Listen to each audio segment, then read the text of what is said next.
cartoons. A master whose work has rarely been equaled.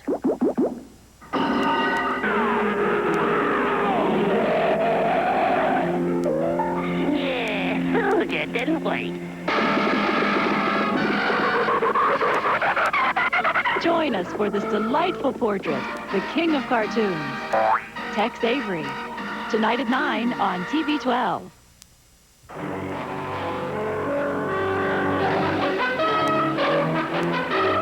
In Africa, nearly 4 million years ago, our prehistoric ancestors began to walk upright.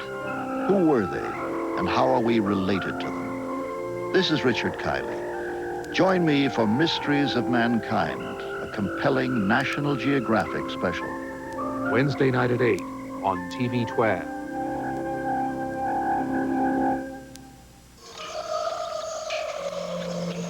My wife did confess murdering our child. The first thing I saw was what appeared to be a rag doll laying on the bed, halfway on the bed, halfway on the floor. If you're going to say, well, who's responsible, I would say everyone. Everyone in our society and community. TV 12 examines the tragedy. When a Child Dies, Wednesday night at 9:30.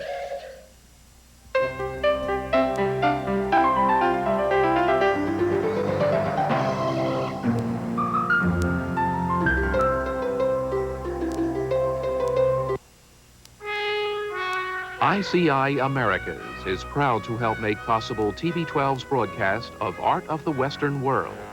World problems, world solutions. ICI Americas, world class.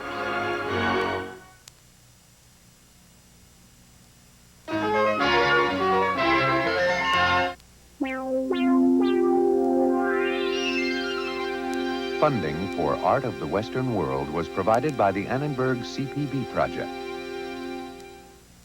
Additional funding for this program made possible by the financial support of viewers like you, the Corporation for Public Broadcasting, and the following individuals and foundations. Corporate funding for Art of the Western World is by Movado, makers of the Movado Museum Watch, the watch-dial design in the permanent collections of museums throughout the world.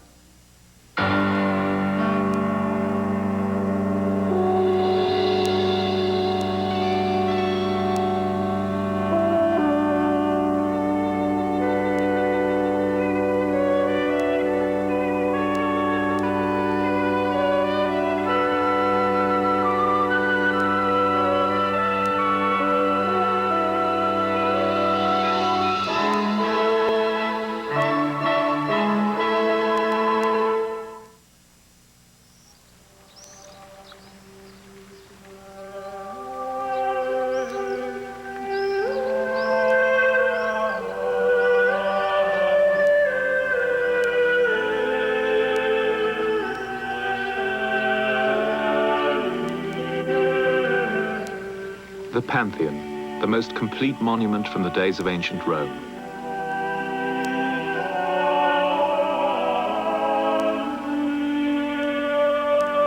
The Pantheon, Temple of the Gods. In 1520, the artist Raphael was buried here, the first man in modern times to choose the Pantheon as his own memorial. When Raphael died, he was only 37. At the height of his creativity and the peak of his fame. The story was told that the Pope himself wept at the news of this sudden death.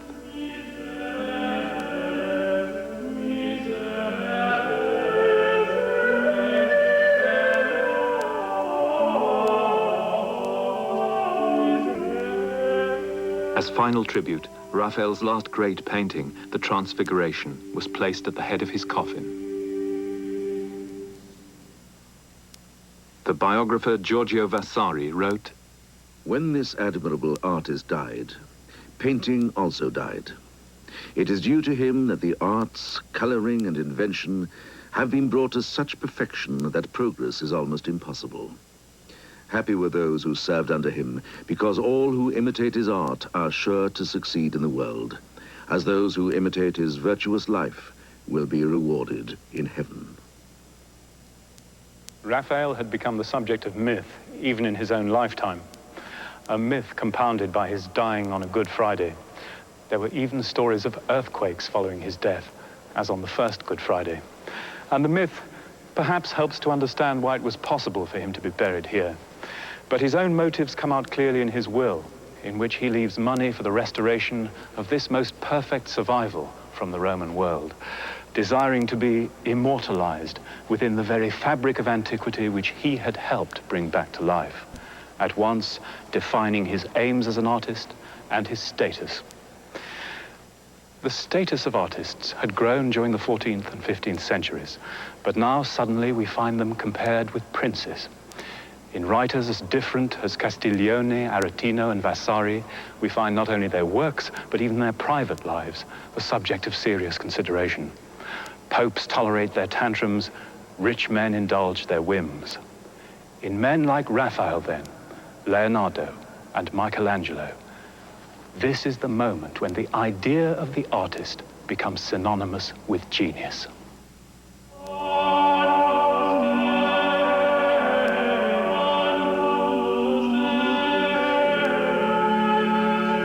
In Raphael's Transfiguration, we see the revolution in painting that he had helped to create.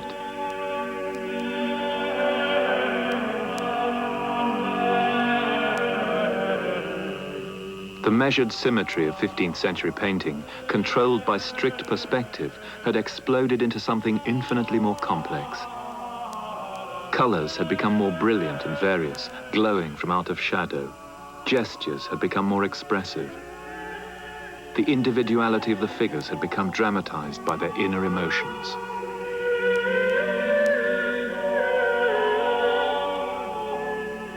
This revolution, in artistic ambition as much as in painting, had been inspired by an artist who was an old man when Raphael died, Leonardo da Vinci. Though he was equally mythologized, Leonardo's long career was very different from the starry successes of Raphael.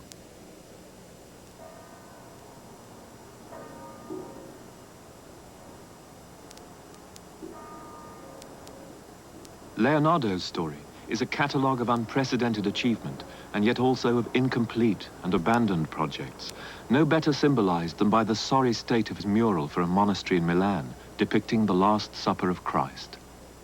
The art historian Kathleen Weil-Garris-Brandt sees Leonardo's frustrated ambition as part of a larger story. Most of us have some sort of mental image of Leonardo's Last Supper. And yet this is true also with some of the other famous artistic projects of the Renaissance. As we approach more closely, we discover that the actual work survives only in part. It's often difficult to reconstruct the artist's intention, to know what the work was to look like originally, to grasp something of the setting for which it was created. What remains to us of Leonardo's masterpiece is slowly being revealed to us by the painstaking work of conservators here. And yet, the painting has suffered so much damage over the centuries that it is bound to remain a ghost of its former visual splendor, compelling, evocative, but also elusive. It makes a poignant visual metaphor for the fragmented image of the Renaissance that's come down to us, and it also serves to remind us of the insuperable practical difficulties that sometimes separated an act of high artistic imagination from its concrete physical realization in actual works of art. With the Last Supper, the problem was that Leonardo had the ambition of developing new methods for wall painting, and from a technical point of view that turned out to be catastrophic. The painting began to decay as soon as it was finished. In other heroic enterprises like Michelangelo's tomb for Pope Julius II or Bramante's designs for the new St. Peter's, the ambitious scale of the project itself doomed it eventually to incompletion, reduction, or transformation. Yet if we look carefully at the fragmented remains of the Last Supper, we can still discern a complex work. The figure of Christ sits stable and calm at the center of a storm.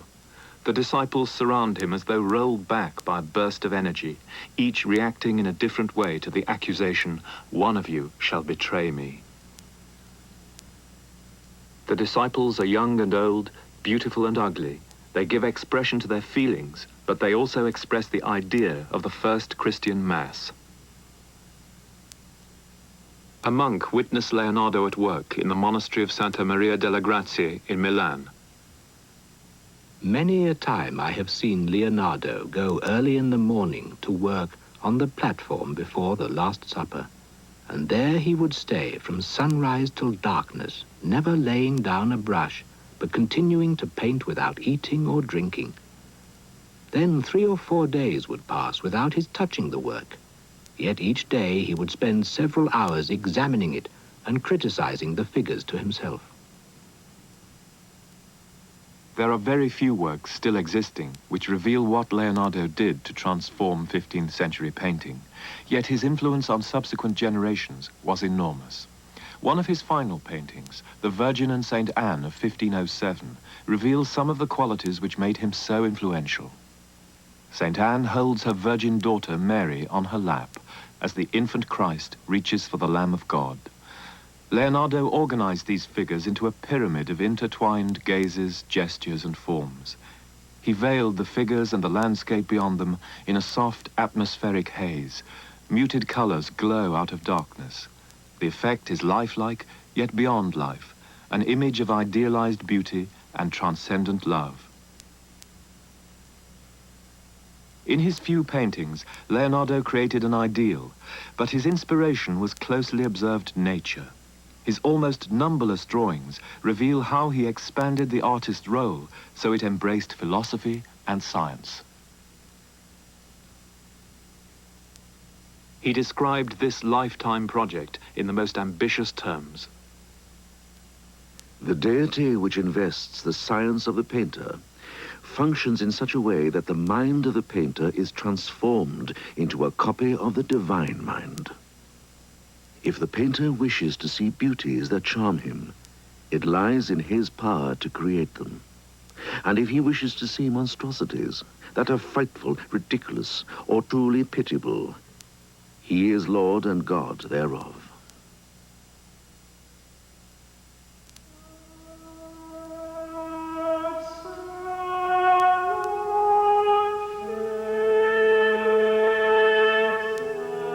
Portrait of the artist as a young man.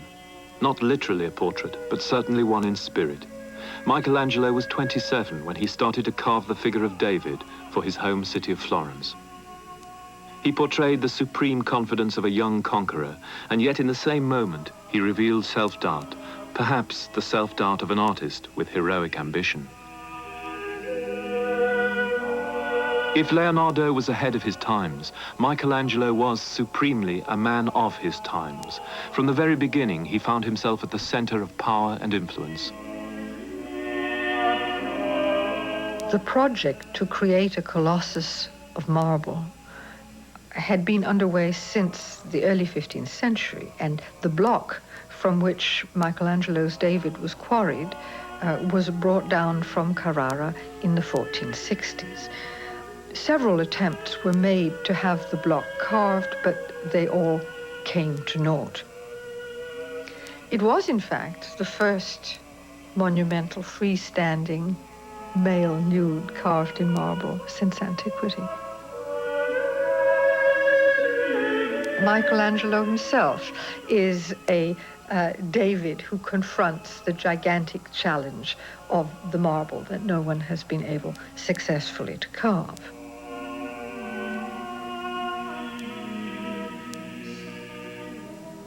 Originally, Michelangelo's David was to have been placed on a buttress of Florence Cathedral.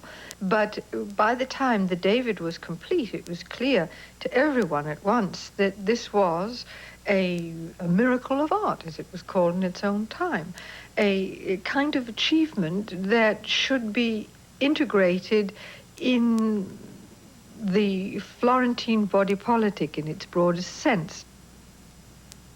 Now, David is the young biblical hero who, against all the odds, manages to overcome the armed giant Goliath. So David is the metaphor for the miraculous victory of right over might. So it's no surprise to us that Florence should, throughout its history, have seen itself as a David among the city-states, maintained against its powerful enemies because of its righteousness.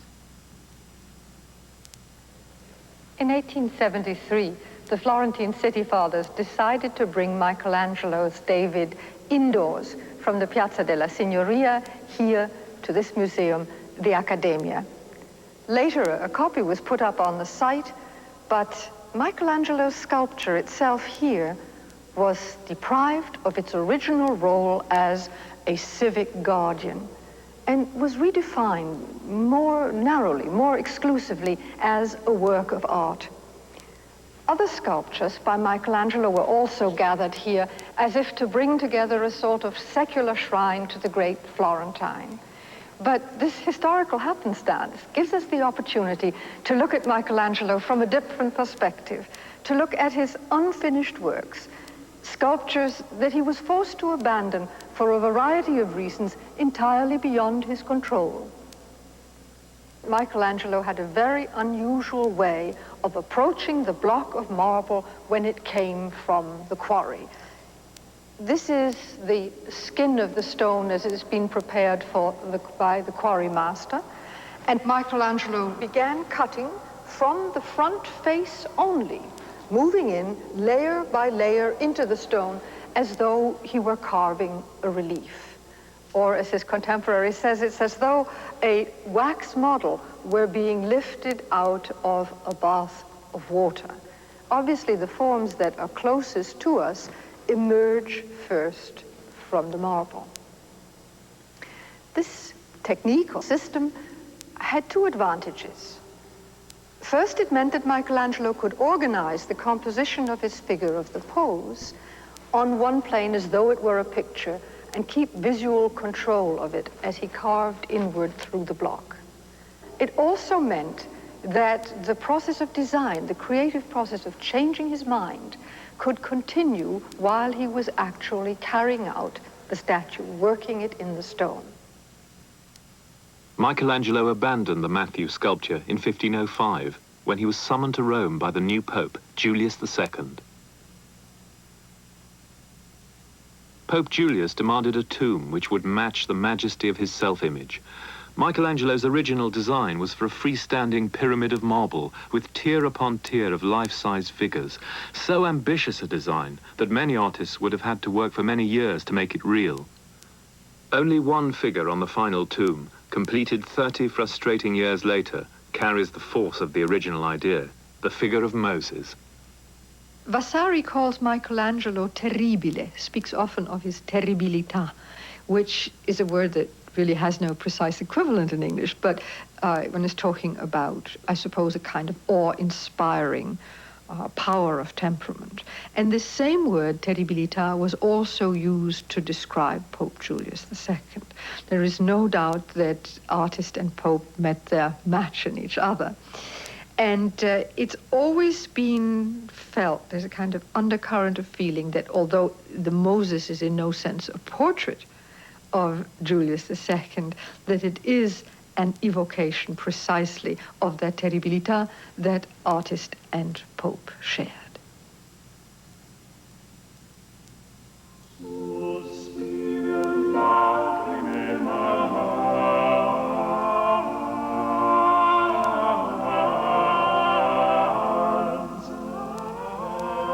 Michelangelo was bullied by Julius to abandon the tomb and instead to paint the ceiling of the Sistine Chapel. This was part of Julius' grand design for a new Vatican. However reluctant he was, however much he complained, between 1508 and 1512, Michelangelo created one of the boldest and one of the largest paintings in history. Monumental figures act out the biblical drama from the creation to the flood, framed by figures still more monumental. The human body became as much the subject of Michelangelo's painting as it was of his sculpture. Pope Julius had neither armies nor cannon enough to influence Europe as he might wish, but he could at least present in the microcosm of the Vatican an image of papal power to impress all comers.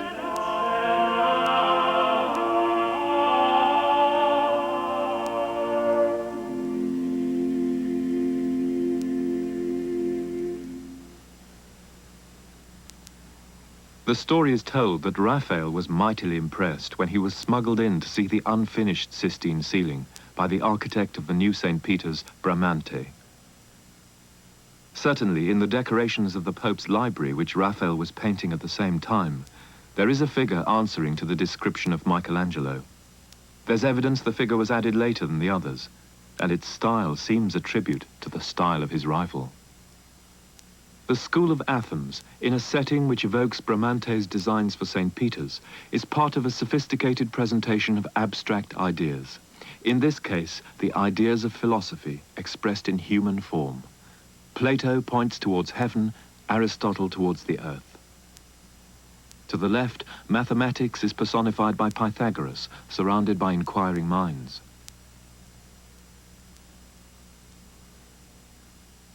To the right, Euclid, portrayed in the guise of Raphael's friend, Bramante, demonstrates the principles of geometry. Behind them, Raphael shows himself, staring out at the spectator. The artist stands proud in the company of philosophers. On the facing wall is the Disputa, Raphael's depiction of theology. At the center, beneath the Christian Trinity, is the bread of Christ symbolizing his body, God made flesh. Contemporary churchmen engage in debate with religious figures from all ages.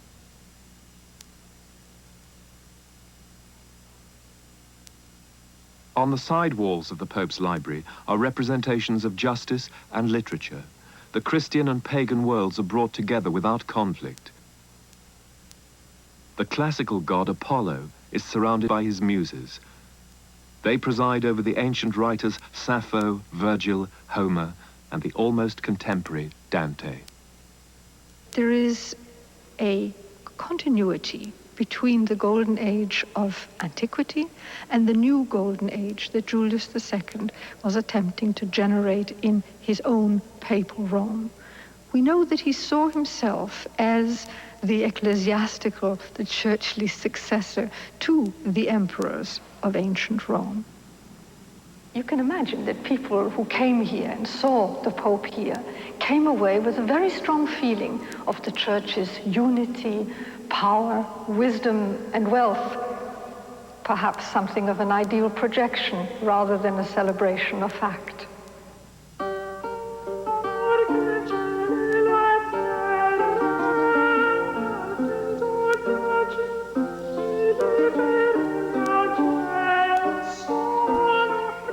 It was not only popes who wished to place themselves in the tradition of antiquity. Agostino Chigi was banker to Pope Julius and his successor, Pope Leo, consequently one of the richest men in Europe. He persuaded Raphael to decorate his new villa on the banks of the Tiber.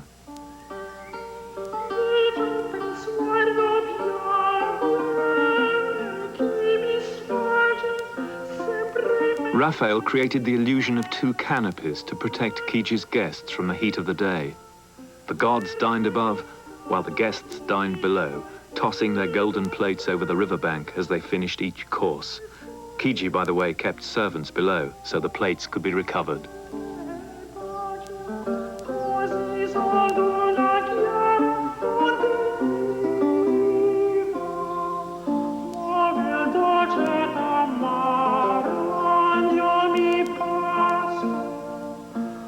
Mercury, the god of money, presided over this splendid party, and thus gave the pleasures of the flesh more elevated status. But the party, metaphorical and actual, did not last for long. Vasari wrote, Raphael kept up his secret love affairs and pursued his pleasures with no sense of moderation. And then on one occasion he went to excess, and he returned home afterwards with a violent fever which the doctors diagnosed as being caused by heat stroke. Raphael kept quiet about his incontinence and, very imprudently, instead of giving him the restoratives he needed, they bled him until he grew faint and felt himself sinking. So he made his will. In 1 year, they were all dead. Agostino Chigi and Raphael died within a month of each other. And in 1521, in the next year, Leo X was dead also. And with him, the hedonistic culture of their age.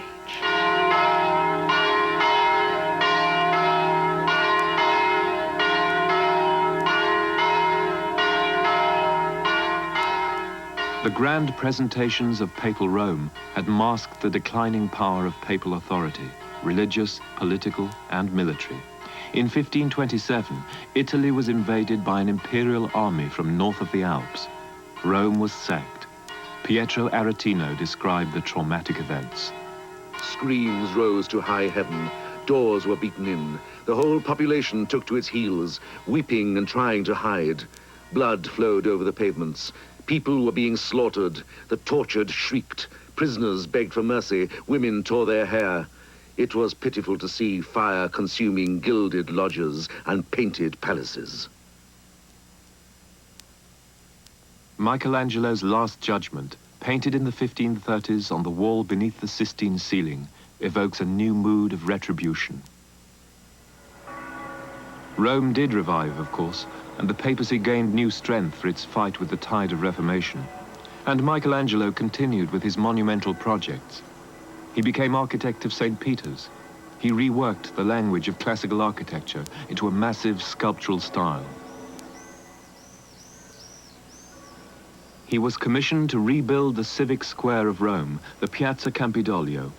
On a hill above the Forum, he created a classical frame for the medieval city hall, a stage for the drama of politics. As he had with St. Peter's, Michelangelo used a bold reworking of classical architecture and integrated ancient statues into his design. Throughout his life, as architect and artist, Michelangelo had stayed at the center of power, a turbulent force in turbulent times. But there is another journey in his life as an artist, which became increasingly important to him. A journey equally heroic, equally mythic, but private. It's revealed in his most intimate productions, in his letters, in his sonnets and sketches. And it takes him away from this public stage into his inner life, questioning the role of the artist and indeed the very nature of art itself.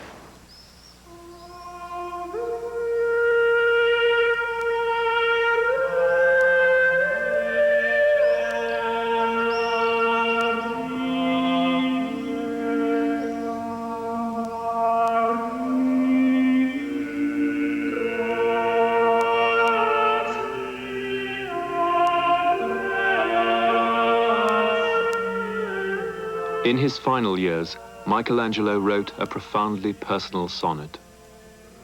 In a frail boat, through stormy seas, my life in its course has now reached the harbor, the bar of which all men must cross to render account of good and evil done. I now know how weighted in error was the fond fantasy which made art for me an idol and a king, and how mistaken that earthly love which all men seek. What of those thoughts of love, once light and gay, as towards two deaths I move? One is certain, the other menaces. No brush, no chisel quietens the soul. Once turned to the divine love of he who stretches out his arms upon the cross. Michelangelo had excavated into the block so deeply, had changed his ideas about the design so many times, that there simply may not have been enough marble left for him to complete any of the images that are suggested all at once in the stone. Michelangelo probably wouldn't have seen the Rondanini Pietà as a work of art. But it does show his unceasing attempts, until just a few days before his death, to work through the stone to that image of unifying love that he strove for. The wall of ice between himself and Christ that he speaks of is here dissolved in a final loving union between mother and child.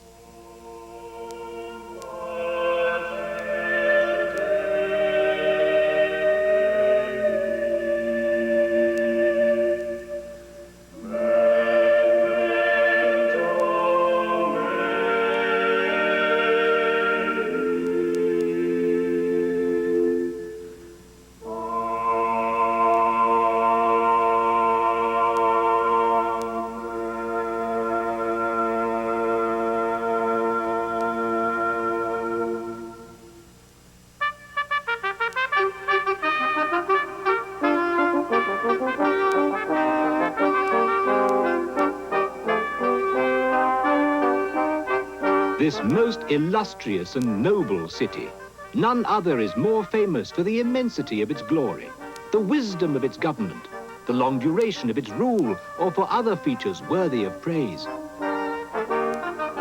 The matchless convenience of its admirable buildings, the wealth of incredible riches, its numberless subjects, the industry of excellent men, the infinite variety of its possessions, the divine institutions of the Republic, the immortal value of its nobles.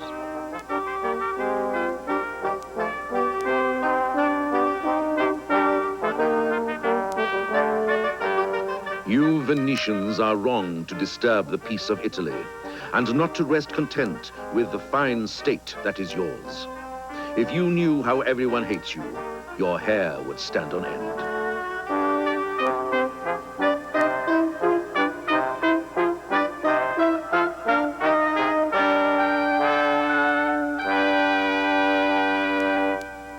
In the 16th century, Venice was a city of spectacle and rhetoric, of theater and illusion. It saw itself as an ideal city, as the modern culmination of the ancient city-state, with its good life, its humane values, its sense of play even. And it dramatized itself as an ideal city, both for its own inhabitants and for the world outside. This civic drama was acted out through processions, ceremonies, and spectacle, and through art and architecture. But this grand illusion, whose stage was the city itself, was founded in reality. By the 1500s, Venice claimed 1,000 years of history as a free and independent republic. The chill wind of economic change, the decline of empire, had not yet touched its self-confidence. It was still rich in trade and crafts, its imperial possessions still spread out across the Mediterranean and into the Italian mainland, as here at Vicenza.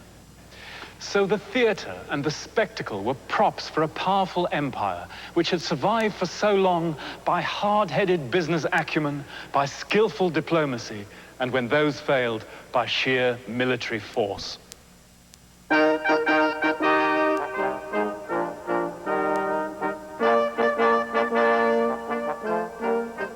The cast of characters who paraded on this spectacular stage included the gods of antiquity, whose attributes the city took as its own. Like ancient Athens, Venice personified itself as a woman, as Serenissima, the serene, as Venus, the sensual. The city even claimed a special relationship with the Virgin Mary, virtuous and pure. Behind its spectacular mask, the Republic used its prisoners of war as slaves, employed thousands of prostitutes, and preserved the privilege of democracy for a small clique of nobles. But compared with the tyrannies of princes and popes, Venice in the 16th century seemed uniquely free. It attracted talent from the rest of Italy, men like Jacopo Sansovino, who brought from Rome a language of architecture and sculpture ideal for Venice's desire to impress.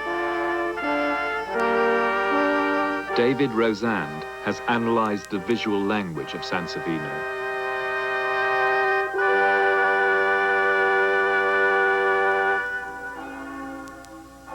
At the foot of the Campanile, opposite the entrance to the Doge's palace, Sansovino created a loggia, a small porch whose monumental sculptural decoration and classical architectural form declared the virtues of the Republic.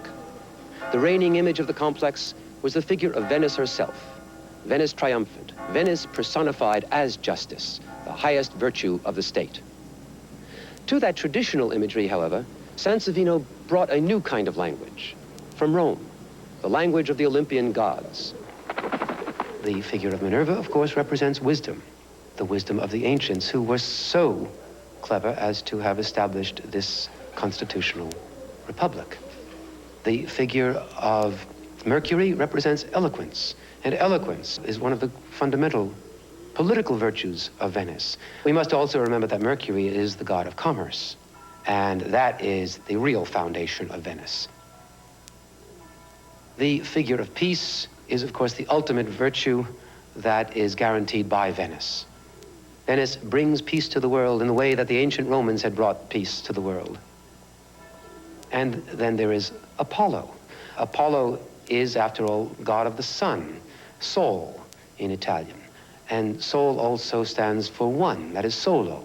And Apollo is one, Apollo is unique. Apollo is alone in all of this, just as, of course, Venice is alone, unique in the world.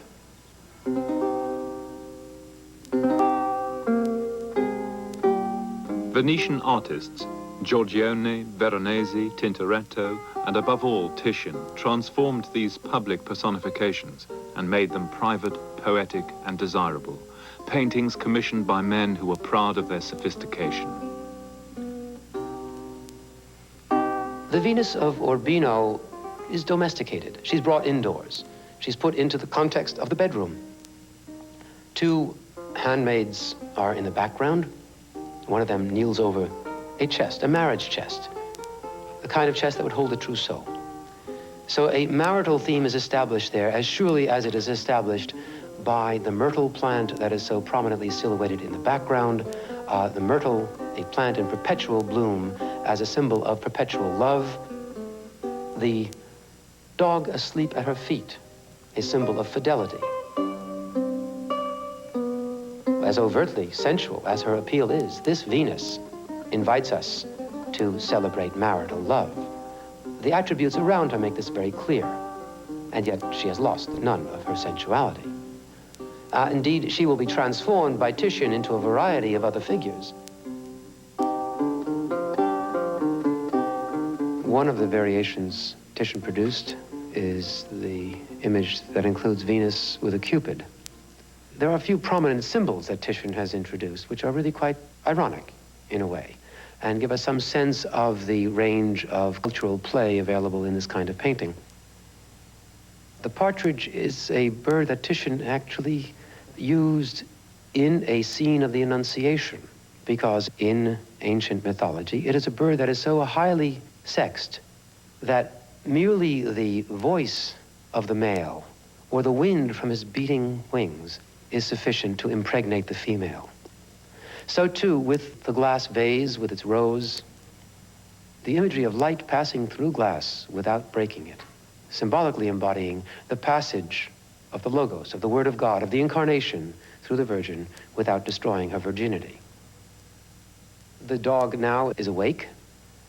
No longer does he seem to stand for fidelity, but rather seems to activate the scene by his yapping.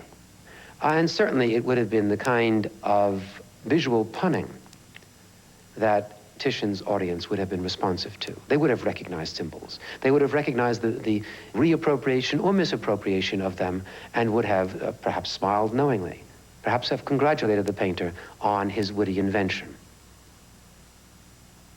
Woman as goddess and courtesan.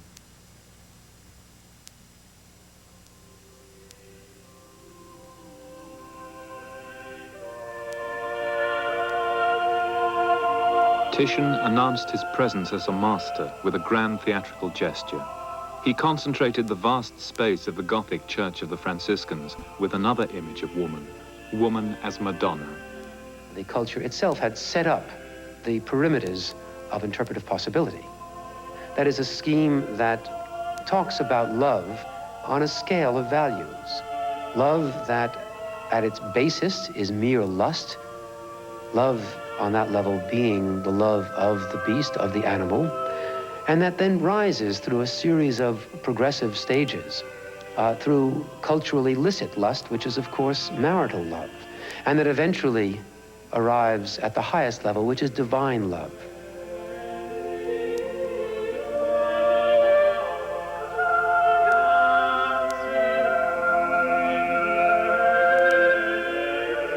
Titian's Assumption of the Virgin is 20 feet high. In 1518, it was the largest oil painting ever produced, a painting on the scale to match the most ambitious artists in Rome. Yet Titian had never been to Rome, and he was developing the potential of what was still a new medium. Painting on this scale had previously been done in fresco, where the colors are absorbed into the plaster of the wall. But fresco in Venice was vulnerable to the damp climate. Only oils could give the brilliance and permanence that Titian needed to dominate the space.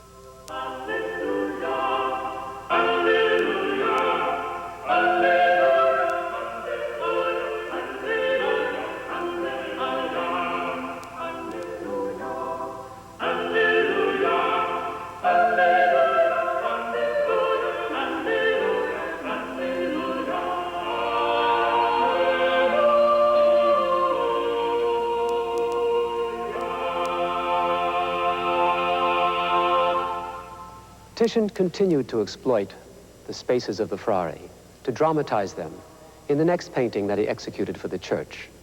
This was the altarpiece of the Pesaro family, located on an altar to the left of the nave. It was visible to the viewer along a diagonal axis before he even reached the altar. And Titian's perspective deliberately offers an invitation to the viewer to enter the painting before arriving at the altar. The Pesaro Madonna altarpiece illustrates vividly the fusion between church and state, public and private, St. Peter and St. Francis. The Virgin and Child are brought together with members of a Venetian noble family. The several monuments to the Pesaro family in the Church of the Frari are both private burial chapels and public statements of their prominent role in the nobility of the Republic. Jacopo Pesaro commissioned the artist to portray him giving thanks to the Virgin for his victory at the Battle of Santa Maria, when the Venetians and the Pope united to defeat the Turks. Pesaro, the Venetian, was admiral of the papal fleet.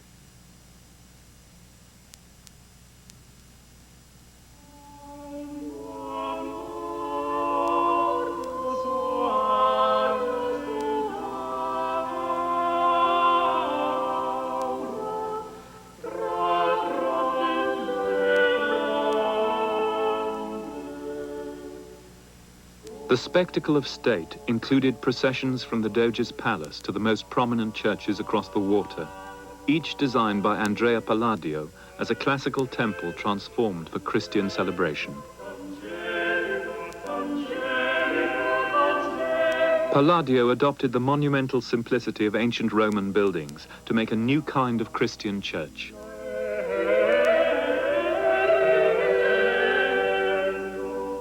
And he created spaces of unprecedented clarity.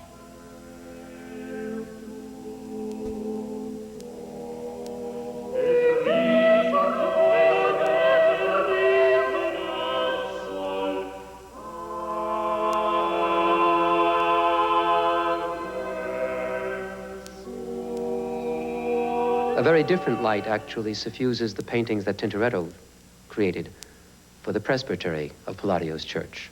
It is not that clear light of a measured and harmonious universe. It is a much more turbulent light, a light that emerges from darkness. Jacopo Tintoretto created a symbolic drama with scenes from the Old and New Testaments. Across the altar, opposite the descent of manna from heaven, is his version of the Last Supper.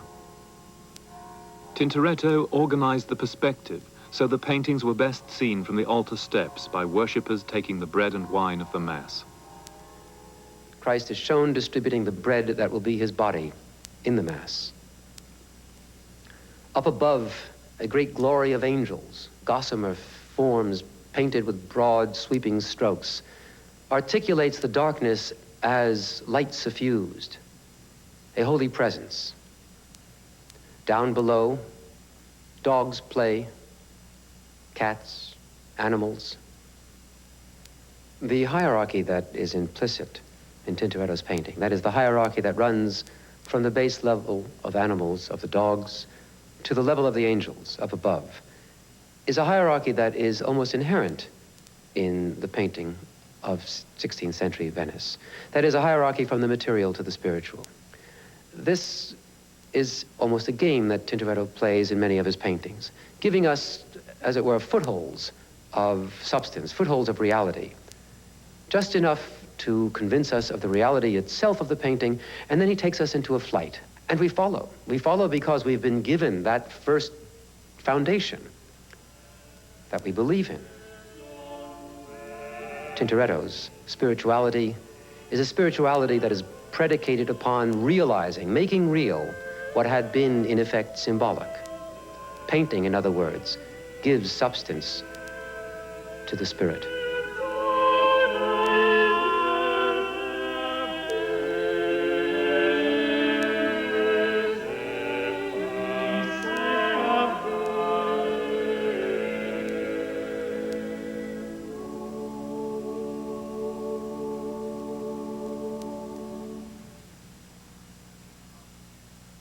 Daniele Barbaro personified the Venetian union of the spiritual and the actual.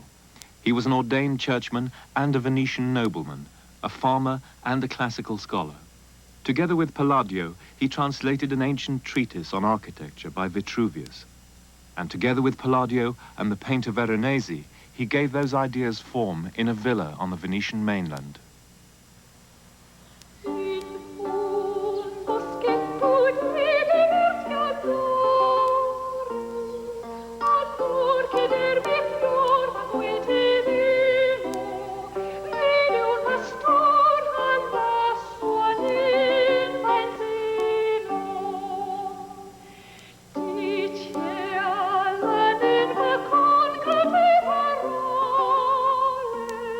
Palladio's designs for villas and churches dominated the taste of subsequent generations.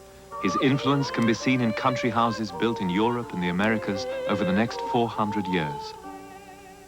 Palladio wrote himself, "This fabric is in Mazere, the castle belonging to the magnificent Barbaro brothers. There is a fountain behind the house with infinite ornaments of stucco and paintings. This fountain forms a small lake which serves for a fish pond. From this place, the water runs into the kitchen, thence waters the gardens, full of the most excellent fruits."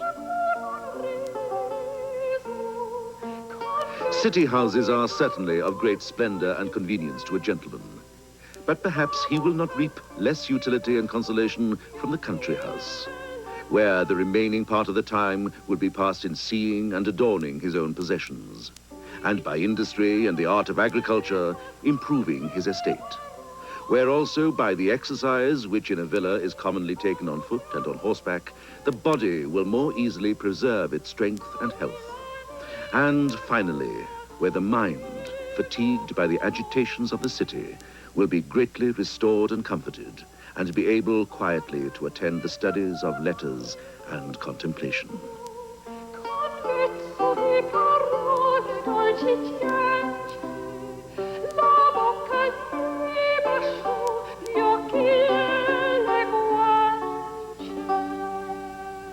Paolo Veronese gave full pictorial expression to the harmonic values that informed Daniele Barbaro's conception of the ancient villa. Under the aegis of the ancient Olympian deities, of the seasons, of the elements, he placed members of the Barbaro family, actual portraits. The landscapes evoked those of ancient Roman villa decoration, but at the same time, they reached out into the surrounding territory of the Veneto to the actual Barbaro lands. Veronese invented landscapes based on descriptions by ancient Roman writers, yet he placed among his fictional ruins and temples a portrait of the villa itself. And the Barbari and their servants took their place among the gods. The Barbaro family itself, the clan, its villa, its land, its own small world becomes a microcosmic reflection of the macrocosm of the larger order. Palladio's plan for the villa very clearly marks each room with a number. The numbers themselves fall into very particular relationships. That is, these are harmonic relationships, harmonic proportions, the numerical representation of musical harmony. Musical harmony seen metaphorically, of course, on the largest scale as the harmony of the universe. So that, in effect, the Barbaro family was living, we might say quite literally, in tune with the universe. So in the villa at Mazères, Veronese reenacts the role of a painter from ancient times. Palladio becomes a new Vitruvius, and Barbaro a new Pliny, a patron in the Roman tradition. But of course, these scholarly games were being played out in a real world of political and economic change. The stability of the Venetian Empire was being undermined throughout the 16th century.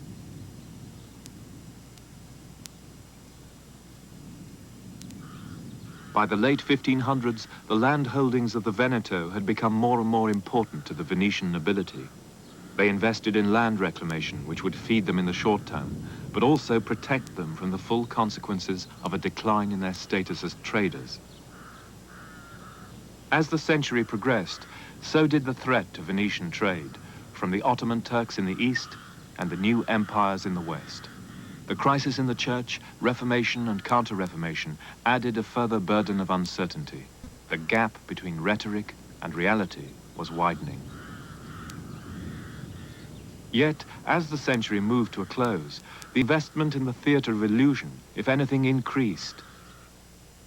The citizens of Vicenza, one of the leading cities of the Venetian mainland, commissioned Palladio to create an actual theatre in the imagined manner of the ancient Greeks.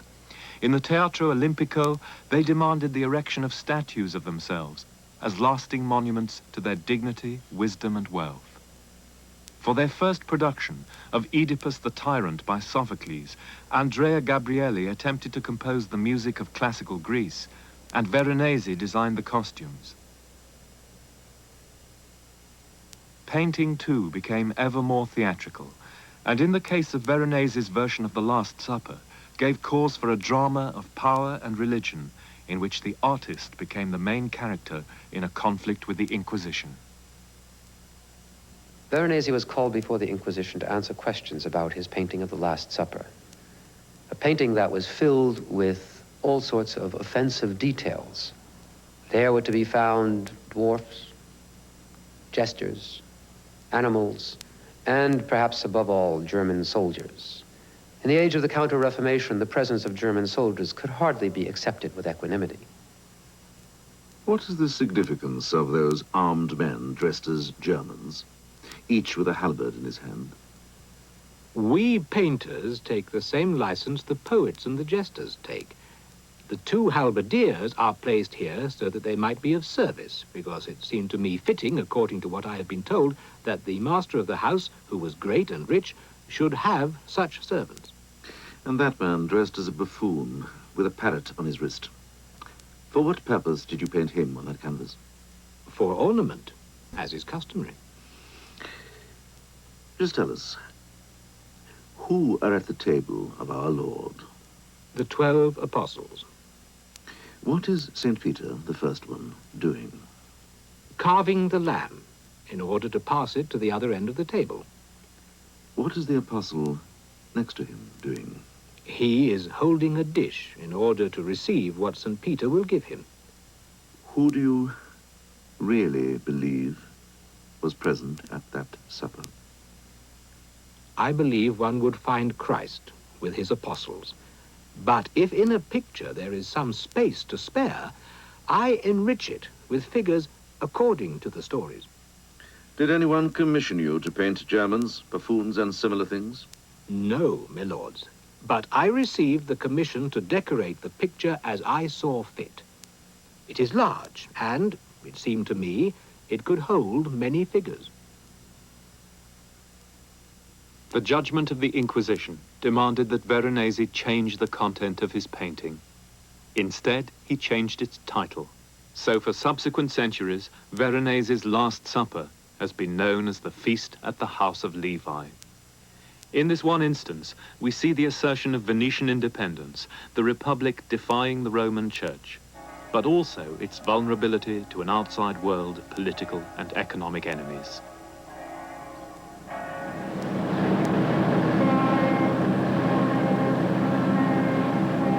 Floating on its islands and lagoons, Venice has always been different. The age of Titian, Tintoretto, and Veronese was its last period of political greatness. The 17th century would see the decline of its empire, just as the economic center of gravity of the West was beginning to shift away from the Mediterranean to the Atlantic and the new seaborne empires of Antwerp and London. But in its image of itself, Venice left behind a potent myth which endured its loss of real power, the myth of the ideal state. For it came to personify the best kinds of government, united in one body politic. And Venetian art is uniquely bound up with that history and that myth, above all in its expression of the harmony between human beings, the state, nature, and of course, the artist.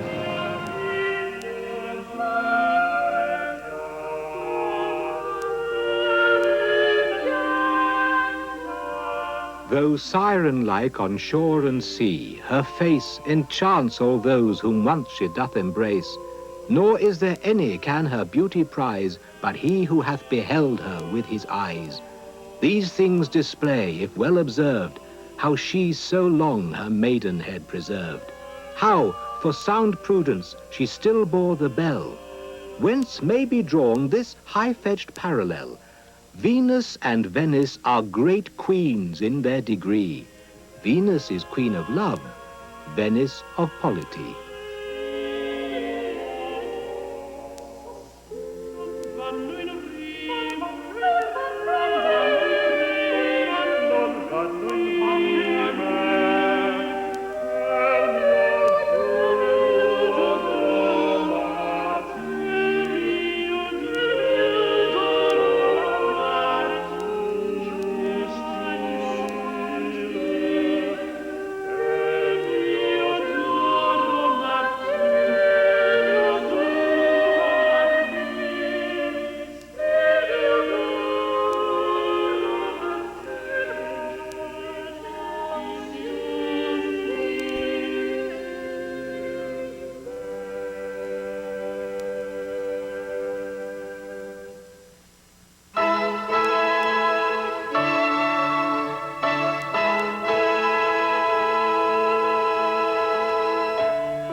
Funding for Art of the Western World was provided by the Annenberg CPB project.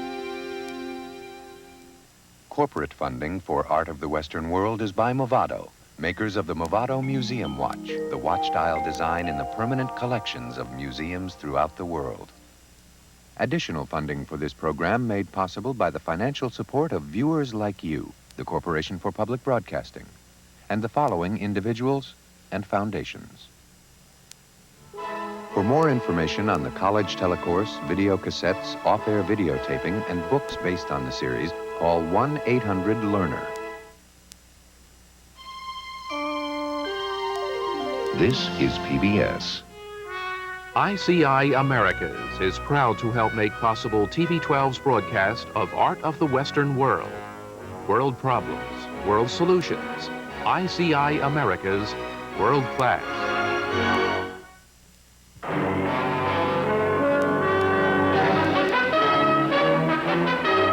In Africa, nearly 4 million years ago, our prehistoric ancestors began to walk upright. Who were they? And how are we related to them? This is Richard Kiley. Join me for Mysteries of Mankind, a compelling National Geographic special. Wednesday night at 8 on TV 12.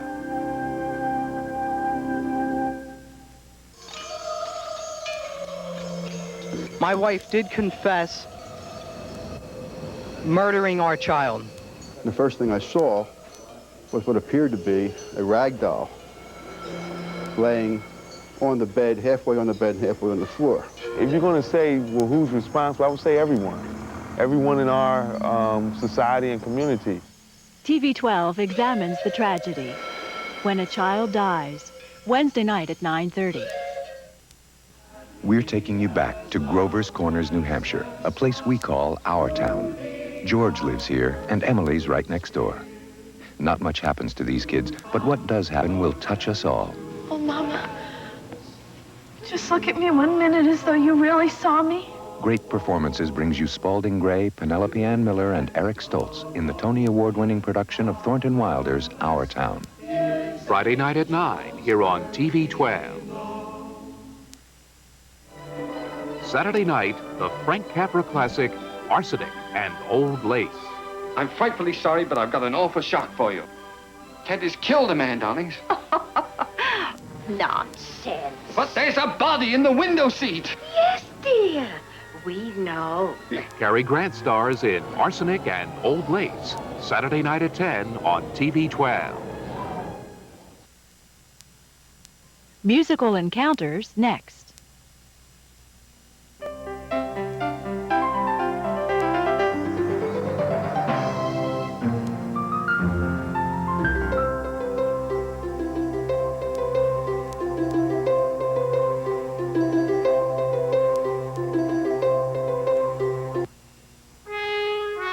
ICI Americas is proud to help make possible TV 12's broadcast of Art of the Western World.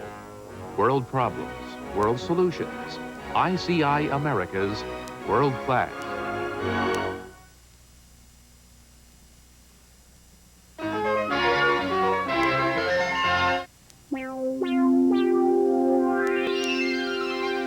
Funding for Art of the Western World was provided by the Annenberg CPB project. Additional funding for this program made possible by the financial support of viewers like you, the Corporation for Public Broadcasting, and the following individuals and foundations. Corporate funding for Art of the Western World is by Movado, makers of the Movado Museum Watch, the watch-dial design in the permanent collections of museums throughout the world.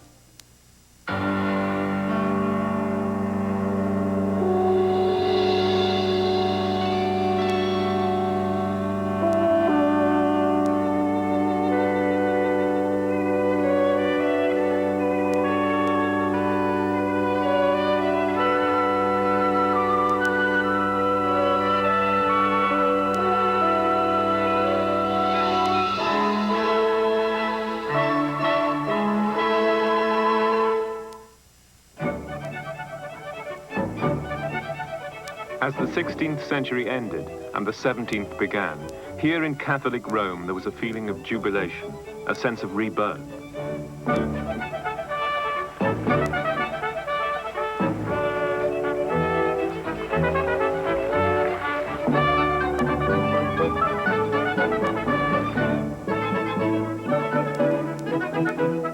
Pope Paul V, in the year of our Lord 1612, has brought water 35 miles from the healthiest springs in Bracciano through new and restored aqueducts.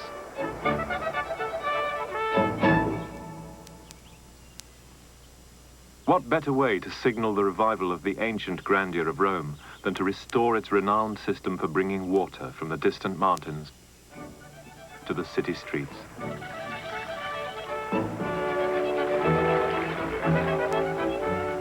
Pope Paul's new water supply, the Acqua Paola, or Paul's water, as it was called in his honor, was soon rushing out into the daylight from splendid fountains all around the city. The finest of these fountains was designed by the great sculptor and architect Gian Lorenzo Bernini. It was built in the Piazza Navona, which stood on the foundations of an ancient stadium, a material expression of the idea of eternal Rome. The city had survived 100 years of political and religious turmoil, of war and destruction. Despite the invasions of various European monarchs who'd attempted to conquer the city on the pretext of defending it, it had preserved its independence. And most important, the Catholic Church had survived the rise of Protestantism and its challenge to the authority of Rome. And it was now in the midst of a most extraordinary period of expansion, as European colonization and exploration took its influence to the farthest corners of the earth. This Roman Catholic renewal, which historians call the Counter-Reformation, was given added purpose and vigor by a remarkable group of visionaries. The Spanish mystic and philosopher Teresa of Avila insisted that everyone could experience intense and personal knowledge of God. Ignatius Loyola, the founder of the Jesuit teaching order, inspired his followers to go out to work with spiritual fervor in the real world.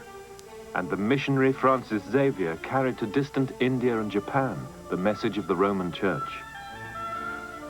To fulfill the needs of the resurgent church, artists and architects from all over Europe flocked into Rome.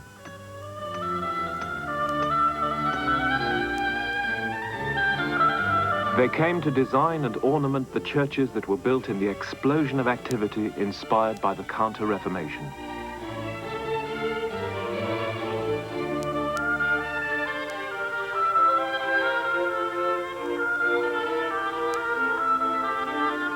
The church reformers called for works of art and architecture that would bring the people into the churches, inspire faith and religious commitment. An artistic revival resulted, and a new style.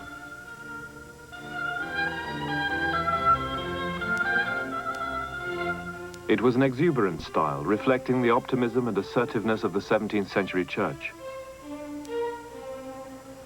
This style is known as the Baroque.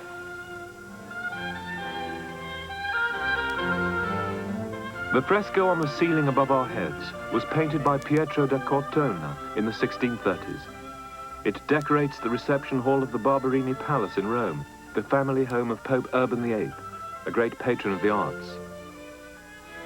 To the modern sensibility, molded by the notion that less is more, it may seem merely decorative and probably confusing. But a careful look at this work, done at the height of the Baroque period, reveals a well-thought-out design based on a program or written plan. When Urban looked up at his ceiling, he saw the figure of divine providence stretch her arms to a chorus of maidens who carried the emblem of his family, the Barberini bees. They carried the bees up to the crossed keys of St. Peter, the symbol of the papacy, and to the papal crown. The painting is meant to be read. It tells us that Pope Urban VIII is a great and worthy man, but it also tells us that the ideals of the classical world have been subordinated to the values of triumphant Christianity.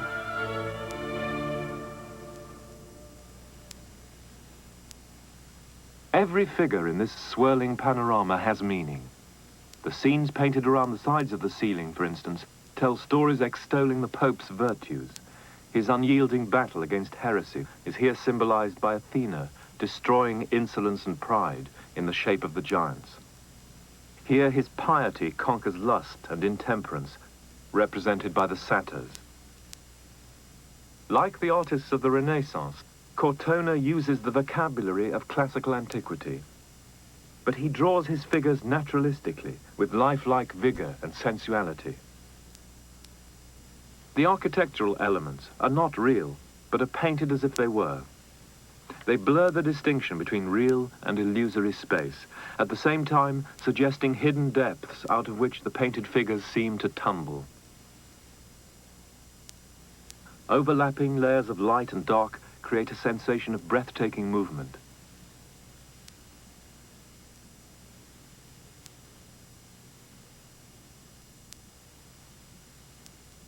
In this one ceiling, we have all the elements of the high Baroque style.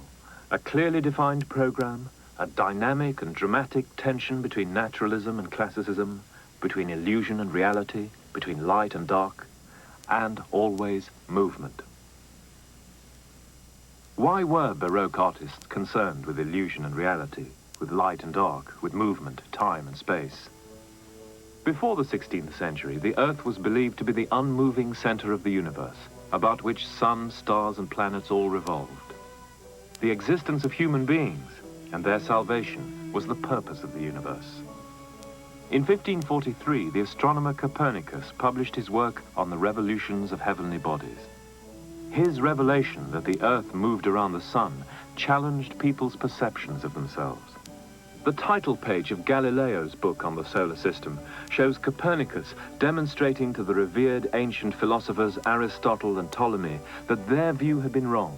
The Earth was just one of many celestial bodies, all of which obeyed the same impartial laws. At about the same time that Europeans learned that the Earth was not the center of the universe, the discovery of the Americas and the exploration of the Far East revealed that Europe was not the center of the world. In this time of spiritual crisis, provoked by the explosion of knowledge, artists sought new ways of seeing and understanding. The art-thrust left arm of the Disciple startled and astonished its first viewers in 1600. It breaks into the space in which we stand. The naturalism of this painting of Christ at Emmaus by Michelangelo Merisi, known as Caravaggio, was unprecedented. Its intention is to convince us that we're actually participants in this astonishing event, God's presence in the flesh. We may no longer regard the earth as unique, Caravaggio seems to be saying, but God has dwelt amongst us. Divinity and sanctity are to be found in our midst.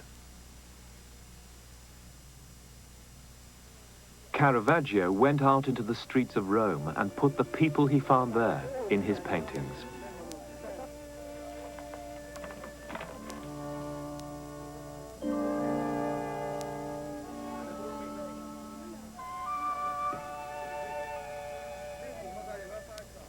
He came to Rome from northern Italy in the last decade of the 16th century. A strange, violent, driven man, he was in permanent revolt against authority. Caravaggio was always in trouble with the police. Just around the corner from here, on the Campo dei Fiori, he killed a man in a quarrel and had to flee the city. He was a carouser and a libertine and painted himself that way.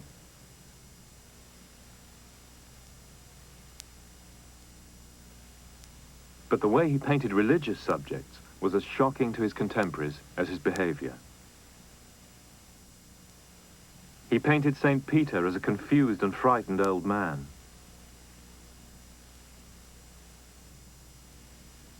The Virgin in life as a neighborhood housewife. The Virgin in death he painted as a swollen, careworn corpse. The painting was rejected by the monks who commissioned it. Never before had they seen the Virgin Mary represented as dead rather than dying. Caravaggio was rebelling against idealized depictions, such as this Conversion of St. Paul by Taddeo Zuccaro. This was the conventional way in which divine intervention on earth was portrayed, like a fabulous dream. But Caravaggio sought to draw the beholder in, to make the worshipper a participant in the drama enacted on the canvas. In a small chapel in the church of Santa Maria del Popolo in Rome, Caravaggio's Conversion of St. Paul depicts the intrusion of the divine into human life as a real moment, meant to be seen from the perspective of someone kneeling in prayer. A contemporary commented that it looked like an accident in a blacksmith's shop. But Caravaggio, in the spirit of the Counter-Reformation saints, was pleading through his pictures for man's direct knowledge of God. One of the principal devices he used to achieve his purpose was chiaroscuro, the contrast of light and dark in the canvas. Caravaggio rejected the convention of attributing the light source to a radiant divine figure. Here, no divinity is visible. There is no explanation for the light source within the painting. Light just appears and totally overwhelms Paul. Light itself is the presence of God. Darkness is where God is not. Caravaggio was one of the first artistic bohemians. Rebellious, uncompromising, and dissolute, he died at 37. Late in his short life, he portrayed himself as the decapitated Goliath. It's the work of a deeply religious man, depicting his own damnation. While Caravaggio saw himself in the headless Goliath, the young Gian Lorenzo Bernini gave his features to the heroic David. Bernini took the immediacy he found in Caravaggio's paintings and recreated it in marble with phenomenal and unprecedented virtuosity.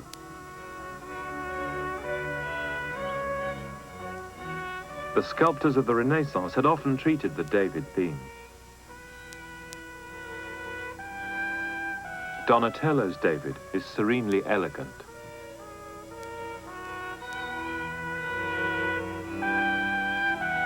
Michelangelo's is contained, perfect, full of potential.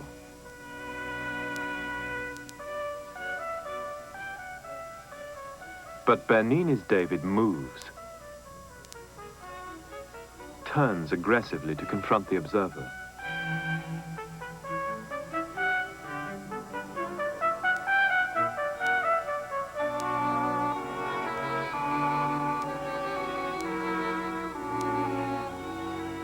True to the spirit of the Baroque, this David is meant to be experienced.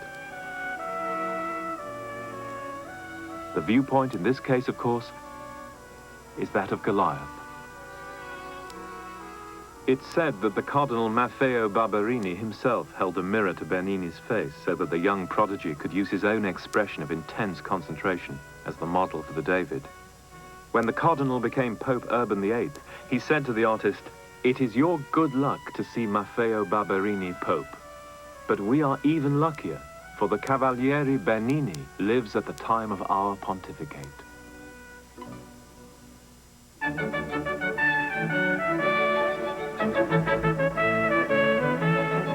There is scarcely a corner of Rome that was not graced by Bernini's touch.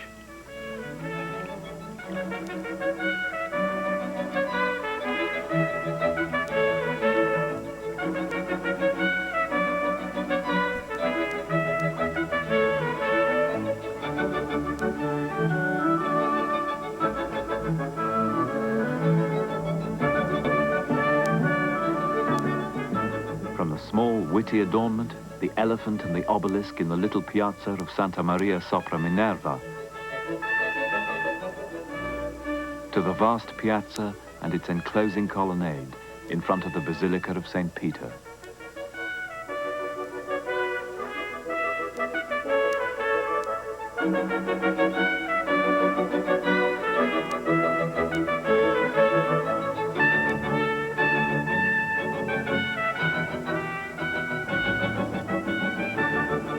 He is a rare man, said Urban VIII, and a sublime artist, born by divine disposition and for the glory of Rome. These statements by the great Pope about his favorite artist are significant in two ways.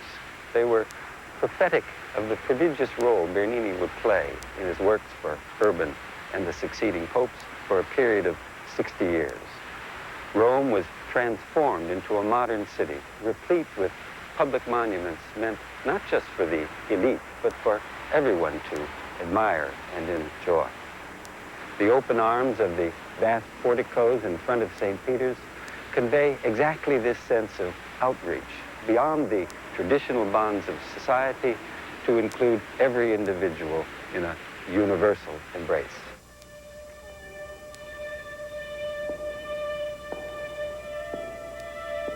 This concern is made visible in what Bernini described as his least bad work. The Cornaro family chapel, dedicated to the 16th century Spanish mystic Saint Teresa of Avila, which Bernini created about 1650 in the church of Santa Maria della Vittoria in Rome.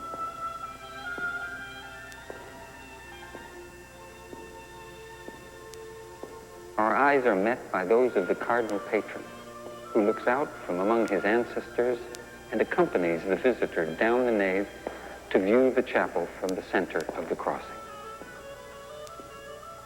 There we are confronted with a spectacle of truly cosmic proportions. In the pavement before the altar, gesticulating skeletons rise from the lower depths to face their maker at the end of time. The vault of the chapel has scenes from Teresa's life. Bernini makes a chorus of winged and cloud-born angels singing, playing instruments, and strewing flowers seem to filter through the solid vault, filling the chapel with their fragrant hymns of praise and celebration. At the sides, the members of the Cornaro family appear in balconies with architectural backgrounds whose perspectives merge with that of the church. Their space becomes indistinguishable from ours. They consider, study, discuss, describe, indicate, and thereby bear witness to a mysterious event in which they participate, encouraging us to join them. Here, Bernini created a visual sensation by making a literal portrayal of a woman in ecstasy. From time immemorial, mystics have used the vocabulary of earthly love to convey their feelings to others. Communion with God is like communion with the lover, only infinitely more so. In her autobiography, Teresa describes the famous vision of the Transverberation. In the angel's hands, I saw a long golden spear. And at the end of the iron tip, I seemed to see a point of fire. With this, he pierced my heart several times so that it penetrated my entrails. When he drew it out, he left me completely afire with a great love for God. The prime tenet of Christianity is that God created the world out of his love for humanity. Bernini made love and creation the key to his chapel. Baroque architecture follows different laws from those of antiquity and the Renaissance. Gone is the stately equilibrium and logic. Instead, the framework seems to move, the boundaries seem to melt, and walls to dance. The very stone seems to bend itself to the will of the architect. The most willful architect of them all was Francesco Borromini. Sant'Ivo della Sapienza is Borromini's masterpiece. His architecture is intellectually complex, a startling amalgam of mathematics and fantasy. He knew the history of architecture and drew upon the past boldly and freely. The facade curves in, but the dome above it curves out, presenting the beholder with a dramatic contrast. Using a symmetry so odd that it seems almost asymmetrical, he opposes convex and concave arcs. The result is that the building itself seems to be alive and pulsating. Borromini's work emphasized one of the central teachings of the Roman Catholic Church in the 17th century. Salvation could not be attained by reason alone, nor by simple sensual experience. It required an imaginative leap of faith. In bewildering the eye and challenging the mind, Borromini sought to plunge the worshipper into the mystery of salvation. Not everyone understood. A contemporary critic wrote, "Everyone gets in his head a new idea and displays it in public squares and upon facades, madly deforming buildings and even towns." But an official of Borromini's Church of San Carlo recorded, "Nothing similar with regard to artistic merit can be found anywhere in the world. Members of different nations arrive daily in Rome and try to procure plans of the church. We've been asked for them by Germans, Flemings, Frenchmen, Spaniards, and even Indians." The Baroque style in architecture that had its roots in counter-Reformation Rome spread north into war-torn Germany and Austria.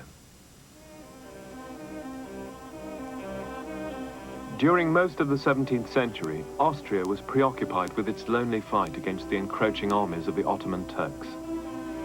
When the Austrians defeated the Muslim Turks at the gates of Vienna in 1683, a new era began. The Habsburg Holy Roman Emperors turned to rebuilding their ravaged land.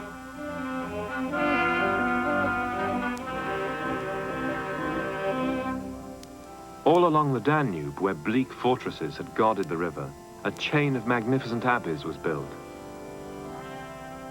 The victory over the Turks meant that money was now available for grand enterprises. The monks' taxes paid for buildings rather than for weapons. These abbeys were meant to serve not only as religious communities, but also as hospices for the emperor.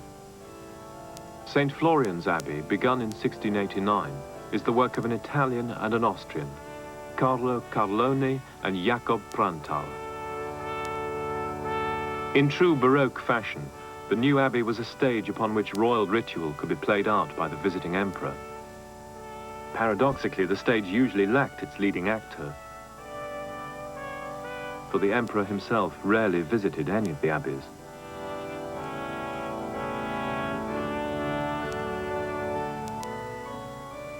But it didn't matter. The object was not imperial housing. It was to make a political point, to bear witness to the unity of Christianity and empire.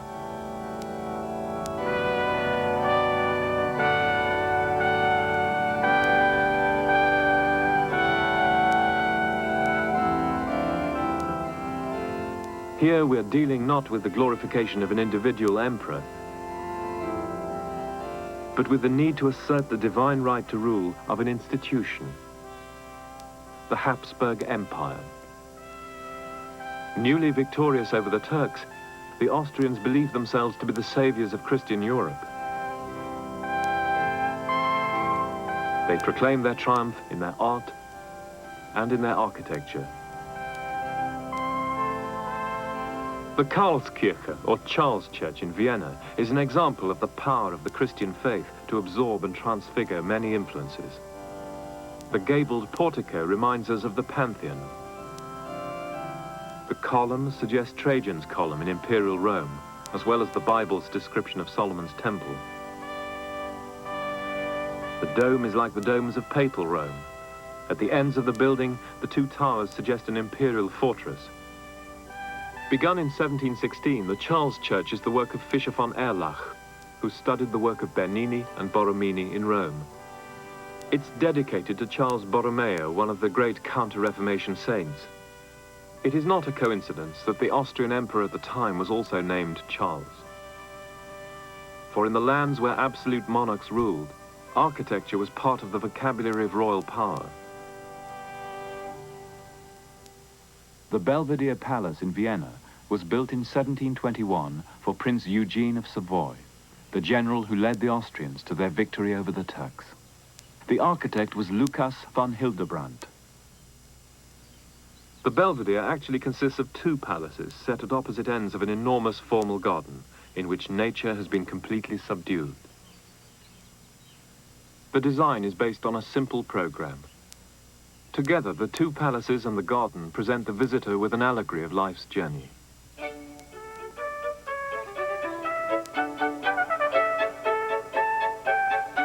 At one end, where Prince Eugene lived, is the lower Belvedere and its gardens, representing the earth. At the other end, where visitors were received, the upper Belvedere, are the heavens. At first, you think you can go directly to the palace. The path appears straight. But you find that you cannot. The grand staircase in the center of the garden reveals itself as you approach to be a cascade, water. You must go to the left or to the right. The garden forces you to be a player in an allegory of the human journey to eternity. The palace faces north, so there's always a shadow on its facade. Like the heaven it represents, you can't read its features until you're very close.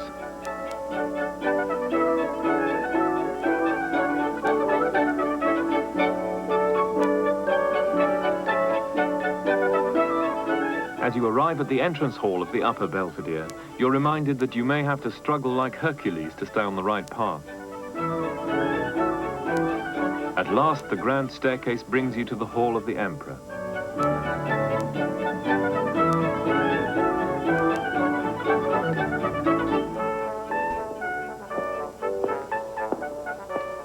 In the end, the journey is worth taking, for if you proceed correctly, you arrive at your goal. This has not been a dismal journey.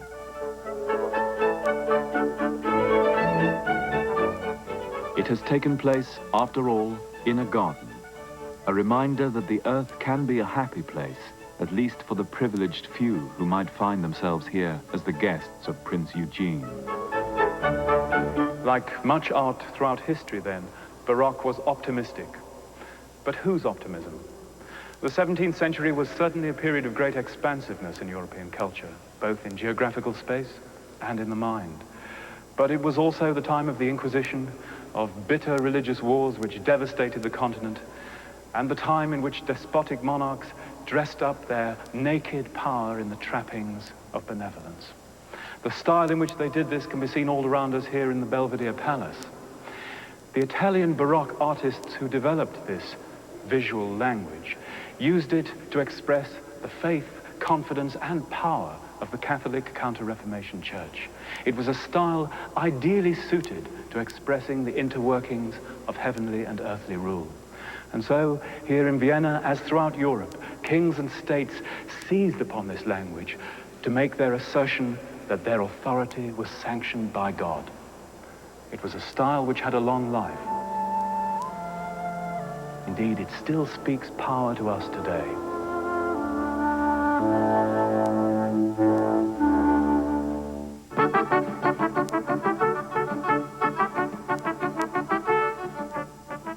The equestrian portrait, the man on horseback. The standard mode for portraying aristocratic and royal rulers. The ruler powerfully up, the subject safely down. Kings and princes were trained to ride horses in the improbable manner that we see portrayed in equestrian portraits. The idea was that they should be seen to control a rearing horse with just one hand on the reins. Surely such a person could confidently rule and command a kingdom.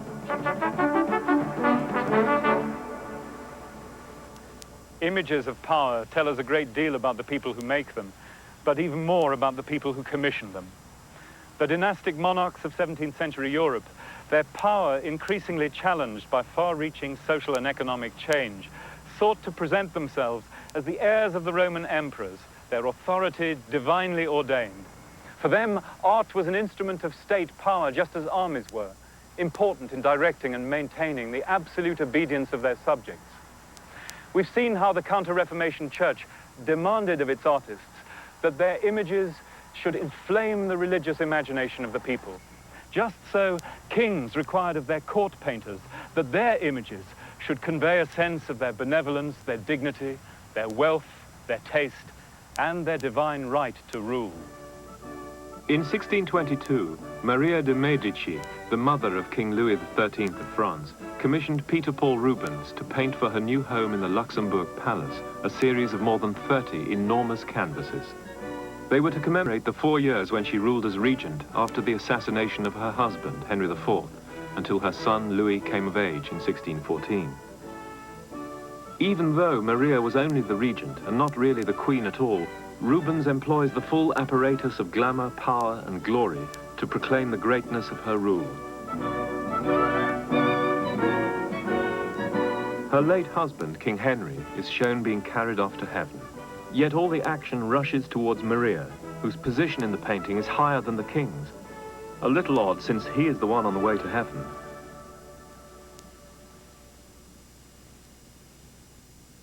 But it's in the religious paintings that Rubens pulls out all the stops. His church paintings, such as the Descent from the Cross in the cathedral at Antwerp, serve the requirements of Roman Catholic Counter-Reformation ideology. Inspiring faith, inducing piety. The immediacy and individuality of the figures, the use of great circling arcs in the sweeping compositions, his dazzling use of color, all contribute to the heightened emotionalism that was intended to lift the spectator out of the everyday world into a state of exaltation. His works are the most powerful expression of triumphant Christianity. Rubens achieved his success early, as we see in this youthful self-portrait, together with his first wife. He was the superstar of the art world of the day, the most collected painter of his time, and the most esteemed court painter in Europe, when in 1628 he was summoned to Spain to paint the king. From his capital at Madrid, Philip IV ruled the greatest empire in the world, with dominions stretching from the Philippines to Peru. But bogged down by a long war in the Netherlands, the most powerful state in Europe was about to slip into decline. As so often in history, At a time beset with uncertainty, the arts flourished. Of the painters he met at Philip's court, Rubens was particularly impressed by one, the young Diego Velázquez. Velázquez was an original who would paint a classical subject like the god Bacchus getting drunk with a group of real peasants. Velázquez first drew the attention of the court with his early paintings of simple, unheroic subjects of daily life, what we call genre paintings. They were startling pictures, depicting things never before painted, such as the precise moment at which cooking eggs solidify. Like many of the young painters of his time, Velázquez was profoundly influenced by the naturalism of the Italian Caravaggio. Caravaggio placed miraculous events in a familiar, naturalistic setting. Velázquez fused the real and the mythological to create a new, psychologically penetrating reality. In The Forge of Vulcan, he chooses the moment when the god Apollo tells Vulcan that his wife, Venus, is making love to Mars, the god of war. Velázquez combines theatrical gesture with the astonished faces of real workmen set in an authentic forge. He quickly became a favorite portrait painter of King Philip.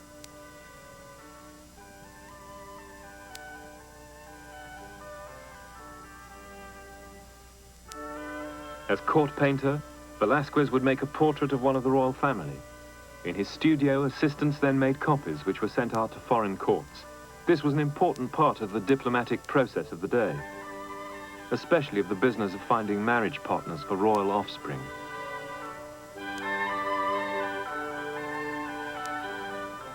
Secure in his position as court painter, Velázquez turned his attention to formal and painterly innovation. In his portraits of the jesters and dwarfs at the court, Velázquez was free to experiment. He understood that paintings made according to the classical rules produced something other than what the eye sees. The eye cannot focus simultaneously on different planes. Here, Velázquez treats the background to a portrait as a blur. It works the way the eye sees. The boldest and most daring of Velázquez paintings is explored for us by Professor Simon Schama of Harvard University.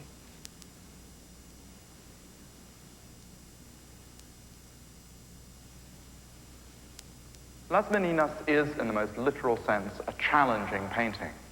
Coming on it, we are challenged by no less than 6 pairs of eyes, trained intently on us.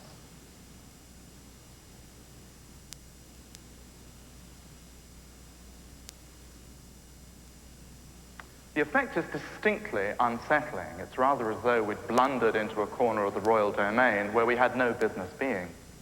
But one pair of eyes and one pair of hands, those of the artist, ensure that once we've strayed into Velázquez's magic box, we can't casually take our leave and move on to whatever else happens to be in the next gallery. Pinned to the spot by the most extraordinary visual conundrum ever painted, our first reaction is probably to find out as best as we can what exactly is going on here.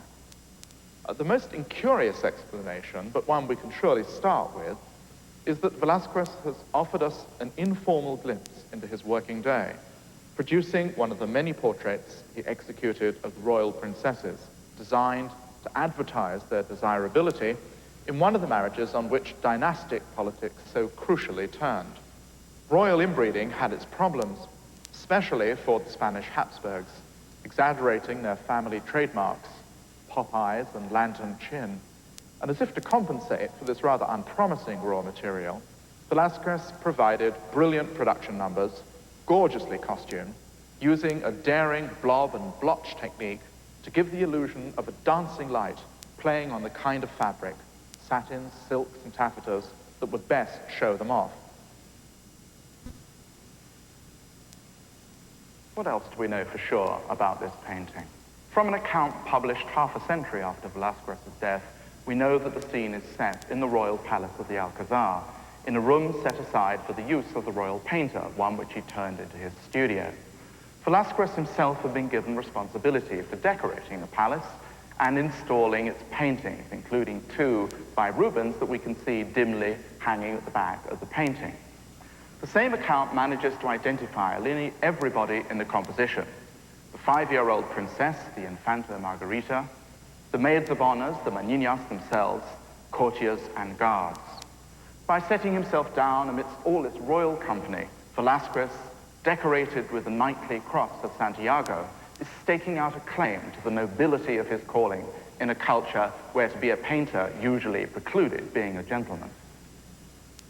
The real subject of Las Meninas is not the royal princess, still less is it Velázquez's social pretensions. The true subject is the art of painting itself. In the course of the painting, Velázquez shows us his whole box of tricks. Illusions of space, depth, and perspective. Yet he always withholds from us the exact means by which he executes those extraordinary effects and illusions. Las Meninas really is a conjuring trick of the greatest genius. Like all conjuring tricks, it teases and provokes us by multiplying uncertainties. We can't even be sure of the exact subject matter of the painting on which Velázquez is working and whose surface is actually hidden from us. Perhaps it is not the princess at the front of the painting, but a portrait of the king and queen whose image we belatedly realize is reflected on the mirror of the back wall. Yet in this cunning game between artist and beholder, there is a third possibility, namely that mirror reflection is not actually of the painting, but of the real king and queen, who've dropped by to observe, like royal eavesdroppers, their artist at work. Now, in that case, this would put me in front of the picture plane in the disconcerting position of the shoes of Philip IV. In all likelihood, the painting was meant for the private pleasure of the king alone, and the privileged eavesdropping implied by the reflection would certainly explain all the attentiveness of those gazes directed in different ways at the royal intruder. Yet there really is nothing deferential about this painting at all. In this realm, it is the artist rather than the king who is sovereign. Well, after all these amazing visual fireworks, it comes as something of an anticlimax to learn that Velázquez spent the later part of his life in an almost obsessive quest for gentlemanly status. The snobbery that made him hunger to be a knight of the Order of Santiago may seem degrading to us, perhaps. After all, the nobility of the man lay in his art, which he had taken to undreamt of levels of sophistication and technical virtuosity. Perhaps our disappointment is just a measure of the huge distance from his culture to ours. His sublimely confident play with illusion and reality, with certainty and uncertainty, seems to make us want to recruit him as a fellow traveler of the modern world. But the knight of the Order of Santiago, surrounded by other servants of the cult of royalty, dwarves, maids of honor, princesses and courtiers, stares back at us, the hidden contents of his enigmatic painting, forever denying us that familiarity.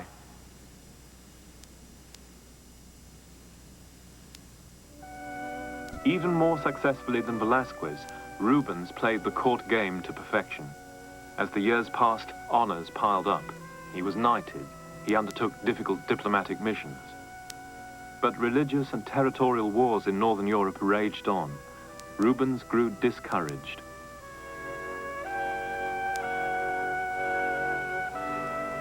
He withdrew from court and public life and went home to the baronial house he owned in Antwerp.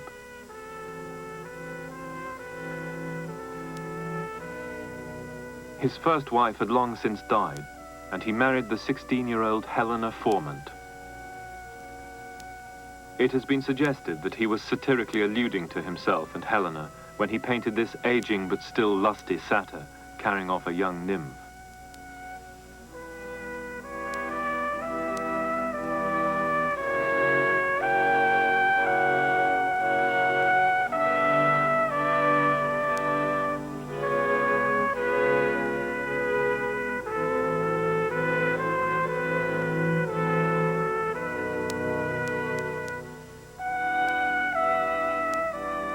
His paintings joyfully and sensually celebrated his love for Helena.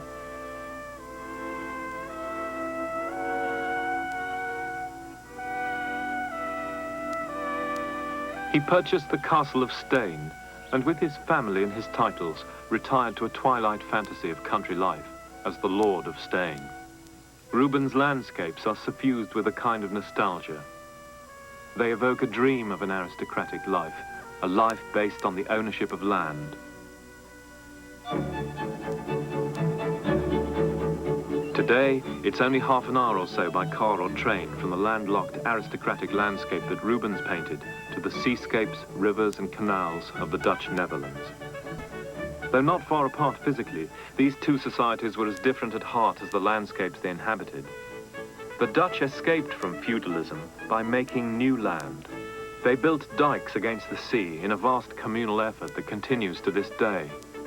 They made their own precarious land, and their peculiar geography made them. Vermeer's view of Delft shows us a secure town that has confidently mastered its difficult environment.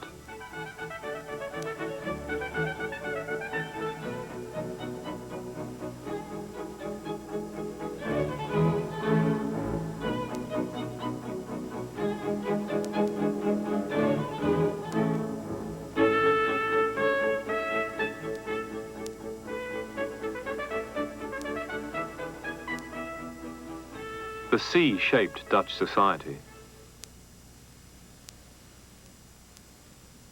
But 80 bitter years of a cruel and bloody war for independence from their Spanish rulers created a Dutch nation. In the middle of the 17th century, the 7 northern provinces of the Netherlands emerged victorious from their struggle for independence and established the predominantly Protestant Dutch Republic. In a Europe dominated by absolutist and Catholic monarchies, Spain, France, Austria, the Republic was an island of relative freedom. And the town hall of the Dutch city of Amsterdam, built in the 17th century, tells us something about the life and the ideals of the Dutch Republic. It has none of the qualities of absolutist architecture. Here, no grand colonnade leads the world into a central focus, as at St. Peter's, Rome. No succession of rooms and corridors and staircases takes us to the monarch's bedroom, as at Louis XIV's palace at Versailles. What you have here in Amsterdam are 7 simple, unpretentious doorways. The architecture of the new town hall, then, is an embodiment of the independent political aspirations of the Netherlands, an expression of Amsterdam's sense of itself as a free city at the center of the world. In the 17th century, the Dutch city of Amsterdam was the greatest economic power in the world, a vast marketplace where every kind of goods could be had. Pepper, whale oil, Japanese lacquer, cloth, wine. The Dutch became rich.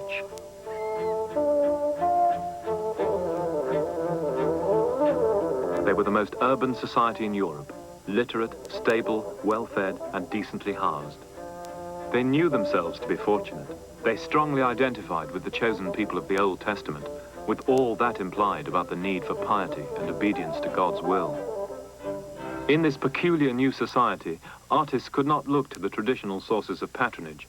There was no royal court, and the Dutch Protestant churches had been stripped of pictures, as we can see in this painting of the Mariakerk in Utrecht by Peter Sanredam. Nevertheless, the Netherlands experienced an explosion in the production and consumption of art. The first mass art market in history arose because, for the first time, ordinary people bought paintings, etchings, and drawings.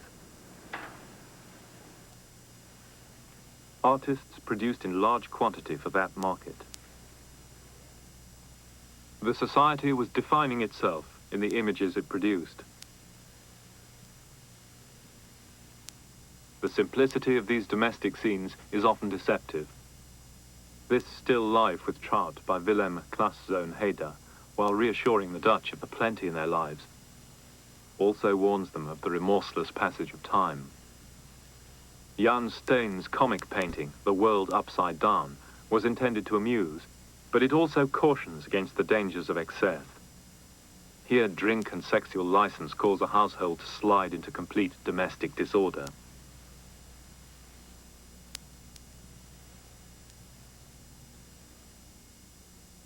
Jan Vermeer's Woman Weighing Pearls stands before a painting of the Last Judgment, warning that wealth must not distract us from our ultimate fate. The Dutch genre paintings are not just innocent images of everyday life, but of the problems and moral crises of everyday life. Like other works of the Baroque period, they convey a message. Ja, naar links. Ja, dat is heel mooi. Verder naar links. Oké, iets naar voren. Oké. Die heren achteraan. Group portraits are still important today. In the 17th century Netherlands, they were essential, for power in the Dutch Republic was held not by a prince, but by corporate bodies, boards of governors, councils. And so the group portrait was, for the Dutch, the equivalent of the equestrian portrait in aristocratic and dynastic states. In the hands of the most remarkable of the Dutch painters, the group portrait becomes an intense and purposeful expression of the group ethos. The Night Watch. More has been written about Rembrandt than any other painter in the history of Western art. But if we had to think of one word that would sum up the essence of that art, it would probably be drama. All the elements of Rembrandt's art were put to the service of drama, none more so, perhaps, than light. His use of light was at the opposite extreme from Vermeer's. The Delft painter flooded his figures with an even, serene radiance, so that they sparkled with the intensity of an image caught by a lens. Rembrandt, on the other hand, turned the lights down low, plunging his histories into a theatrical darkness, the better to use his spotlight for dramatic emphasis and expressive brilliance. The painting was one of Rembrandt's most important assignments, but it was also perhaps one of the most difficult. Militia pieces were hard work. In this picture by Nicholas Eleazar and Piquenoy, we can see that they were much like boardroom or team photographs, expressions of the collective spirit. On the other hand, each of the sitters was paying a tidy sum to have his own individual likeness rendered as faithfully and as flatteringly as possible. So, conventionally, they are lined up in front of us in a shallow, elongated space, marked out from each other just by variations in uniform or by gestures of painful artificiality. Rembrandt brushed aside all these compromises. Instead of lining up his figures in a frieze-like format, he scooped out great hollows of recessed space at the back and front of the painting. And this sculpted space really gave Rembrandt the freedom that he needed to deploy his troops with animation. The drastically foreshortened hand of Captain Banning Cock and the drastically foreshortened halberd, that weapon there, of Lieutenant Reitenberg, give the painting the quality of propulsion. So much movement forward that it almost threatens to trample the beholder with an irresistible onrush of energy. The painter seems to make virtue out of energetic disorder. It is, after all, how the Dutch often like to see themselves, full of dynamism and high spirits. At the same time, Rembrandt did his best to give the group a more soldierly appearance. The figures we see here, loading the musket, shooting it off dangerously close to the lieutenant's hat, blowing the powder away from the top of the gun, all correspond to the warlike values which this group of soldiers still like to believe they embodied. It's a group portrait and a history painting, something that testifies to the reassuring disorderliness of plain citizens. It's really chaos on an epic scale, something which immediately expresses not dumb discipline, but high animal spirits, a boisterous riot of energy, movement, and visual noise that explodes out from its center towards us. In every sense, to give it its correct title, The March Out of the Company of Franz Banning Cock. The flair for drama that invests the Night Watch with so much energy carries over into Rembrandt's more intimate work. His portraits go far beyond the mere rendering of facial features and social position. In the eyes of Rembrandt's subjects, we read personal and private history and psychological nuance. Rembrandt made this self-portrait at the age of 23. It is Rembrandt's steady, deep, probing gaze, that penetrating look to something beyond the surface, that distinguishes what many consider his greatest work. That monument of self-scrutiny, his self-portraits. In about 40 paintings, 20 engravings, and 10 drawings, Rembrandt offers us himself, an individual.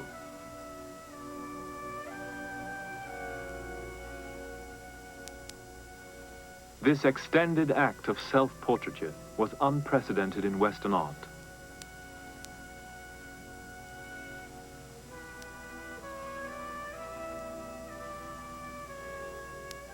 It may be instructive to look once more at Velázquez's great meditation on art.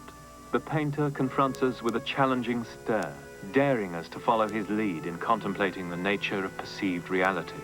But Velázquez stands in a highly structured social and political framework, which is part and parcel of the meaning of the painting.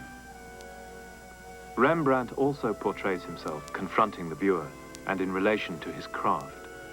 But Rembrandt is entirely alone with his palette, ready to define himself in his characteristic thick impasto, the paint troweled on and worked with his fingers rather than with the brush. Rembrandt, in his solitude, with his direct look and with his coarse, visibly applied paint, asserts his presence, his selfness, his individuality as the matter for contemplation.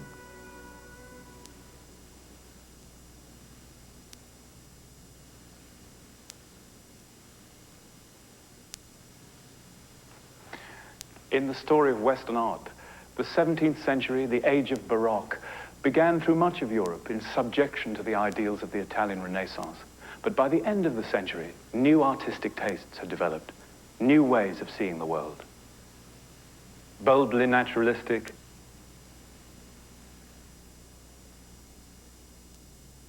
richly sensual,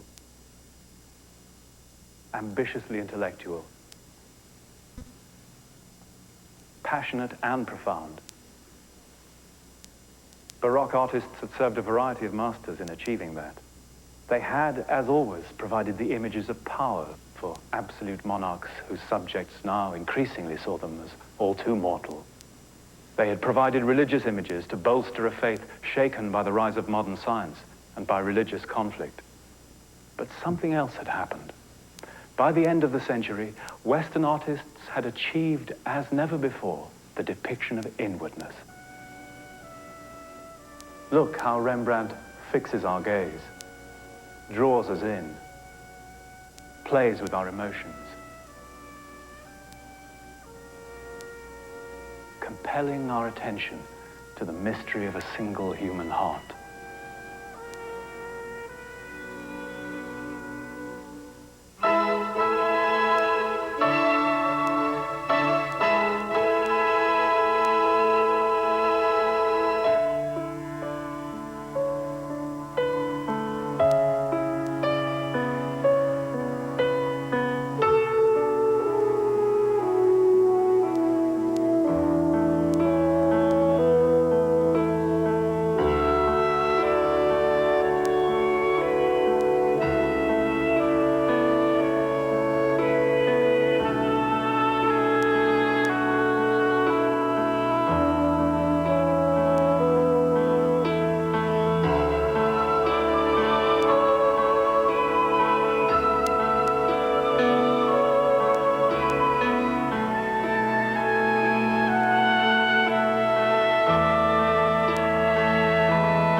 Funding for Art of the Western World was provided by the Annenberg CPB project. Corporate funding for Art of the Western World is by Movado, makers of the Movado Museum Watch, the watch dial design in the permanent collections of museums throughout the world. Additional funding for this program made possible by the financial support of viewers like you, the Corporation for Public Broadcasting, and the following individuals and foundations. For more information on the college telecourse, video cassettes, off-air videotaping, and books based on the series, call 1-800-LEARNER. This is PBS. Art of the Western World is a sweeping panorama of more than 2,000 years of architecture, painting, and sculpture. The companion book to the series takes you even deeper into our artistic and cultural heritage and is available in bookstores everywhere. Or you can order your copy for $34.95 by calling 1-800-451-7020. Have your credit card ready.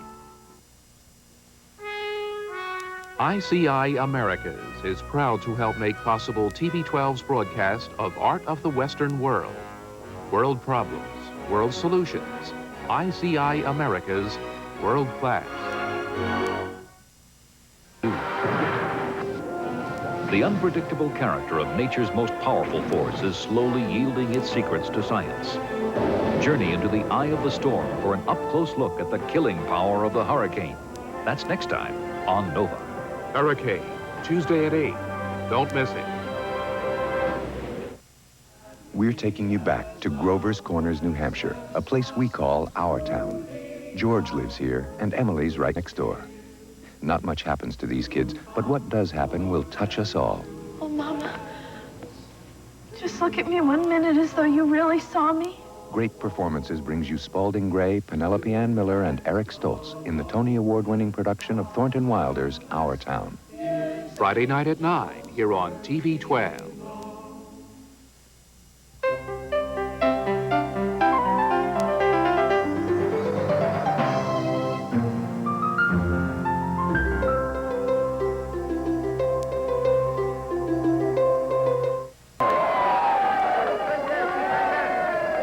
Charles at 40.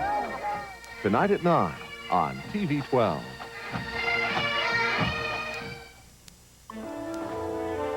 Easter Island has puzzled explorers and scientists for centuries. Who built these giant stone statues? Where did they come from? What became of them? Come to the most isolated inhabited place on Earth as Nova examines the secrets of Easter Island. Secrets of Easter Island, a special 2-hour Nova presentation. Wednesday night at 8 on TV 12. Hong Kong, land of dragons. It's full of all kinds of exotic creatures. Just about everything, in fact, except dragons. Why do they call it the land of dragons when there aren't any? Well, maybe just between us, we should call it the land of no dragons. After all, it's so spectacular, so exotic, you'll hardly miss a few mythical beasts. And if you were to find dragons anywhere, you know you'd find them right here, on Nature. Thursday night at 8 here on TV 12. In a monogamous system, indeed in any system, there's a great advantage to the male in cheating. And if you can get away with it, you may increase the number of genes that get into the next generation, but if you get caught, your investment may be wiped out. And so the animal world is full of strategies and counter-strategies to try to control cheating. Making sex pay. Thursday night at 10 on TV 12. You're watching WHYY TV 12. ICI Americas is proud to help make possible TV 12's broadcast of Art of the Western World. World problems, world solutions. ICI Americas, world class.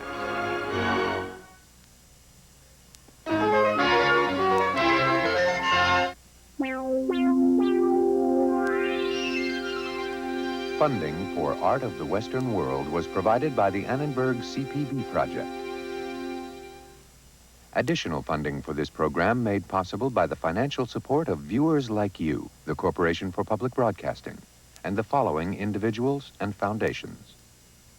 Corporate funding for Art of the Western World is by Movado, makers of the Movado Museum Watch, the watch-style design in the permanent collections of museums throughout the world.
first, the doctors thought it was sciatica, and then they admitted it was gangrene.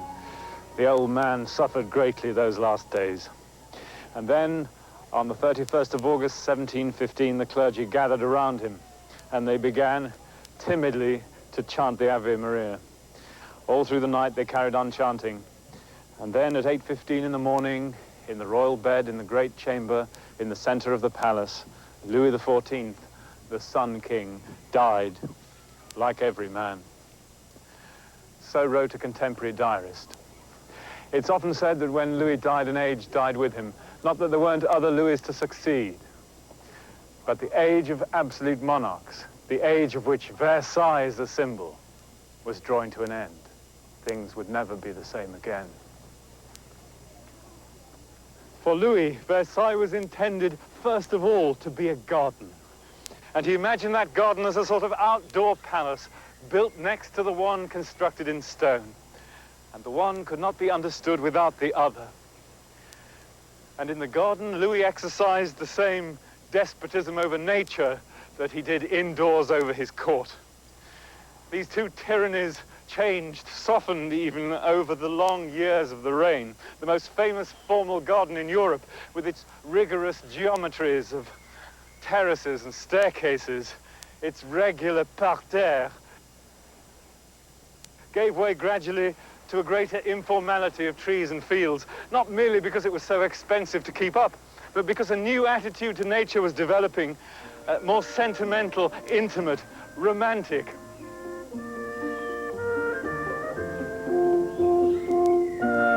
The mood of this moment is captured in a painting done not long after Louis's death, Antoine Watteau's Departure from the Isle of Cythera. Here, a group of elegant courtiers prepares to leave the island of love. The painting signals the new attitude, more informal, poetic, and often amorous. In this paradise of Cythera, there are no restraints, and nature itself is free and unconstrained.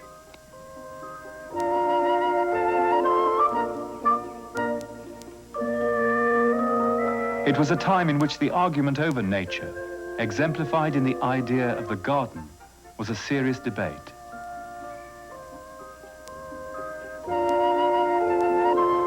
It was in England that this different attitude to nature arose. The informal, spontaneous, picturesque English garden was seen as an expression of English liberties. The geometric French garden was seen as a reflection of their authoritarian system of government. Thus, in the microcosm of the garden could be read beliefs about the world at large.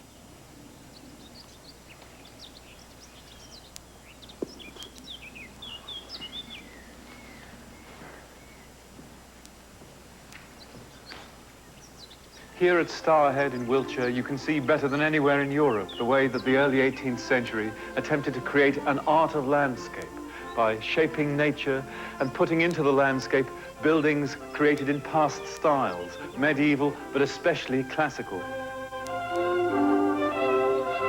They did so in the belief that a landscape or a garden gives added pleasure if one can savor the effects of past time as one wanders around it. And that sensibility is characteristic of their period. The poet Alexander Pope said in the 1730s that this architecture or art derived from landscape painting and compared it to a picture. And that's why we call it picturesque.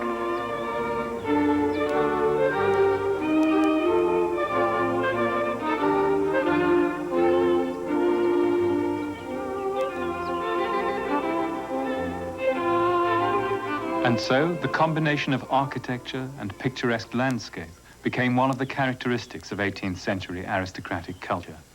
And wealthy patrons sought architects who would design them country estates unparalleled anywhere in Europe. This is Zion House, the seat of the Dukes of Northumberland. The 11th Duke lives there today. Doesn't look very impressive from the outside. Wait till you get in. Robin Middleton of Columbia University, New York, has developed a highly original approach to the architecture of the 18th century. The first design for this floor was a simple checkerboard, without these dynamic directional indicators. But all that was to change as the building took form.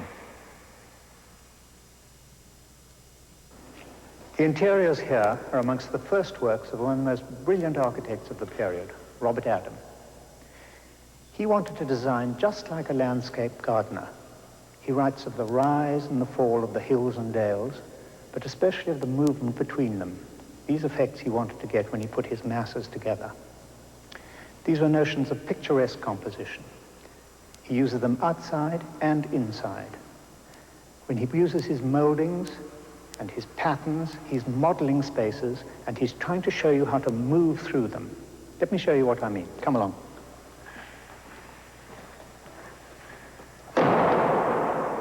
Well, you won't be surprised to learn that that door leads off to the Duke's private apartments. The niche here is large, soft, intimate, well, almost.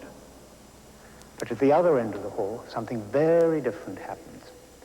And there's a dynamic pattern on the ceiling and on the floor, which is going to lead you into that alternative direction. The niche here is hard and strong and elevated. Adams contrived a change of levels here, which takes you up the stairs into the great staterooms beyond. The first room beyond the hall is the vestibule, a dazzling room, a riot of harsh color and gold, altogether proper for the first anteroom of one of the first peers of the realm. 12 columns give order to this room. They were said to have been found in the bed of the Tiber in Rome. They're not just elements of ostentation, though they clearly are that. Adam uses them to make an awkward room with oddly spaced window openings into a neat cube in effect. That line of columns we just passed marks out a square. Far more interesting, Adams used it to mark out the new axis you take from this vestibule into the sequence of staterooms which goes off from here.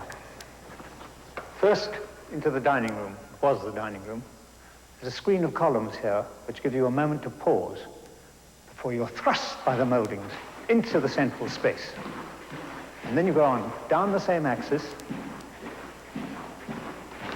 into the first drawing room. A beautiful, fine room. And from that, right through to the beginning of the long gallery, which connects the private apartments and the state apartments. This is the great connecting link in the house, turning the whole circle. While the English aristocracy chose to live in their great landscaped country houses, the French preferred the sophisticated atmosphere of the city. The court had moved away from Versailles to Paris, where the aristocracy built themselves grand town houses, like the Hôtel Soubise of 1739. Behind their plain facades were exquisitely decorated and furnished interiors, where they could entertain themselves, oblivious to the momentous developments in French society beyond their walls.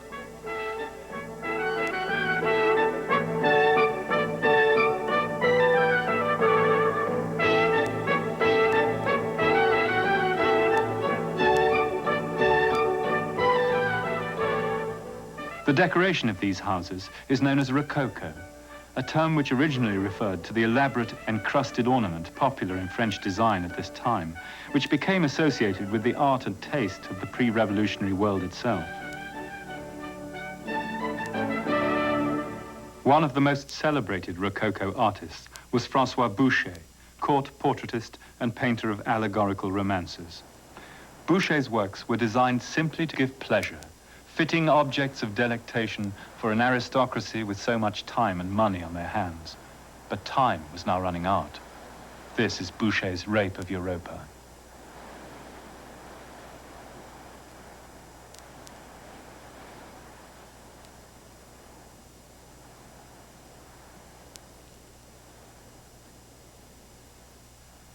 In the literary and philosophical salons where they met, the middle-class intelligentsia bitterly opposed what they saw as a decadent order. They called for a return to universal values based on nature and reason. They held that art should not be for art's sake alone, but should have a moral and educative content. This viewpoint, which heralded the role art would play in the revolution, was shared by some of the great French thinkers of the time. Voltaire, who spent his life opposing the tyranny of church and state. Rousseau, the social critic who believed nature to be the source of all good. For him, society was the reason why man was born free, but everywhere is in chains. Diderot, who in his encyclopedia attempted to scrutinize all natural phenomena in the light of reason. Diderot's attack on Boucher's provocative Odalisque reads like a modern attack on pornography. Today's moral decadence, he said, has led step by step to the corruption of taste, of color, of composition, of character, of expression. This man has no taste. He takes up his brush only to show us bottoms and breasts. For Diderot, it was artists like Greuze who pointed the way forward to a new art, new taste, new morality. His pictures are part of the growth of a new climate in France, part of those almost imperceptible changes in history, of which great events like the French Revolution are the outcome. With Greuze, and here Chardin, we also detect a new theme, that ordinary people have a heroism, that virtue and strength reside in them, not in kings and nobles. And indeed, in Chardin's world of middle-class people, are precisely the men and women who would be attempting to take power in the revolution half a century on.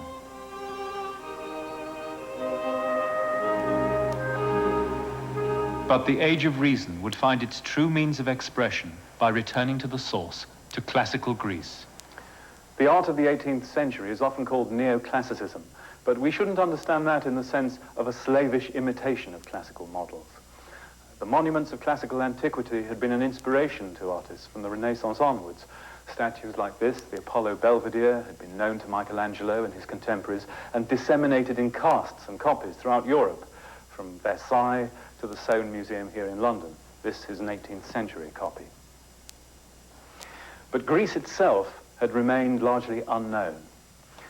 Artists like Poussin were depicting imaginary landscapes.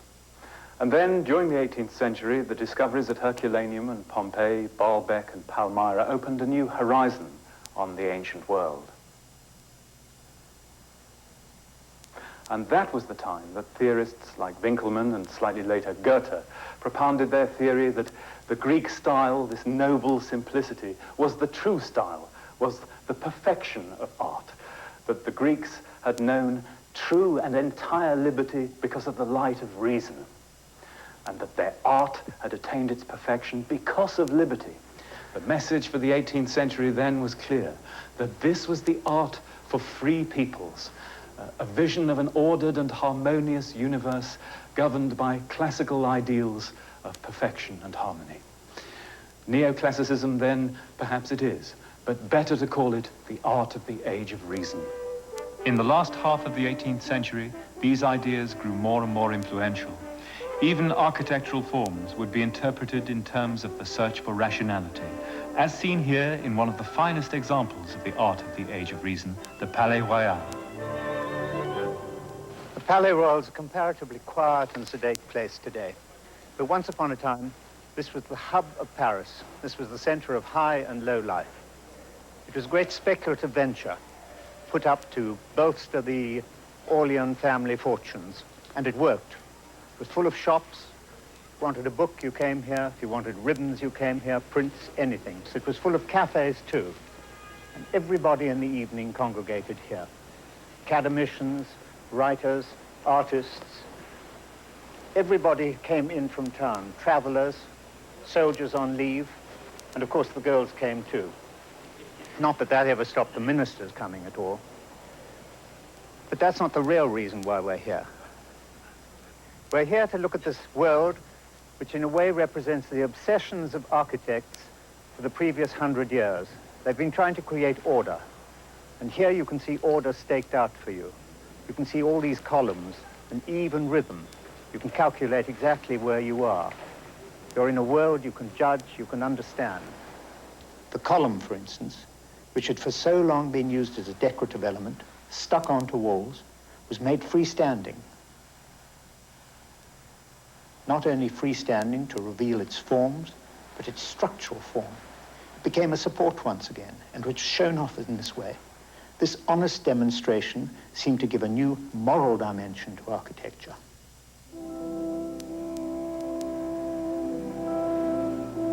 One of the first buildings in which this new honesty of expression had been consciously attempted was the east front of the Louvre, dating back from the 17th century, 1667 to 1674. But it remained a model of architecture throughout the 18th century.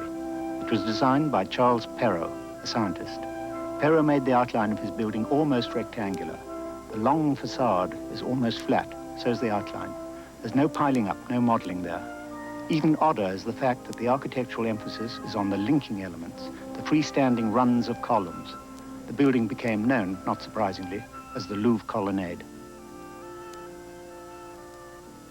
Perrault was determined that his columns should not be decorative elements, but, as he thought in ancient Greek architecture, the supports of the building, strong structural supports. He introduced engineering of a very high order into his design. The columns are threaded through with bars of iron, which are linked to crossbars in the stone of the ceiling and anchored into the walls behind. Here is the initial idea that led to the development of reinforced concrete in the 20th century. Almost 100 years later, exactly these same ideas were taken up by another architect, Soufflot, when he was commissioned to build the grandest, the noblest church in all of Europe, the church known as Sainte-Geneviève, called the Panthéon today. Actually, you can even see it from here. It's right over there.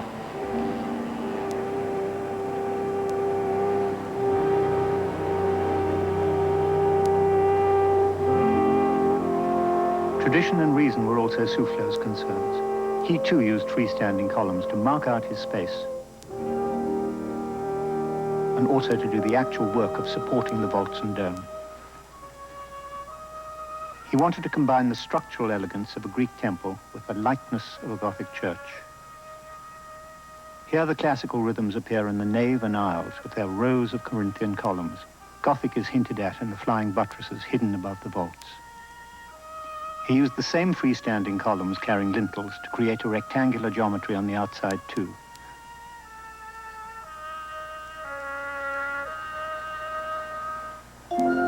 This is called post and lintel construction.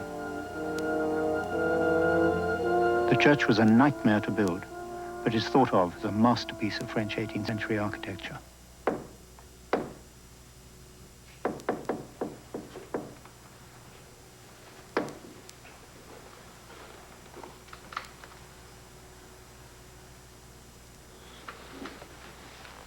Everyone who could went to Rome in the 18th century.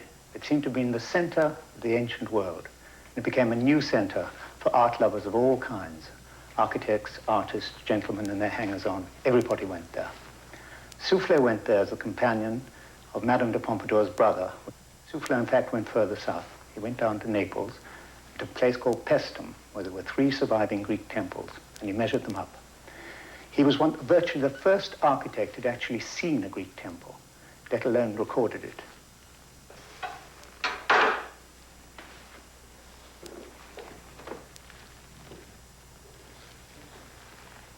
Giambattista Piranesi was most upset by the idea that Greek was the divine source of architecture. He wasn't, in fact, Roman at all. He was Venetian. He'd come to Rome at the age of 19, but he climbed over the ruins, he excavated, and he recorded the past in over 1,000 views during his lifetime. Not only the past, but in fact the present of Rome too. Rome was the center of his world. Copper, of course, was very expensive, and he'd put his wife's dowry into an investment into these great plates. So he was very worried indeed, thought that the French might start going off to Athens. So although he had a lot of French friends amongst these critics and architects in Rome, he started attacking them. He ridiculed Greek architecture. But then, just before he died in 1778, he himself went south to Paestum. And in 15 or 16 wonderful drawings, he conjured up the magic of Greek architecture as never before. He showed that the column that the French for so long had thought of as a structural element which they wanted to express honestly was really a piece of sculpture, a piece of beautiful sculpture. After that, with the discovery of Paestum and Greek architecture itself, the aesthetic vision of Europe changed.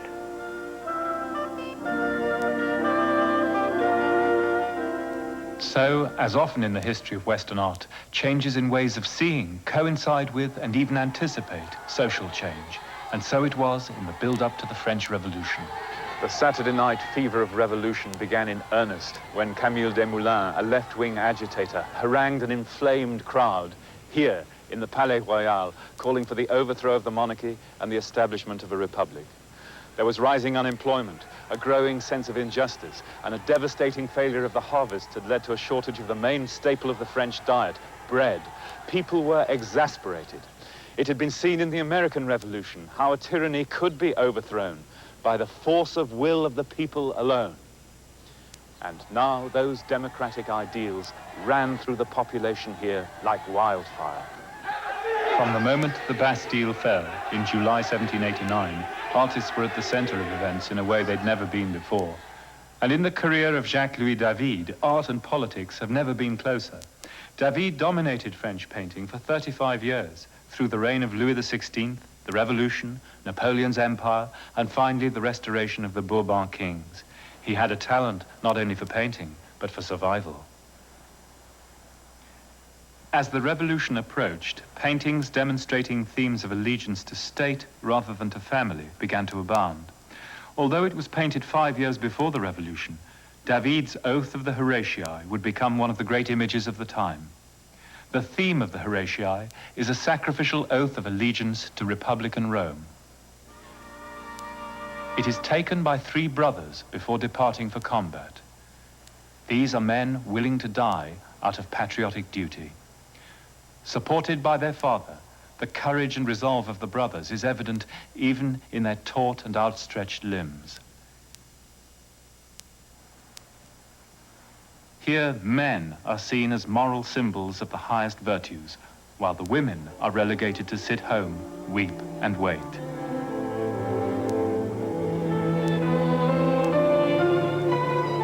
The mothers and sisters, wrapped in soft, pliant draperies, seem to melt into tender gestures of suffering.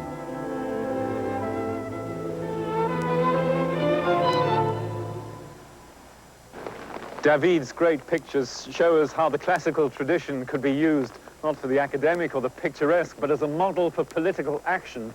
These are moral fables, dramas with their austere heroism, their severe sacrificial devotion to the ideal of the state. No wonder that some people went so far as to blame the cult of classical antiquity for helping bring the revolution about. And nothing better demonstrates the connection between this art and the politics of the time than an extraordinary event which took place only months into the revolution, when Voltaire's old play on the life of Brutus was revived at the National Theatre. At the end, David's picture of Brutus was enacted as a tableau vivant. When Brutus cried, "Gods, give us death rather than slavery," the roars and applause of the audience were so great that it was minutes before order was re-established. Never, said an eyewitness, was the illusion more complete. The spectators became so many Romans. They believed they had participated in the action.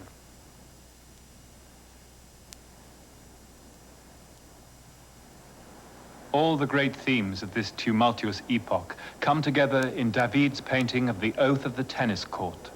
This great declaration of the rights of man in June 1789 was the symbolic beginning of the revolution.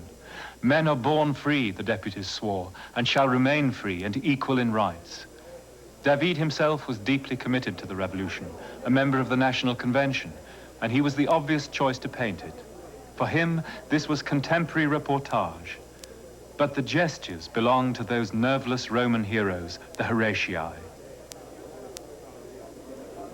In the tennis court, then, David showed the spectators had indeed become the actors, become new Romans. As a fellow deputy said, to paint this moment, we have chosen the painter of the Horatii, this patriot whose genius anticipated the revolution. Unfortunately, their high ideals were not destined to last long. Vive l'Assemblée nationale! During those first radical years, David devoted his art to the new republic. One of his friends and heroes was Jean-Paul Marat, the journalist. This friend of the people came to a violent end. He was murdered in his bathtub by his political enemy, Charlotte Corday. The day after Marat's death, a deputation appeared in the National Convention to offer regrets on behalf of the people. One of the deputies made a speech which is recorded by a contemporary of David, the historian Delacluse. What a crime is this? A parricidal hand has robbed us of the people's most determined defender, a man who died for liberty. We still look among you, expecting to see him here, among you, our representatives. What a spectacle it was, this man in the moment of his death. Where are you, David? You have another picture to paint. And David spoke up, his voice choked with emotion. Yes, I will undertake it.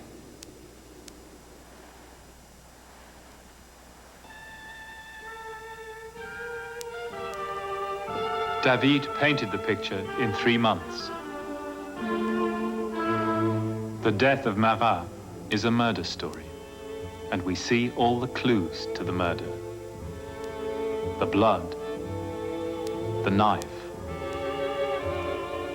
the letter Marat received from Charlotte Corday just before she murdered him. It's a very realistic picture, strongly, movingly realistic, but it is more than that. It has an almost religious intensity, like a secular Pietà, an icon to a martyr for the cause of freedom. In painting this, David created perhaps the greatest single image of the revolution.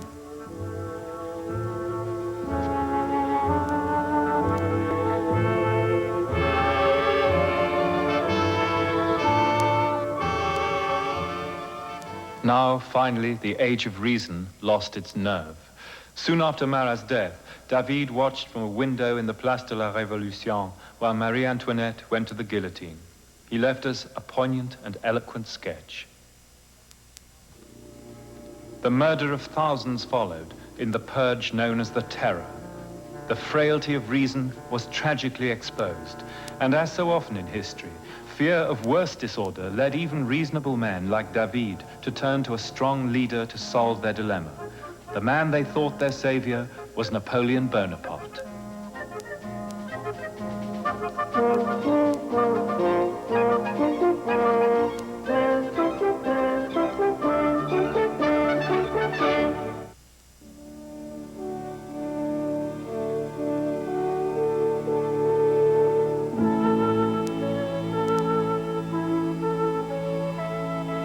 In 1815, in the aftermath of Napoleon's defeat at Waterloo, Tsar Alexander of Russia visited Paris and saw the Vendôme column crowned by its imperial statue of Napoleon. Were I to be so highly elevated, he quipped, my head would surely spin with vertigo.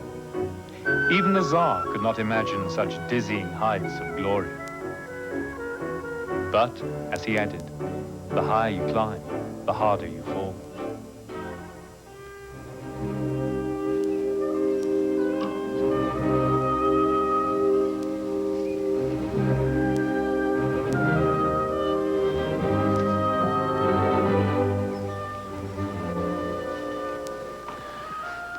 What heights Napoleon fell from. In those brief few years, he led French armies to Italy, Egypt, Spain, Austria, Prussia, and even Moscow itself. And during that meteoric time, this room, his library at the Chateau of Malmaison, was his still point, the place to which he could return. It was here, for example, that he worked on his famous law code, the Code Napoleon, at this desk, the desk painted by David.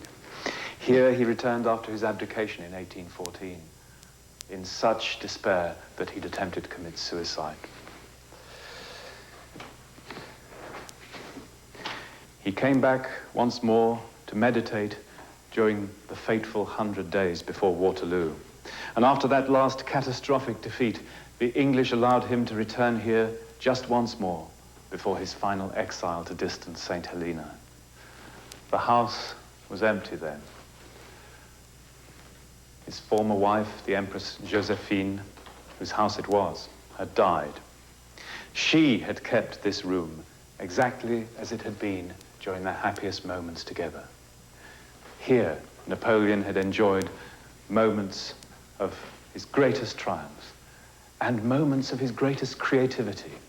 For in the story of art, too, Napoleon was an extraordinary catalyst, not merely in the pictures that he commissioned or inspired here in France and in the Empire, but throughout Europe, for everywhere artists were touched by his aura. Napoleon's official architects, Percier and Fontaine, periodically had sent an illustrated newsletter of engravings to Tsar Alexander, showing the most recent public works commissioned by Napoleon. For after the coup d'etat that brought Napoleon to power, there was no end to his plans for making Paris into a capital worthy of imperial Rome. La Madeleine, begun as a church, was continued by Napoleon as a temple to glory. The architect Vignon intended it to be a replica of an antique Roman temple, incorporating statues and bas-reliefs and the use of rich materials. The purity and severity of Greek Doric was replaced by Corinthian splendor to commemorate ancient Rome, as was befitting an emperor who took as his ancestors the emperors Trajan and Alexander. Some of the most extravagant monuments since the fall of the Roman Empire were built by Napoleon as symbols of his dominion, and many are still tourist attractions in Paris today. Percier and Fontaine were also responsible for much of the replanning of Paris. They made a triumphal east-west route across the city. Another Roman touch was the long arcaded street, La Rue de Rivoli. They prepared designs for linking the Tuileries Gardens with the Louvre, and even started on the interior of the museum itself, where their inventive details can still be admired today. The newly constituted Louvre Museum became Napoleon's domain. He commissioned France's finest artists to glorify his deeds, and the most celebrated of all was Jacques-Louis David. Disappointed with the aftermath of the revolution, David had sworn never to trust in men again, only in ideas, yet he was fascinated by Napoleon and quickly succumbed to his spell. When he first met the young general and first consul of France, he said, "Oh, my friends, what a beautiful head he has. It is pure, it is great, it is as beautiful as the antique. Yes, Bonaparte is my hero." Decades before the revolution, the encyclopedist Diderot had suggested the Louvre be used for the public display of the royal collections. Afterwards, in 1793, it opened as the Muséum Central des Arts. Then came the brief but dazzling era of the Musée Napoléon, filled with the state treasures and the loot of his campaigns. It was here that David presented his newly finished canvas, The Sabine Women. It tells of the reconciliation between two warring tribes, the Romans and the Sabines, effected by a central allegorical female figure. Art historian Eva Burkhardt explains the remarkable device used by David to show this veiled plea for national reconciliation among the feuding factions of post-revolutionary France. This mirror is not here by accident. During my research on the painter David in Paris, I had discovered that it was actually a part of the original exhibition that David organized to show his painting, The Sabine Women. The exhibition took place in this very museum. The function of the mirror was twofold. First of all, it was to draw the visitor's attention to the central and most important part of the painting, the women. The oval shape of the mirror echoed the circular arrangement of the women painted by David. Secondly, it was to control the way the painting was looked at. David wanted that the people not only look at the painting, but actually participate almost physically in it. The visitors saw themselves reflected in the mirror, side by side, the actors painted by David.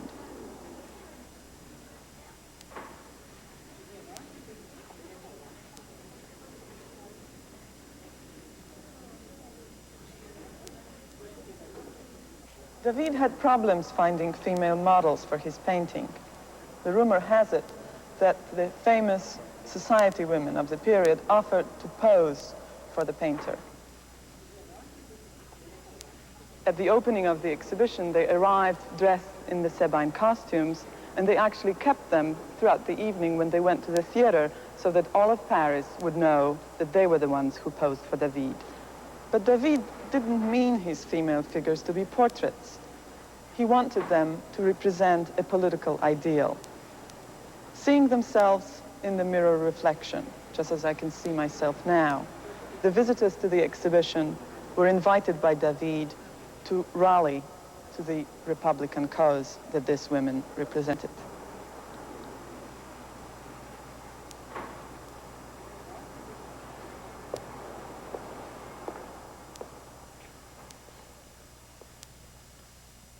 Not only David, but also his pupils, Gros and Ingres, truly believed Napoleon was the only one capable of leading France out of the impasse of the Revolution without sacrificing its principles.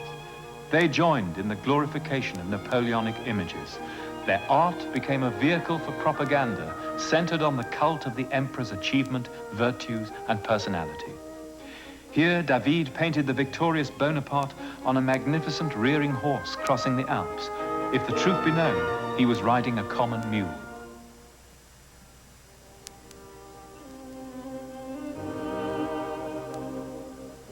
Another famous image of the Bonaparte cult shows Napoleon walking fearlessly into the plague house at Jaffa in the Holy Land, unafraid of contagion because of his almost divine power to heal.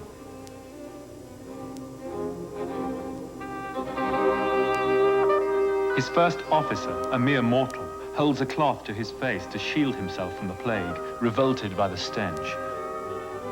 Less ethereal, more practical, Arab and French medical officers are desperately trying to provide medical aid to the plague victims.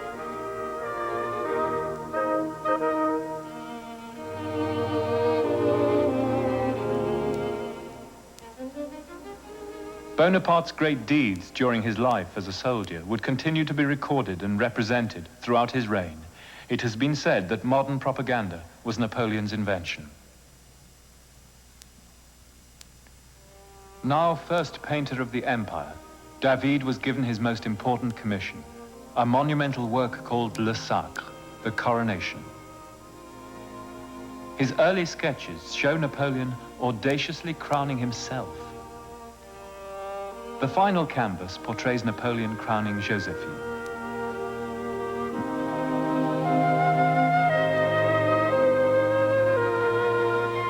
David painted himself, sketching the scene.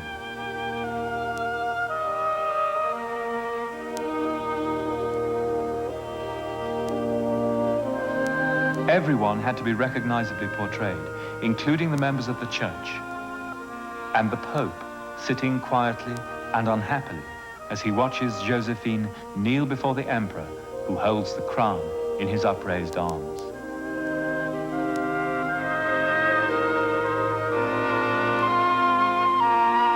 Napoleon's sisters were not only jealous of Josephine, but also of Josephine's daughter from a former marriage, whose child was rumored to be Napoleon's. Even Napoleon's mother, who in fact refused to attend the ceremony, was duly painted in.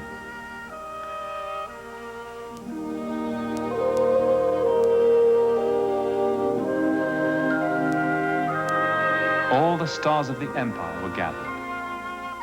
The coronation was as much the triumph of Josephine as it was of Napoleon. For though she would never present Napoleon with an heir, she was the love of his life and wanted the world to know it.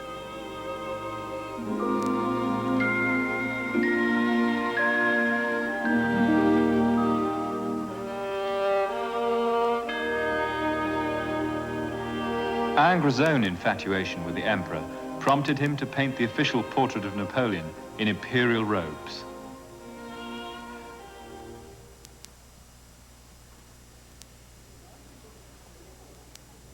After the French Revolution, when the Louvre was transformed from a royal palace with private collections to a public museum, it was here that young painters could complete their art education by copying old masters, learning from the examples of the past.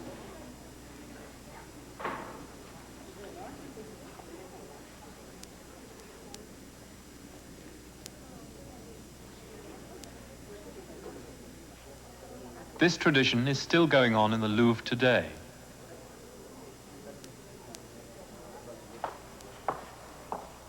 Where Pierre Rosenberg is chief curator of painting.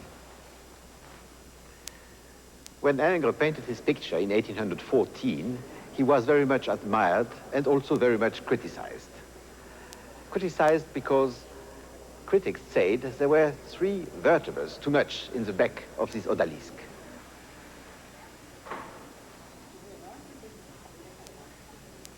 What is an odalisque? An odalisque is a Turkish harem girl, and you recognize her very well through her costume. The colors are very soft, very precise, very beautiful. The harmony of it is the reverse of the very strong coloring that David had used for his great pictures. I really do love this picture. Why? Well, it's not sensual, it's erotic. It's an intellectual picture. It's painted with his brain. In spite of this, it's erotic. It's connected. In fact, it's a connection between brain and eroticism. Everything about eroticism is happening in the brain here and nowhere else. It's a very hot picture, but done by an artist whose conception about art is of a very high level. And in a strange way, Ingres was very much criticized in the 19th century because thought to be a reactionary artist, an artist of the past, an academic artist, a man bringing nothing new to art. And in the reverse has happened in our century, where Ingres, in a certain way, is so much and so rightly admired and is considered as one of the fathers of modernity and of modern art.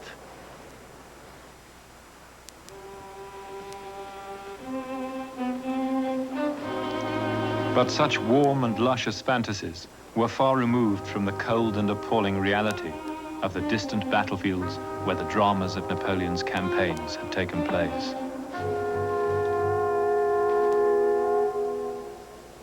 Gros was a pupil of David, but his art is quite different of David's art. Here you have the battlefield of Eylau the day after the battle. Of course, the hero of the battle, Napoleon, is in the middle of the picture.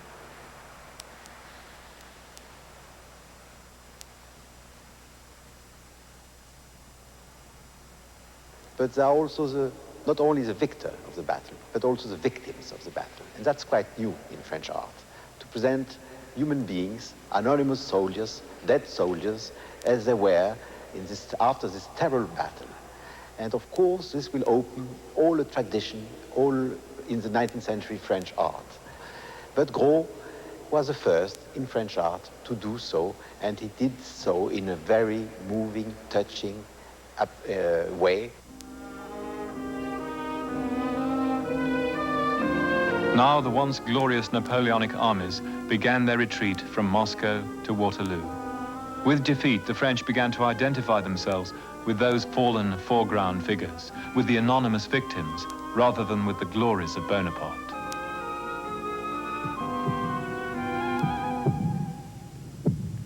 Myths of heroic or noble ends turned into deceptions, and more often than not, only pointless suffering and senseless torture remained. The blackness of war between Spain and France inspired Goya to sketch this series on the horrors of war, showing the factual account of man's cruelty to man. Goya watched the arrival of the foreign conqueror, believing at first that he was bringing reason, progress, order, and liberty.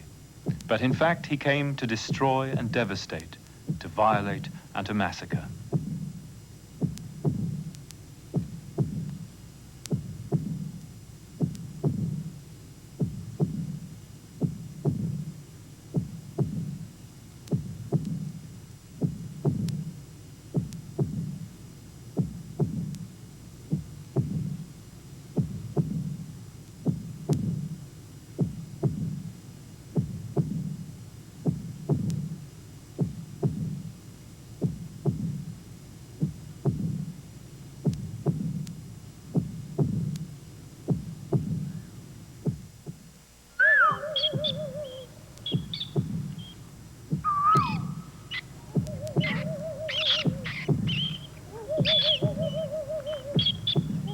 The sleep of reason produces monsters.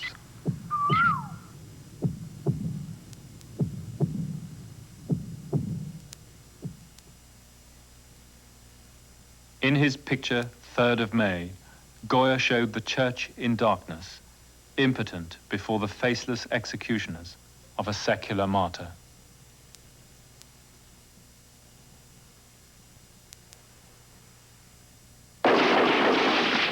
Goya's nameless peasant symbolizes the whole of Spain, which rose against the Napoleonic invaders. Fire, destruction, violence, death, this was Spain between 1808 and 1814. The only source of illumination is the soldier's huge lantern. We are far from the beam of the Enlightenment.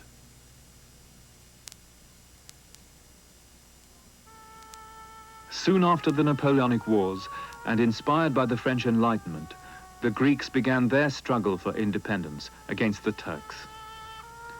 The French romantic painter Delacroix was passionately committed to the Greek cause. He lent his support to the Greeks in Greece on the Ruins of Missolonghi of 1826. Greece is portrayed as an idealized, impassioned woman dressed in white, reminiscent of David's central figure in the Sabine Women. She rises heroically above the rubble, arms extended, appealing for help in the cause of liberty.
And so the electrifying effects of the Napoleonic era, creative and destructive, left their mark on artists as well as on everybody else. The neoclassical style would continue into the 19th century, but arid and academic, incapable of imparting true feeling. And true feeling is at the core of the sensibility which followed the revolution, the period we know now as the Age of Romanticism. There's no real definition of Romanticism. We think perhaps of wild-eyed artists and poets like Keats and Shelley, of melancholy Gothic ruins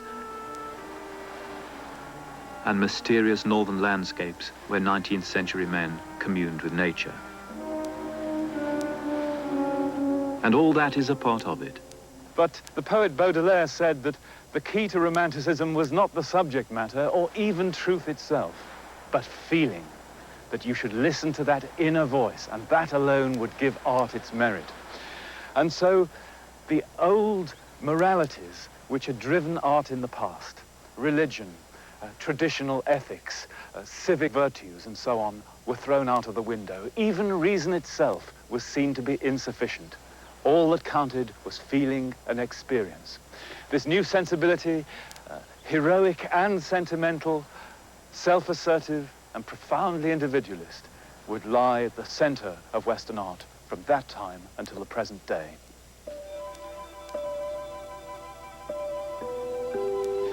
France, like the rest of Europe, was now changing fast.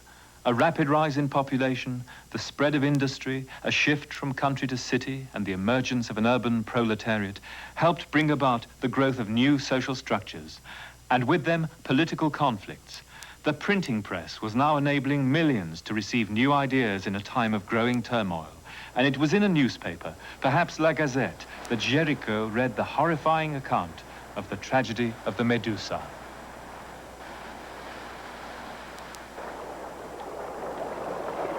In the summer of 1816, the French frigate, the Medusa, carrying soldiers and passengers, was wrecked off the African coast. The captain, of noble birth and a political appointment, was proved incompetent. Of the 115 men and women who tried to save themselves on a makeshift raft, Only 15 survived. 13 days on a floating coffin, human beings reduced to a state of animal despair, a poignant human drama of corpses and victims who suffered atrociously but for no noble cause. Above, on the apex of the human pyramid, men and women gesturing frantically. This painting came to be regarded as a political allegory of a deeper sort. The French historian Michelet wrote, "France herself, our whole society is on that raft."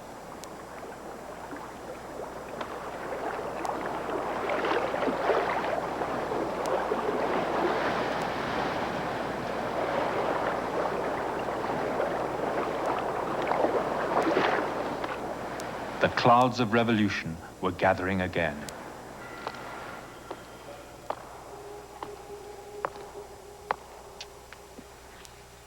At the end of July 1830, Paris was up in arms. It was the end of the Bourbons, the ruling family of France for so many centuries. Everyone hoped in liberty and in freedom. It was a great moment of French history. Delacroix was not at all a radical, politically speaking. He was a quite famous artist at this moment of his life, and he immediately understood that it was for him the occasion to paint a great picture. And he painted a very great picture. It's, of course, a political picture. It is also a history picture. By history, I mean it's an allegory of freedom, and the lady in the middle of the picture, the woman in the middle of the picture, represents freedom and liberty. She has in her hand the French flag, the three colors of France, and she is dominating the picture where you see a lot of people, dead soldiers, workers, an intellectual wearing a hat. All these figures are taken in everyday life.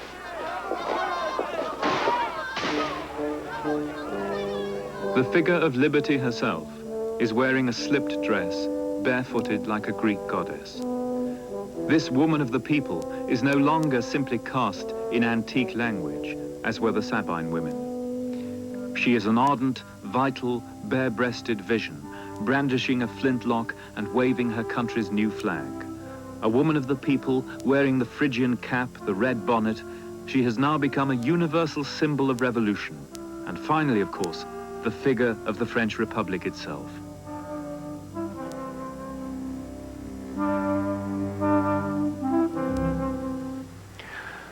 Ironically, Delacroix's Liberty was bought by the liberal king, Louis-Philippe, who never dared show it.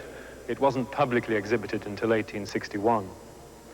2 years afterwards, a distant ancestor of Delacroix's allegorical figure arrived in Paris, the winged victory of Samothrace. It was sculpted in ancient Greece in about 200 BC.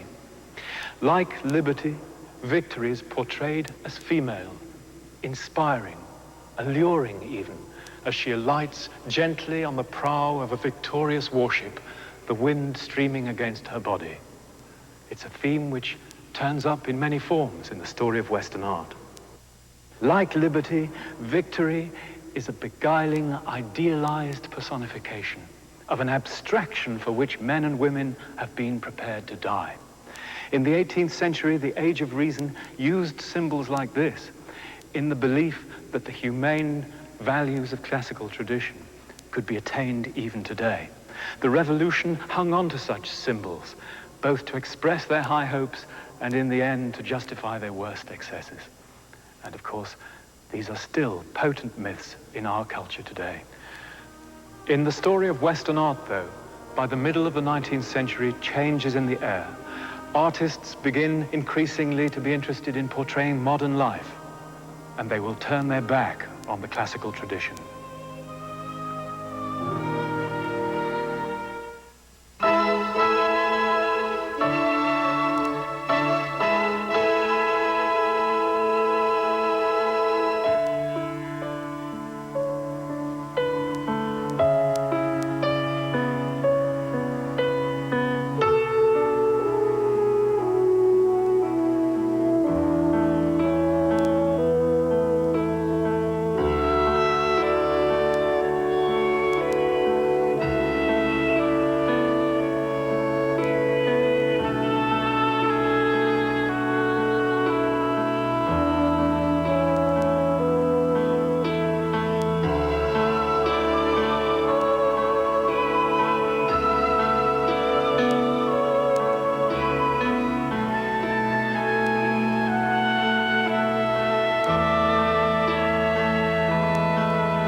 Funding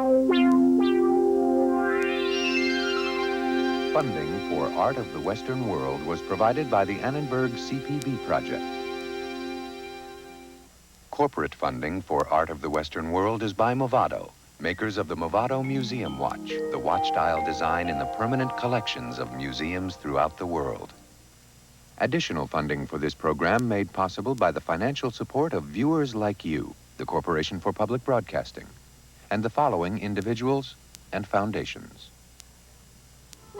For more information on the college telecourse, video cassettes, off-air videotaping, and books based on the series, call 1-800-LEARNER. This is PBS. Friday night beginning at 9.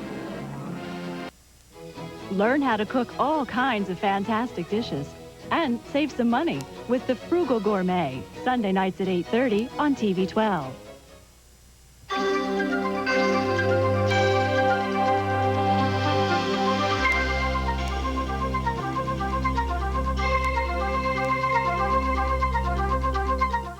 Ohio 45214. Please allow 4 to 6 weeks for delivery.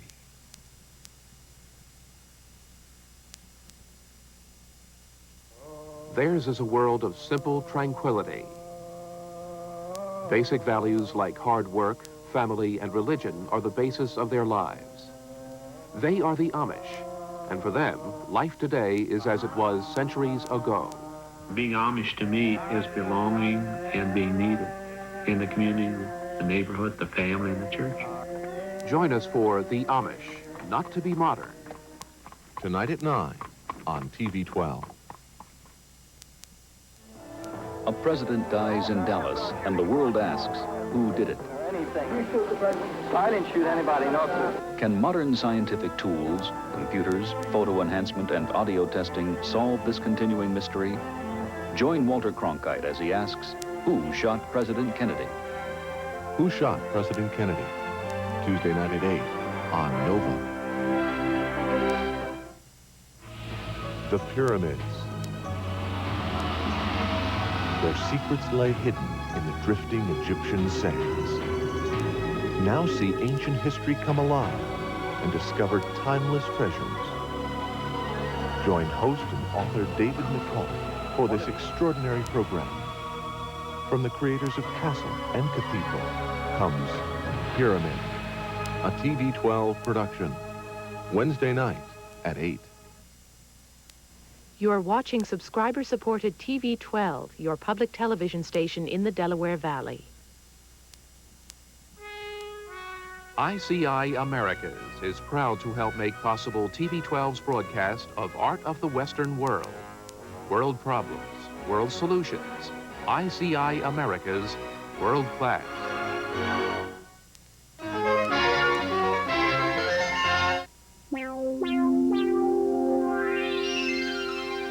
Funding for Art of the Western World was provided by the Annenberg CPB project.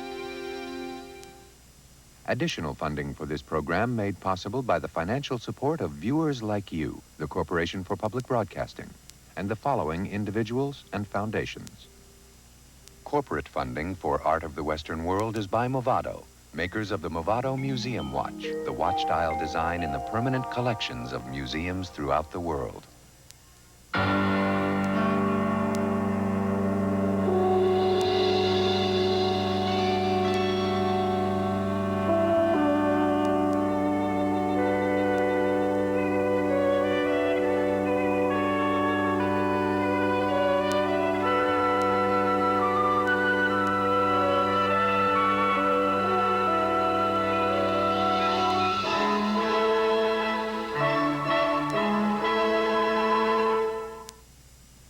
Lot 42, the Claude Monet Nafias of 1908. £3 million is bid for this lot, 3 million. I have a bid of £3 million. 3,200,000, 3,500,000, 3,800,000, 4 million. At £4 million now, at £4 million, 4,200,000, 4,400,000, 4,500,000, 4,600,000.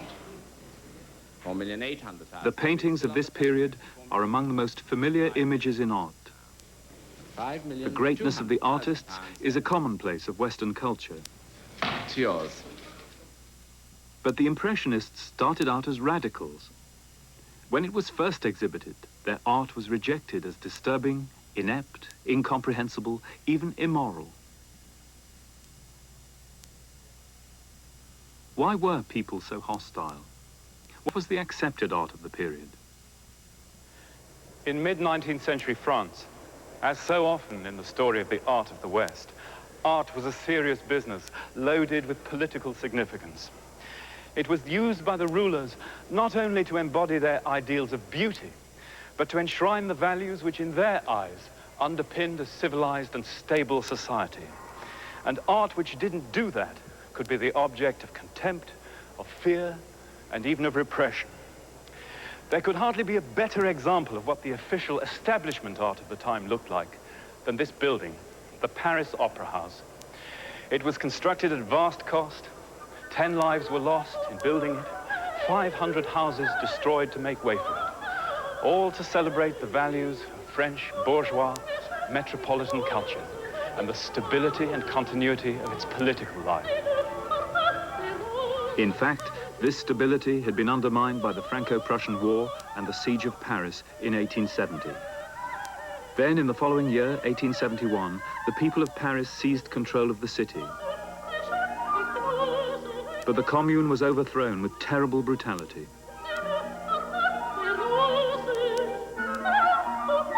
Thousands of people were executed, and the center of the city was left partially wrecked.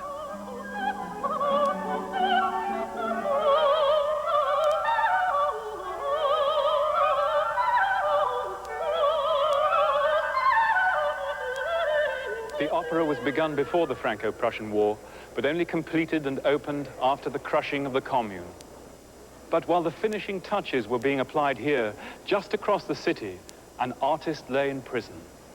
Gustave Courbet had been a member of the Paris Commune.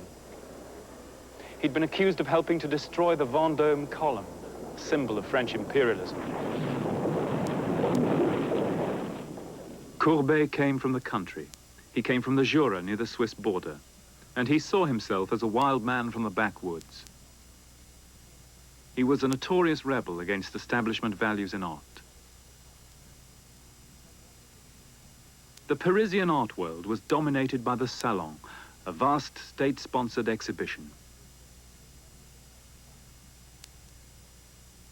Here, large-scale religious or historical subjects were preferred, showing dramatic deeds or moralizing themes like Couture's Romans of the Decadence.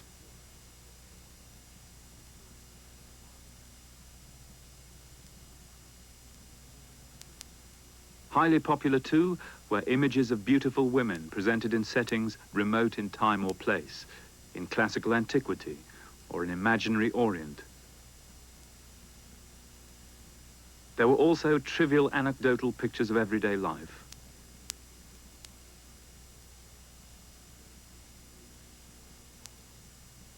Courbet called his art realist.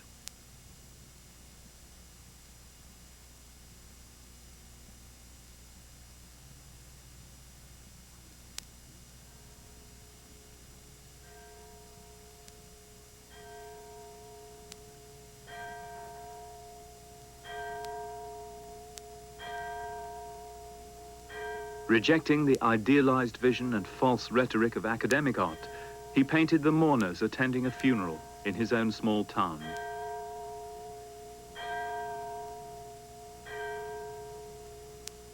Courbet said, "It was not my intention to attain the trivial goal of art for art's sake. No, my aim is to translate the customs, the ideas, and the appearance of my own epoch as I see them."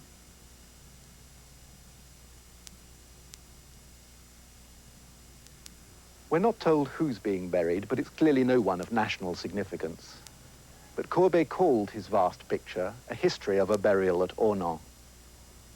And by its size and by its title, he was claiming that the everyday customs of his own provincial society were just as worthy subjects of serious historical art as any other. Modern landscape and modern people were now the raw material for a serious form of painting. Courbet intended his picture to be seen at the Paris Salon, and it was clearly meant to shock,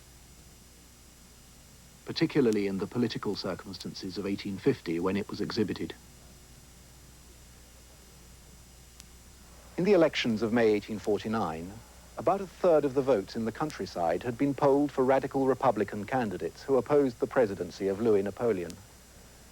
And to the urban bourgeoisie, these rural Republicans seemed a threat to the whole social order.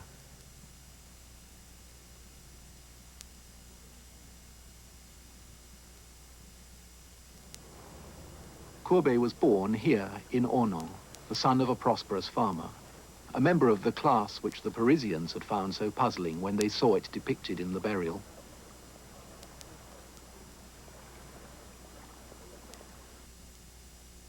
Courbet presented himself as a man of the country, a sort of natural being with untamed appetites.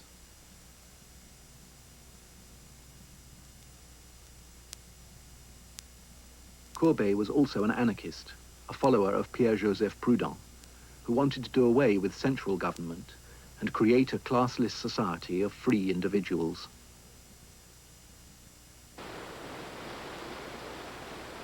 Individualism and realism were closely connected for Courbet, who felt that the artist could only realize himself through an immersion in the physical world.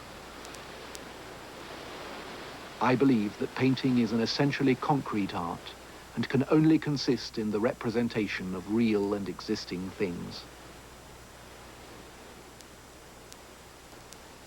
An abstract object does not belong in the domain of painting.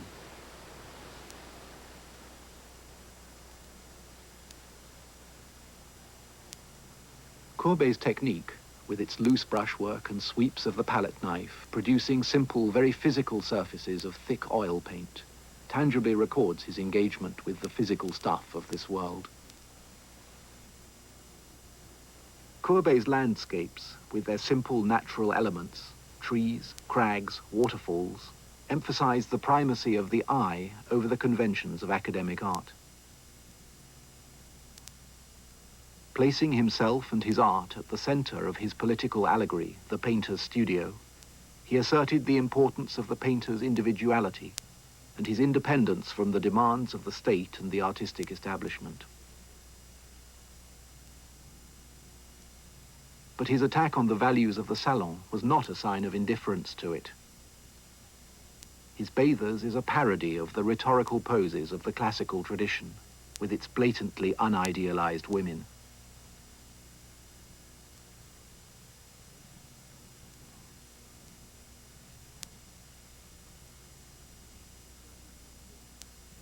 The nude, too, that most traditional of subjects, had become part of the realist project.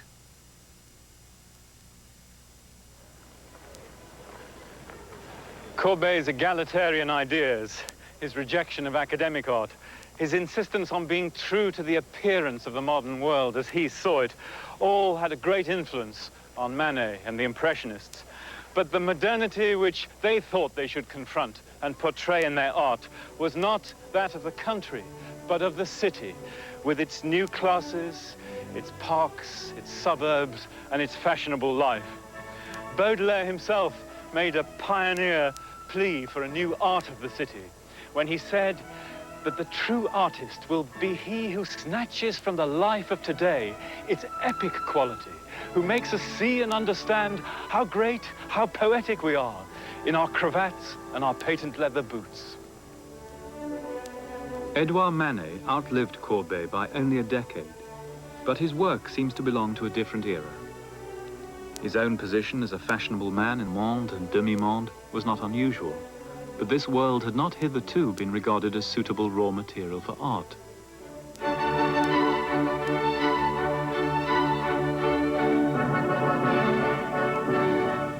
In 1862, he painted a fashionable gathering listening to music in the Tuileries Gardens. His technique was harshly criticized by his contemporaries. It was emphatically unlike the manual dexterity of academic training. He was criticized for treating everything alike. clothes, umbrellas, chairs are given just as much significance as a face. The picture was contrived to seem artless, a personal response to his optical experience. And this in itself was an attack on academic hierarchies, of the face over the body, of the hero over the ordinary person in the street. But the first major scandal of Manet's career was provoked when he submitted the Déjeuner sur l'herbe to the Salon in 1863. It was rejected. The Déjeuner was a parody of earlier artistic traditions. Manet said, "I'm going to redo Giorgione's picture in the transparency of the atmosphere, with figures like you see over there by the river."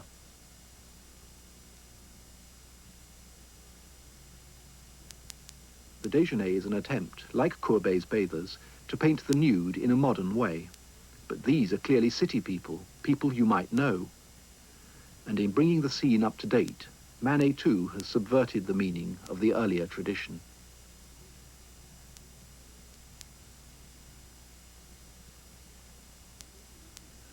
The situation is hard to fathom. Gestures and expressions make no obvious sense. And yet the directness of the woman's gaze invites us to participate in this equivocal situation.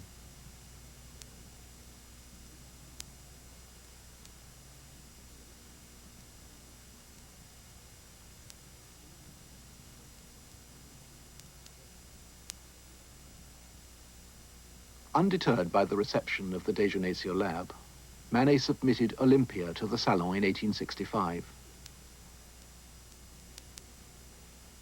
It was accepted, but it provoked great derision.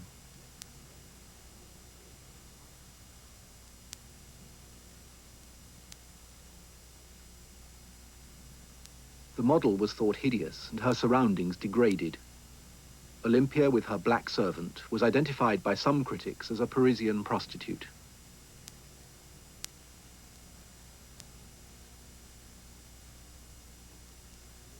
The treatment of the painting also shocked the viewers.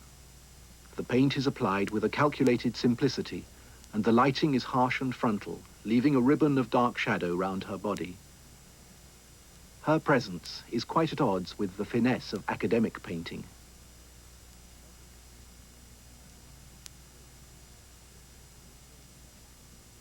Olympia exposes the conventions which structured the display of sexuality in the nudes which were successful at the Salon.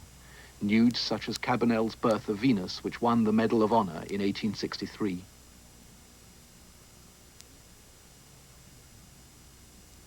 Violating the principle that nudes in art must be remote and passive, this modern Venus challenges the viewer to respond to her gaze. Olympia is silenced but not rendered powerless by her position. And in the heavily censored regime of Napoleon III, she brought through the gates of the Salon a disturbing suggestion that there were elements in modern life that might not be under control.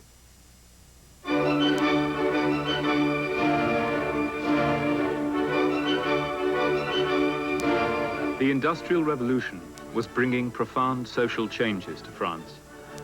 Paris itself was transformed by Baron Haussmann, the prefect of Paris, whose great boulevards were crashing through the old neighborhoods. An elegant, impersonal, modern city was created. New classes emerged and asserted their right to enjoy themselves.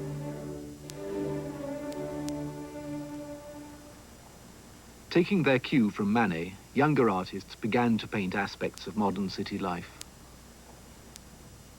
But the city they observed was often an uncertain, anonymous place. It offered alienation as well as adventure. The cafe concerts were places of popular entertainment where people from different classes could mingle and their identities could be masked. Edgar Degas, in particular, explored places like these with an extraordinary variety of techniques, increasingly using pastel as a means of combining color with drawing.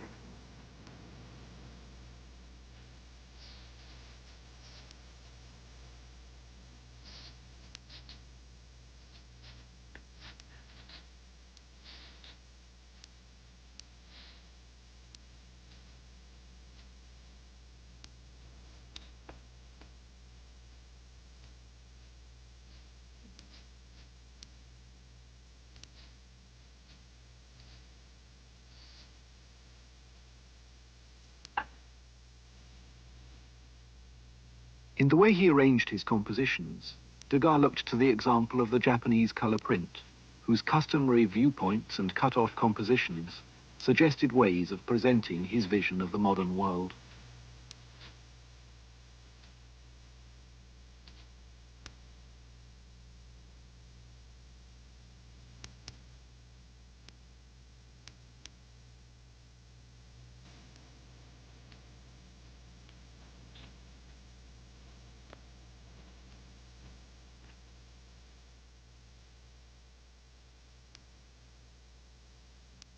Tu veux bien m'emmener à la promenade, sans des choix belles et pitiés.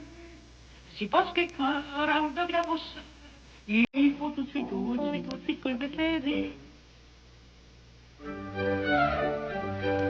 Pierre Auguste Renoir painted a far more involved and festive vision of the era. The forms of the figures are dissolved into a play of patches of warm and cool color, which suggest the fall of sunlight through the trees. By this focus on the surface of appearances, Renoir treats the modern world as a spectacle, rather than creating the sort of moral narrative favored by academic artists.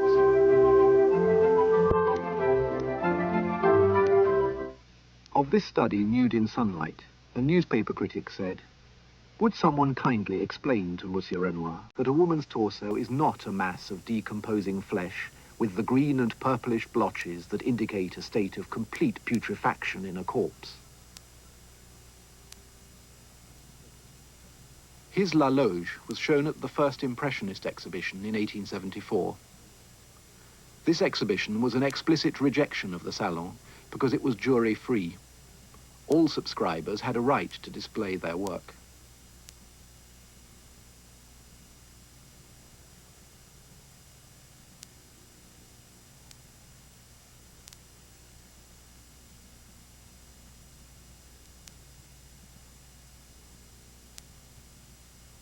The show was dominated by outdoor scenes, mostly small, informal pictures which the artists painted in the open air in front of their subjects.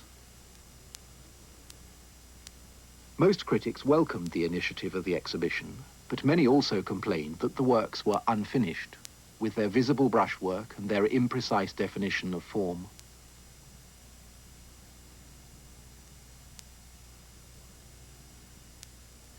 The artists themselves distinguished between their more elaborate and tidily executed canvases and their sketches, rapid notations of subjects or natural effects.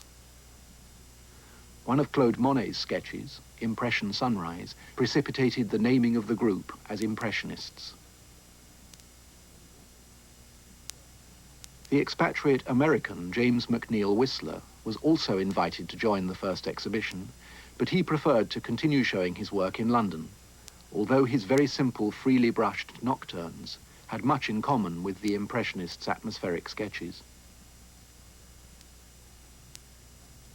It was this lack of finish which led the celebrated English critic Ruskin to accuse Whistler of flinging a pot of paint in the face of the public.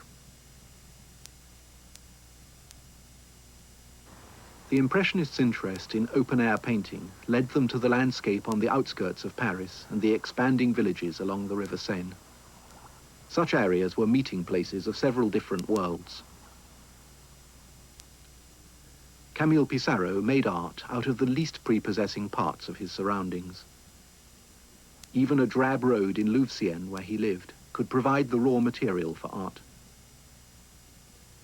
Pissarro generally peopled the streets of Louveciennes with peasant figures, showing it as a country village. But when Renoir painted the same stretch of road, he transformed it into a cheerful pleasure ground with fashionably dressed strollers from the city.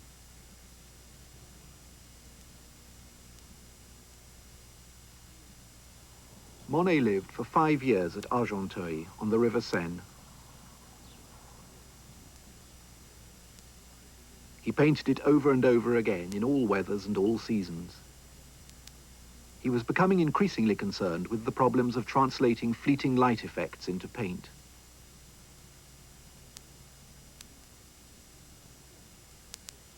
But he continued to explore the many different facets of the place.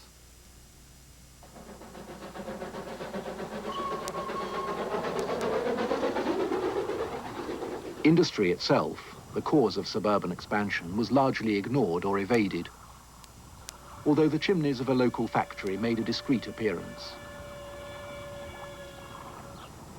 But all these landscapes show his surroundings very much in a process of change, of transformation. And this went right against the conventions of contemporary French landscape painting, which presented the countryside of France as a sort of timeless, historical world.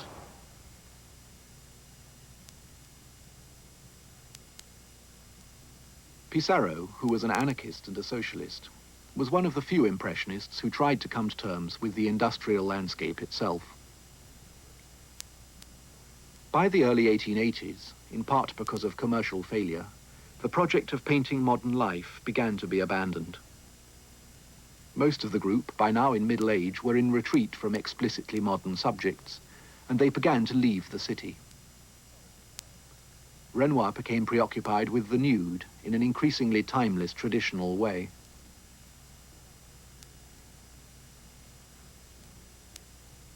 Pissarro began to express his utopian anarchism in paintings of peasant life, adopting the techniques of younger artists who applied their paint in small points of color. Light became Monet's central preoccupation. He was now less interested in the substance of the objects that he painted than in the ways in which their appearance was modified by the light and atmosphere which played across and around them. And he treated his subjects in long series of paintings showing the same motif in different lights. He said, "The further I go, the better I see that it takes a great deal of work to succeed in rendering what I want to render. Instantaneity.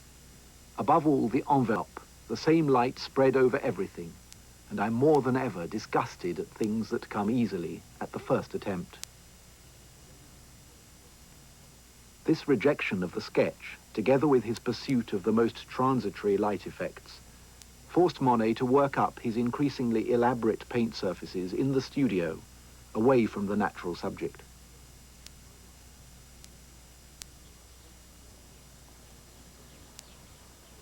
Eventually, he solved this predicament with his retreat into a world that he made for himself, a world in which nature was brought within a few yards of his front door and regularly weeded by his 6 gardeners. In the 1890s, Monet began to build his water garden at Giverny, and this garden, periodically enlarged, soon became his principal subject. Nature here was organized according to his exact specifications, and the light played across a world all of his own design.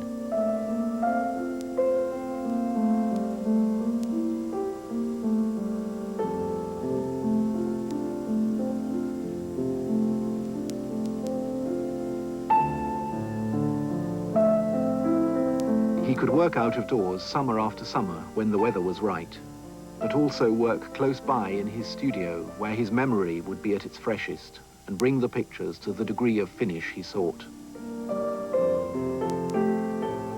He spent his final decade working on these huge canvases of the lily pond, and they remain an old man's celebration of the world of light and color.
This is Monet's old studio, Giverny, now the gift shop, restored with lavish donations from foreign sponsors, especially Americans, Rockefeller, Ford, Henry Kissinger, Richard Nixon.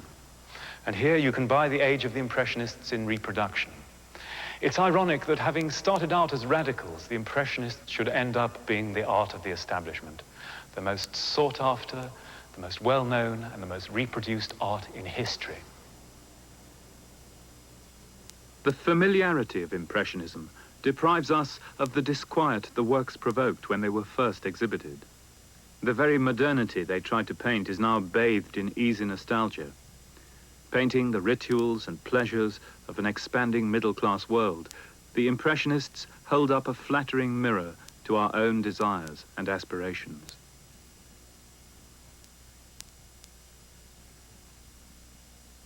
Here at the Restaurant Fournaise at Chatou by the River Seine, a group of people sit on a sunlit balcony, surrounded by the trappings of material well-being: food, drink, nice clothes, easy friendship, happy in themselves, confident in their world. But in the 1880s, a number of young, ambitious artists felt that the Impressionist technique had taken them as far as it could, and in their turn, they tried to push beyond that in a whole variety of ways. We call them post-Impressionists, and many have detected in their work a subtle shift in the relationship between painting and the world it portrayed, as if perhaps modern life itself had become a problem for artists.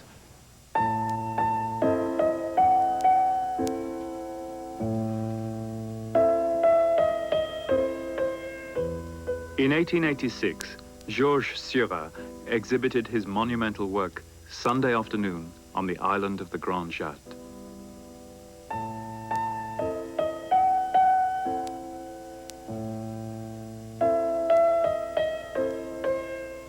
This is one of the most influential pictures of the 1880s, and it signals a radical departure from the Renoir. The picture depicts another island on the River Seine, also used by the Parisians for Sunday outings. The same kind of place as the Renoir.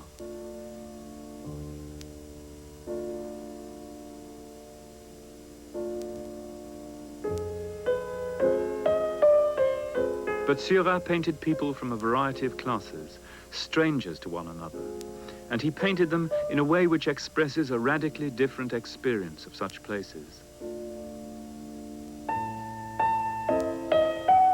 It's hard to identify with the stiff figures. The style distances us.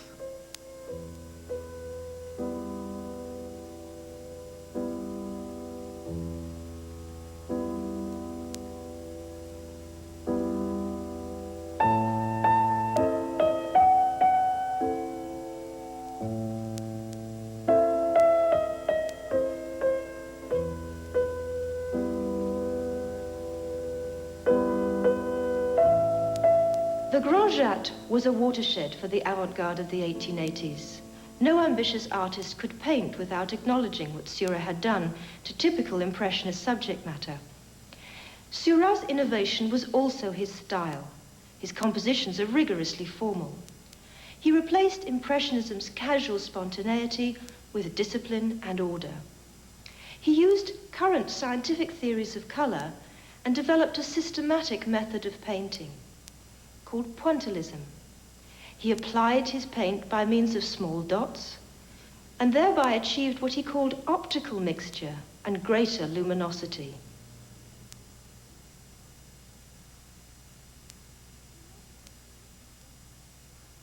For this reason, the artists who adopted Seurat's technique became known as neo-impressionists. By the 1880s, there was a new generation of the avant-garde who lived and worked in an area north of the recently modernized center of Paris. Seurat had his studio on the corner of the Boulevard Clichy. Paul Signac lived around the corner. Vincent van Gogh joined them when he arrived from Holland in 1886.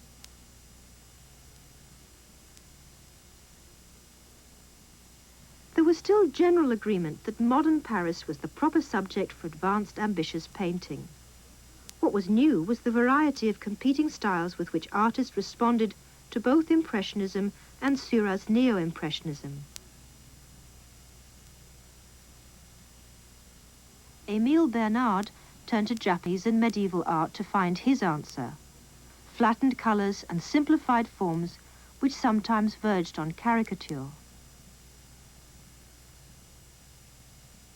Henri de Toulouse-Lautrec studied popular art forms, especially posters, to bring out the seamier side of the places of popular entertainment.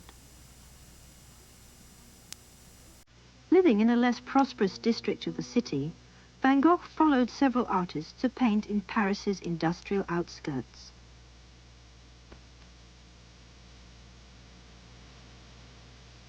There were undoubtedly political commitments involved in this interest in the working-class quarters of Paris.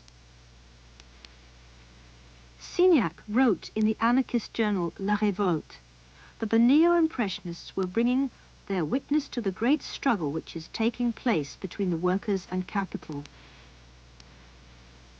But across the political spectrum, from left to right, key artists of the 1880s became intrigued by the hybrid terrains on the outskirts of modern Paris. It was here that the economic and social forces which were remaking the modern city lay momentarily exposed. But in the images they produced, we can see the difficulties they encountered in making a modern art in this landscape.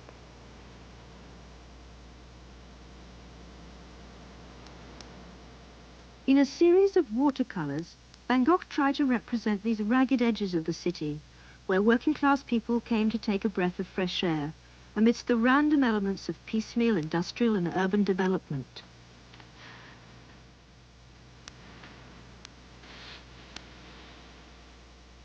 The most telling peculiarity of these drawings is the literalness with which all this is set down.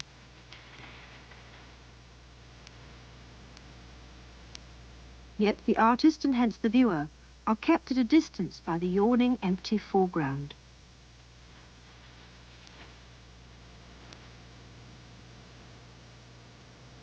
In Signac's painting of the road to Gennevilliers, the artist makes us look across an open space to the line of factories in the industrial township of Asnières.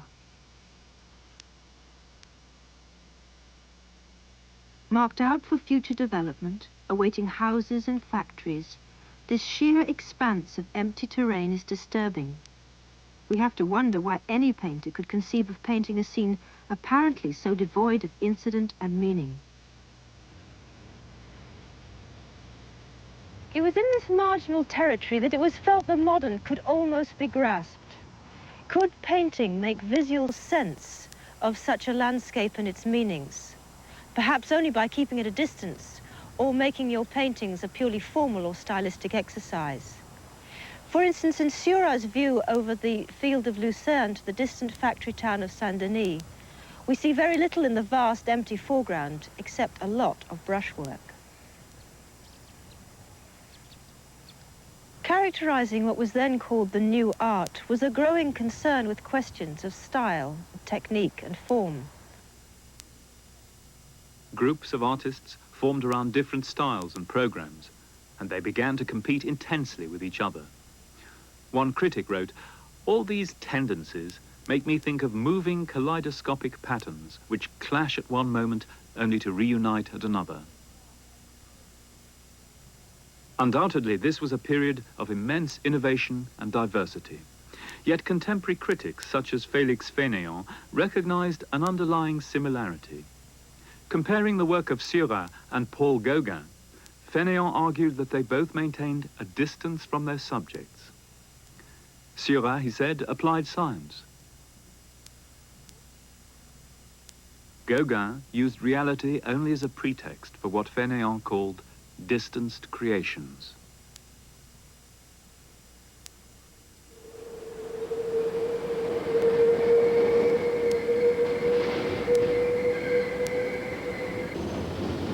By the late 1880s, these artists started to abandon the attempt to engage with modernity in the uncertain form of the city. They left Paris for regions and cultures in which they were tourists. Tourists travel to places where the customs of the people can be absorbed as sights, as experiences of the different and the new. The avant-garde artists went to a prosperous, developing Brittany, but imagined it as primitive, mystic, and strange. In August 1888, Bernard painted Breton women in a meadow. It depicts the display and leisure of a Breton Sunday outing, and it is clearly a direct response to Seurat's Grand Jatte.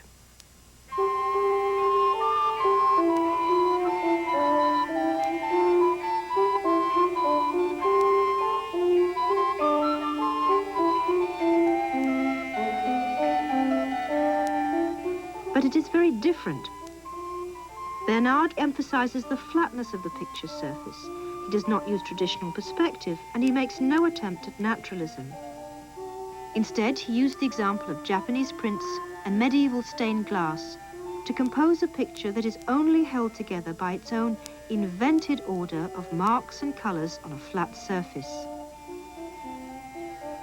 As a result of such stylization, we have no access to or empathy with the Breton people depicted. We need to think carefully about what it means to medievalize a 19th century Breton peasant, or to transform Brittany into Japan.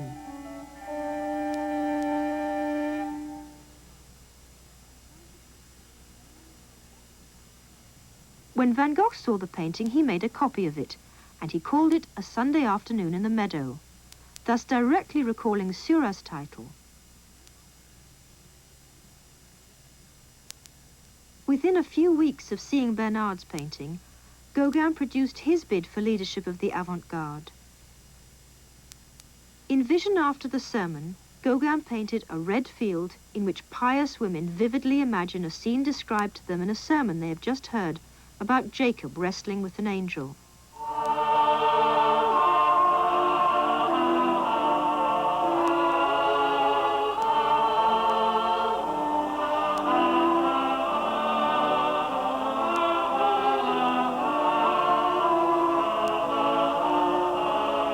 It is another distanced creation. In his invention of the subject matter, Gauguin draws on contemporary tourist myths of a medieval and mystical Brittany.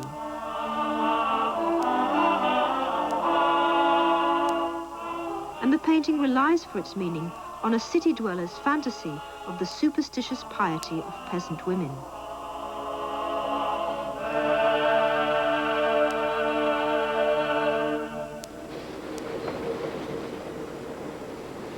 Van Gogh also left Paris after only 2 years in the capital and settled in Provence in the south of France.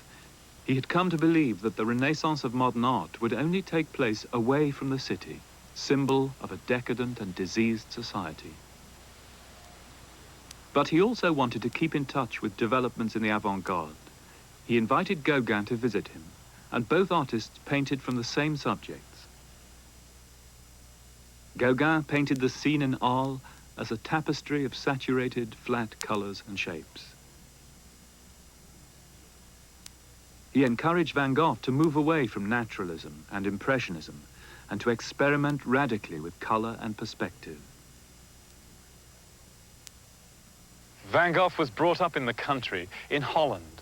The landscape of the south of France was unfamiliar to him. He was a stranger, a tourist down here. And this was another country. Like many northern Europeans, he imagined the Mediterranean to be an exotic, fiery world. And that's what he made it. He painted its people and their agriculture in landscapes drawn not only from what he saw around him, but from Japanese prints and even from etchings by Rembrandt. Here, he said, he was seeking his Japan. In other words, a world of the imagination. And here he found it.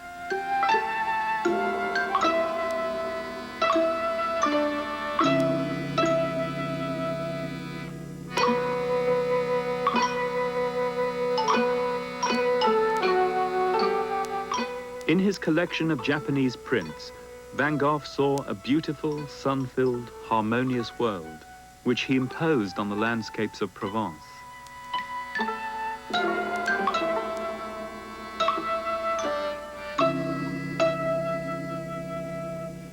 The prints themselves gave him confidence to use color more brilliantly and in a more arbitrary way.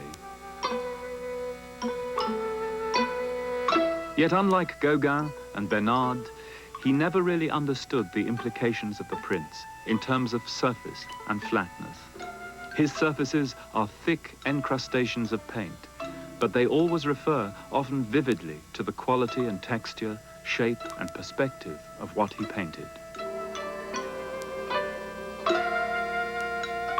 He painted himself at this time as a workmanly Japanese painter. He wrote to Gauguin, "I have aimed at the character of a simple monk worshipping the eternal Buddha." Eventually, suffering from epilepsy and considered mad by many of the people who came into contact with him, Van Gogh was confined in the sanatorium here at Saint-Rémy near Arles.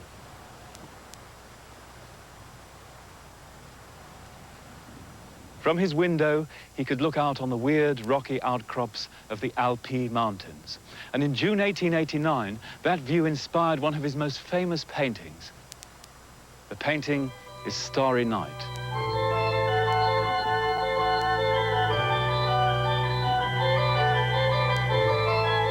Starry Night was an attempt to make a modern religious art. Van Gogh was suspicious, however, of the Catholic undertones of Bernard's and Gauguin's religious themes. Here he uses typically Protestant nature symbolism, suns and stars and trees striving upwards towards the heavens. Incorporating a cypress tree so characteristic of Provence, the painting nevertheless has a Dutch church and Dutch cottages.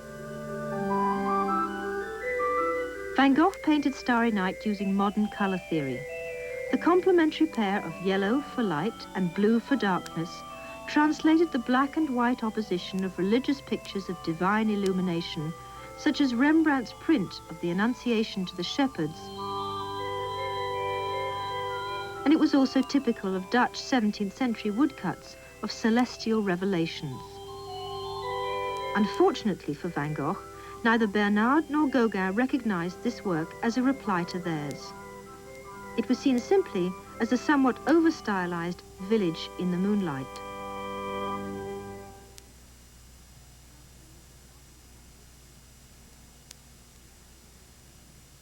Paul Cézanne also lived and worked in Provence. With Seurat, Cézanne was the most influential figure of this generation. He had had a decisive contact with the Impressionists in the 1870s, but he left Paris and went home to the family estate in Provence. There, for the rest of his life, he painted and repainted the landscapes where he had spent his boyhood.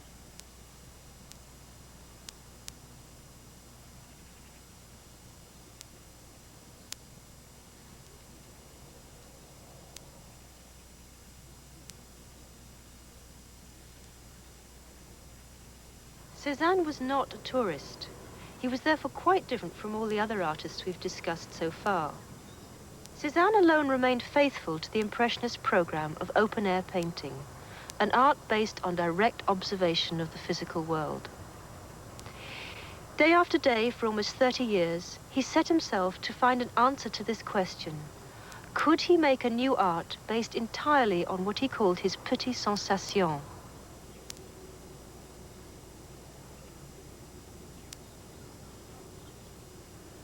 Petites sensations was one of Cézanne's key concepts. Sensation in French has two meanings. It refers both to physical perceptions and also to human feelings.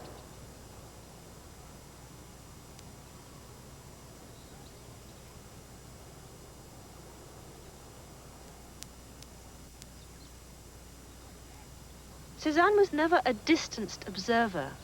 The countryside was the living proof of the people who had used it, shaped it, marked it. But it seems that he felt that it was only by a careful study of the precise physical forms of nature, the actual colors that he saw, that he could reach through to the full implications of its human meaning. He was later to write, "I am its consciousness. The landscape thinks itself in me."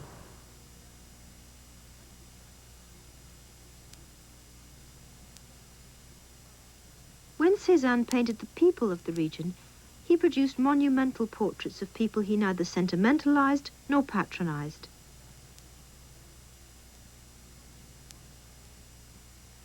If there is a distance between himself and his subjects, it is one of respect, for the difference between himself, a middle-class man, and those of another class and culture.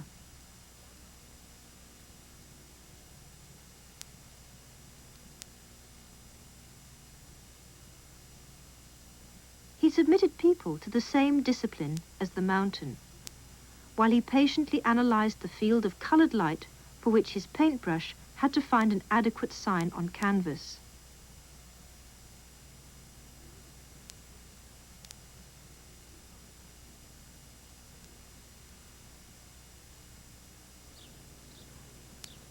It was his honesty about the status of art as representation which led Cézanne to his preoccupation with technique. He wrote, "I wished to copy nature, but I could not. But I was satisfied when I discovered that though the sun could not be reproduced, it could be represented by something else, color."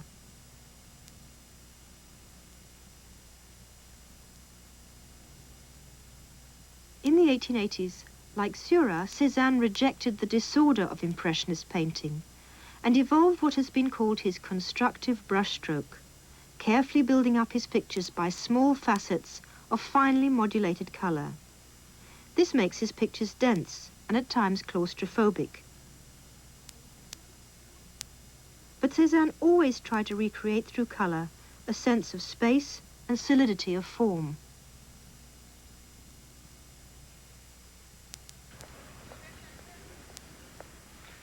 Women artists of the avant-garde painted another equally vivid aspect of modernity.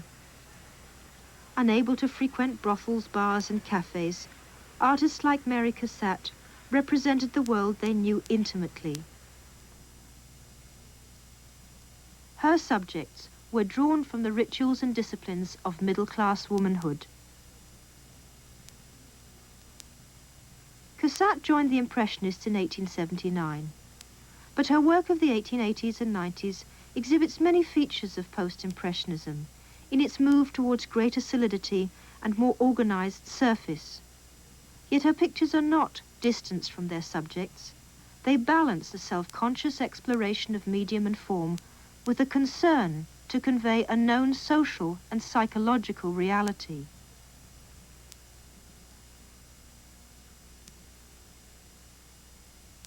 In the bath, Cassatt made use of the example of Japanese art, but she used it to achieve intensity and monumentality.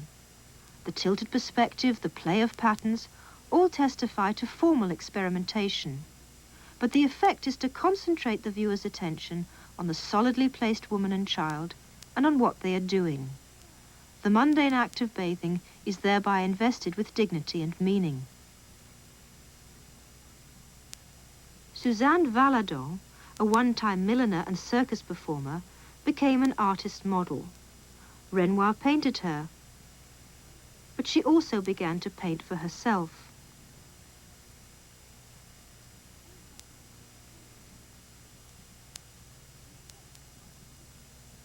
The contrast between the images painted by women and the representations of women produced by men alerts us to the sexual politics in the formation of modernism.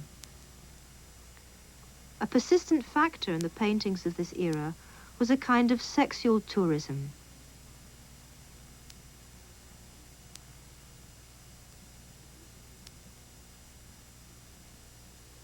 In 1891, Gauguin traveled to the South Pacific in search of a distant mythic paradise. As a European man in the French colony of Tahiti, Gauguin found it easy to take a wife from amongst the young Tahitian women and to use her as his model.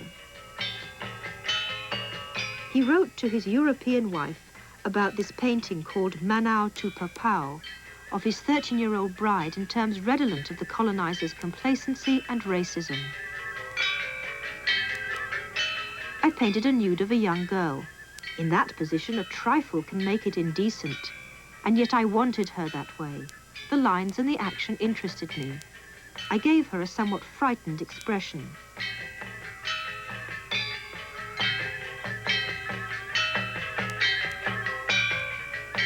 Gauguin added the figure of the spirit of the dead, he said, to account for the girl's frightened expression. These people are very much afraid of the spirits of the dead.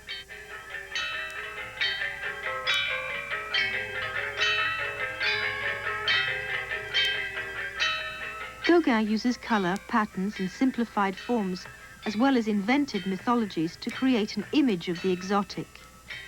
Yet the painting nonetheless recalls Olympia on her white bed.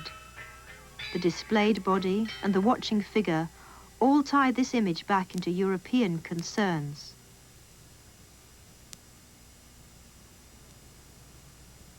From Manet to Picasso, from Olympia to the Demoiselles d'Avignon, male avant-garde artists have staked their claims as ambitious modernists on the bodies of women.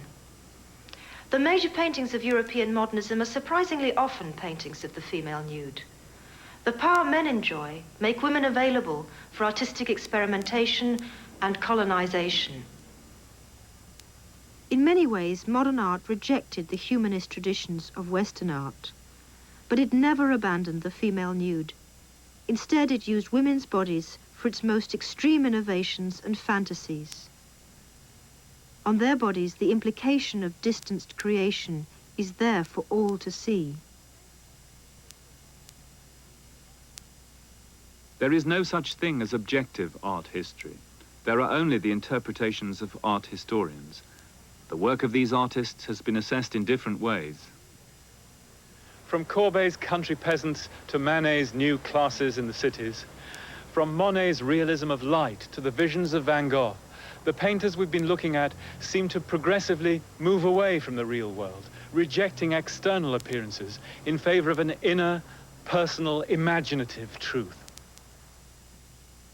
What we have seen is a crisis about how to handle the modern in its immediate form of the city. And the importance of the artists of the 1880s and 90s is as a kind of hinge. Artists still felt themselves responsible to the world, its social as well as its natural orders. But they had also opened up a realm of hitherto unimagined freedom for art.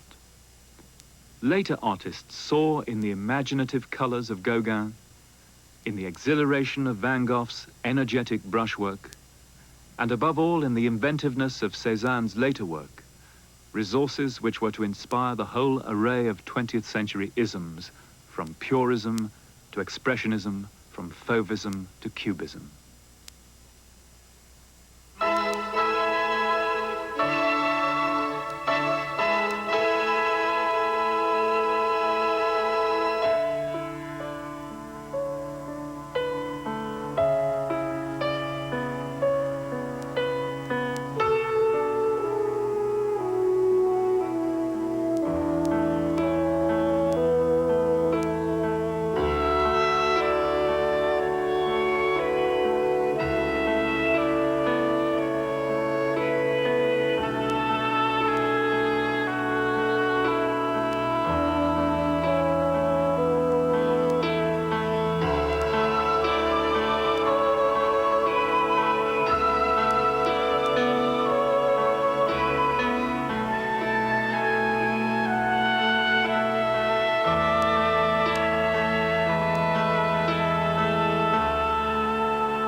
Funding for Art of the Western World was provided by the Annenberg CPB project. Corporate funding for Art of the Western World is by Movado, makers of the Movado Museum Watch, the watch dial design in the permanent collections of museums throughout the world. Additional funding for this program made possible by the financial support of viewers like you, the Corporation for Public Broadcasting, and the following individuals and foundations. For more information on the college telecourse, video cassettes, off-air videotaping, and books based on the series, call 1-800-LEARNER. This is PBS. ICI Americas is proud to help make possible TV12's broadcast of Art of the Western World. World Problems, World Solutions. ICI Americas, World Class. This year, in Egyptian sands. Now see ancient history come alive and discover timeless treasures. Join host and author David McCall for this extraordinary program. From the creators of Castle and Cathedral comes Pyramid, a TV12 production. Wednesday night at 8. I, John Fitzgerald Kennedy, do solemnly swear that you will faithfully execute the office of President of the United States. that I will faithfully execute the office of President of the United States And will, to the best of your ability, and will, to the best of my ability, preserve, protect, and defend the Constitution of the United States. preserve, protect, and defend the Constitution of the United States. So help you God. So help me God. It's amazing to think how a few seconds can affect the course of history and the course of a nation. JFK, A Time Remembered, Wednesday at 9 on TV12. I will walk down. Remember how you felt when you first heard these words? You're about to feel it all over again. You'll relive those wonderful moments from a Broadway era that won't come again when the stars and you spend an evening with Alan J. Lerner. Next time on Great Performances. Friday at 9 on TV12.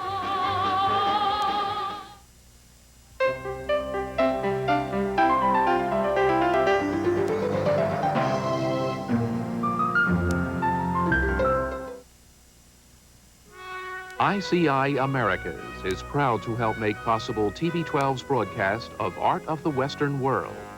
World Problems, World Solutions. ICI Americas, World Class.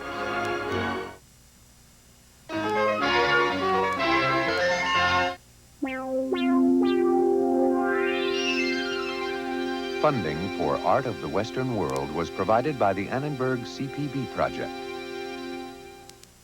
Additional funding for this program made possible by the financial support of viewers like you, the Corporation for Public Broadcasting, and the following individuals and foundations.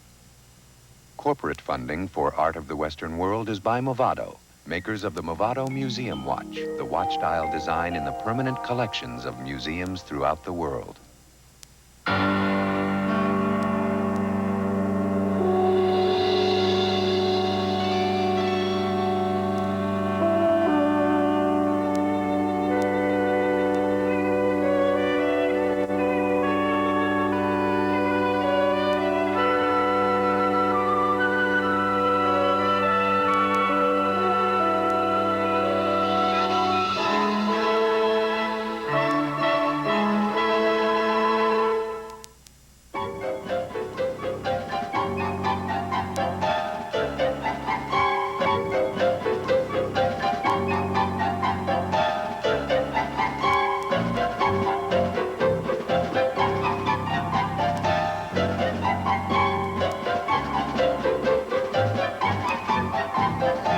The first 15 years of the 20th century saw changes in the theory and practice of art among modern artists in Western Europe, which were so remarkable they've been compared with the great advances made in science and technology at the same time. There's no simple explanation for why this period was so dynamic, nor was the dynamism confined to one center. Although Paris had long been the focus of modernism, it had its rivals in Brussels, Barcelona, and Munich. But it was a time of growing tension in Western culture, of continued rapid industrialization, of imperialism abroad and rivalry within the states of Europe, and at the same time, scientific breakthroughs which not only questioned our way of seeing the world, but the very nature of reality itself.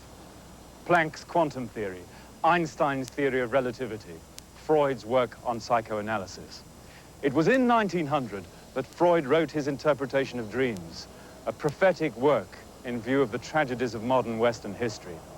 And Freud wrote that book and published it here in Vienna.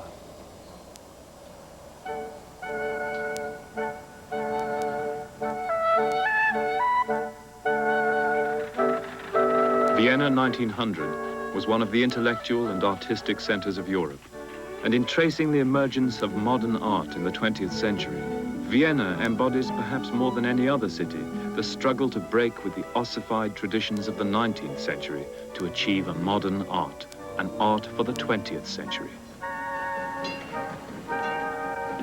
Turn of the century Vienna was a prosperous and technologically advanced society, peaceful and secure. The center of the Austro-Hungarian Empire, ruled over for more than 50 years by the last of the Habsburgs, Emperor Franz Joseph. Franz Joseph symbolized permanence and stability. He cultivated a status quo based on a bureaucracy and state censorship, which exerted a virtual stranglehold on the cultural imagination of the capital.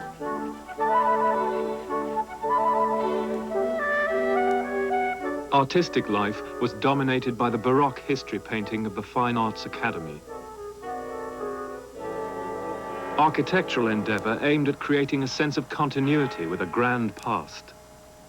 The Town Hall, late Gothic. The Hofburg Theatre, high Baroque.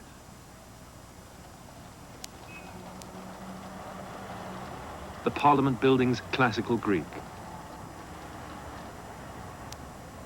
Against this background, artists and architects across Europe sought new ways of looking, new forms of building that would embody the idealism and progress of the new age. In Vienna, these hopes found expression in this building, the Viennese Secession Building, designed by Joseph Maria Olbrich in 1898. In its simplicity and its distinctive ornamental dome, it's an early attempt at modern architecture.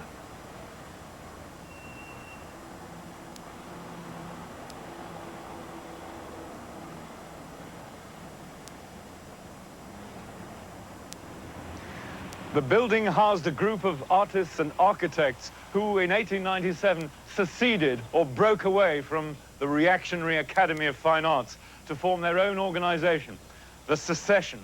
And surprisingly, the Emperor Franz Joseph himself opened the first exhibition here, and elements of the notoriously conservative Viennese bourgeoisie were quick to buy from the exhibitors and to commission its architects. But at heart, it remained an anti-academic organization. One of the founder members of the secession was the architect Otto Wagner, and his design for the Postal Savings Bank of Vienna confidently transports the principles of the secessionists into the 20th century. It's a classical building, but there's no vainglory, no false monumentality. The use of materials takes pride of place. The newest, including aluminium, combined with the oldest, including marble, to produce a result startling in its modernity, given its date of 1904. But most of all, it was the secessionist painters and their successors, first Klimt, then Schiele and Kokoschka, who possessed the power most effectively to disrupt the conservative values of Viennese society.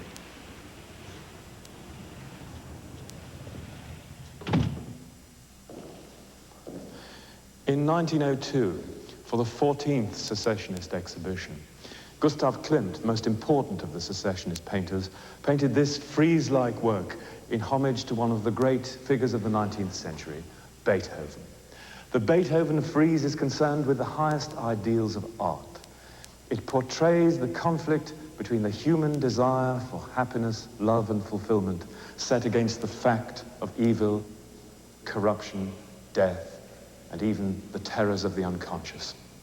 It portrays the achievement of pure joy through poetic and artistic creation. and it culminates in a final embrace between man and woman, a kiss for the whole world.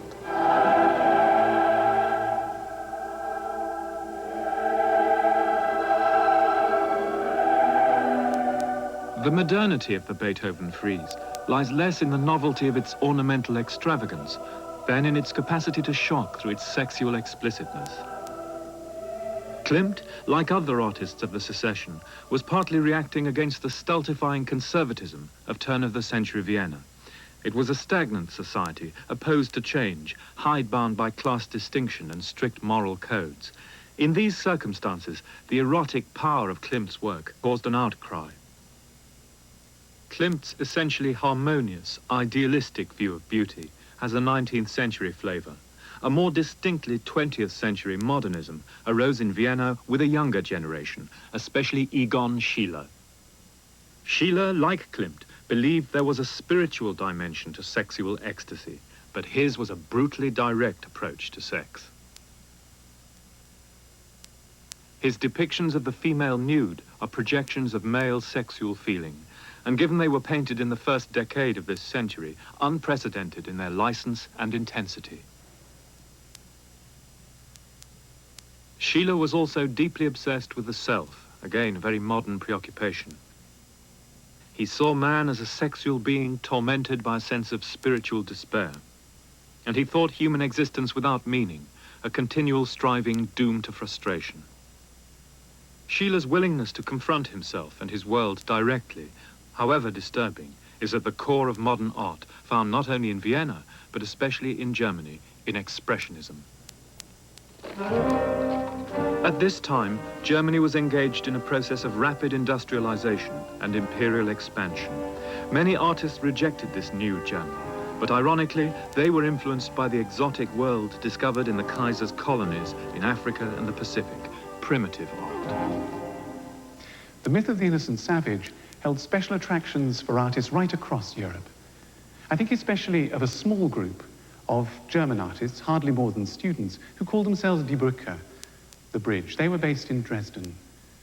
These artists, like Schiele, thoroughly disliked the idea of art as like some sort of beautiful curtain. Inspired by what they thought of as the directness, the spontaneity of primitive art, they tried to free themselves from the constraints of civilized life. This picture is by one of them.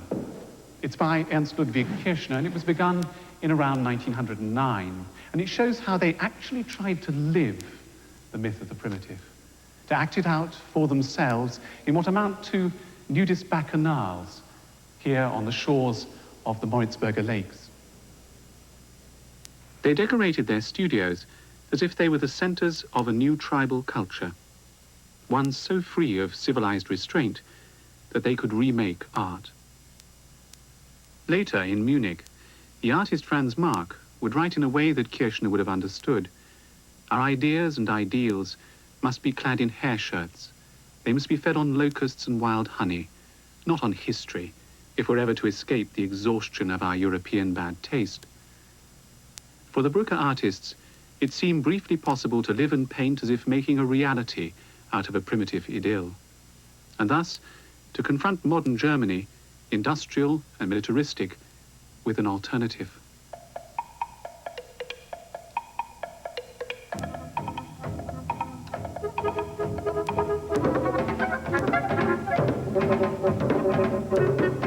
In France, there was a loosely aligned group of artists who could also at times paint explicitly primitivizing pictures and who were drawn as well to the pre-industrial.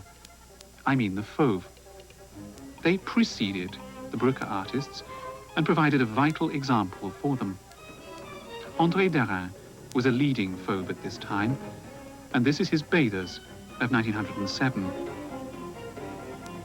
For them, as for the Brücke artists, an exciting stimulus was provided by Paul Gauguin's exotic, highly colored transformations of native life in France's South Sea colonies.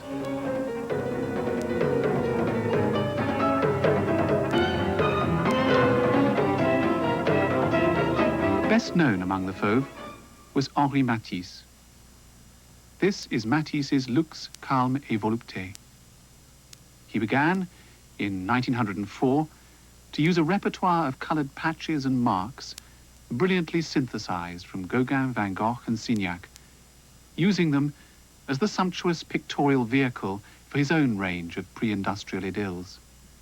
His Lux Calme Volupté is a spectacular example.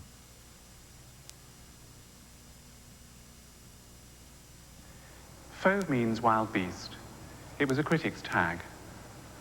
And it was the seeming wildness of paintings like this by André Derain that made them for contemporaries so much more modern than their sources. And by their sources, I mean Gauguin and even Van Gogh.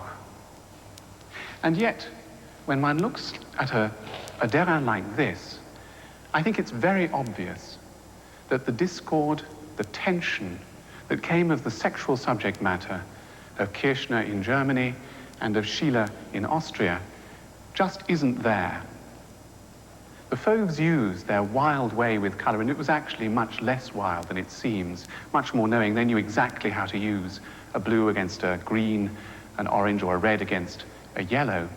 They used their way with color to ravish the eye.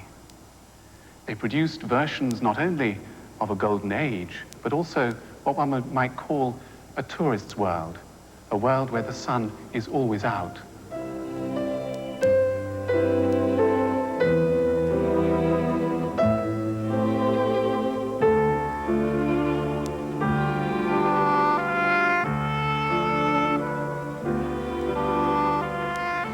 In the early years of the century, modernism came in a tremendous variety of forms in many different places.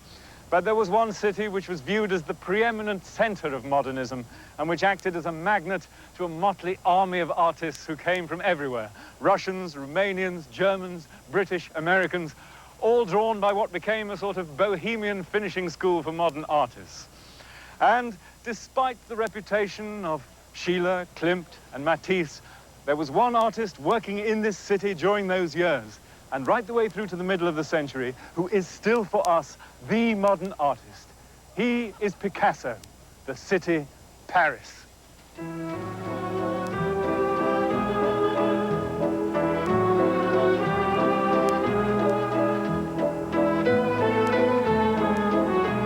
Of all the artists who worked in Paris, it is Picasso who's been elevated by critics and historians to the status of the modern artist as hero. To honor him, the French have installed all the works that he never wanted to sell in the grandest of museums, a supreme monument founded by the establishment to an artist whose reputation was built on the subversion of establishments. Here, at the Musée Picasso, is an exhibition focused on the single most famous modern picture painted by Picasso, Les Demoiselles d'Avignon. This painting is repeatedly claimed to be the first modern painting of the 20th century.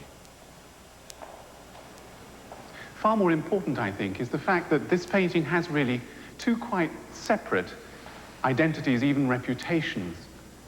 In the first place, it has a reputation as what might be called a highly expressive painting, a painting whose content is sexuality and violence. In the second place, it has a reputation as the work that opened the way to a movement which we think of as really quintessentially 20th century. I mean Cubism. It was essentially as a renewal of the language, the means of painting and sculpture, that Cubism was so important. And what is usually picked out as anticipating Cubism in this painting is, above all, the treatment of the human figure. The figures are stylized, but this is not all.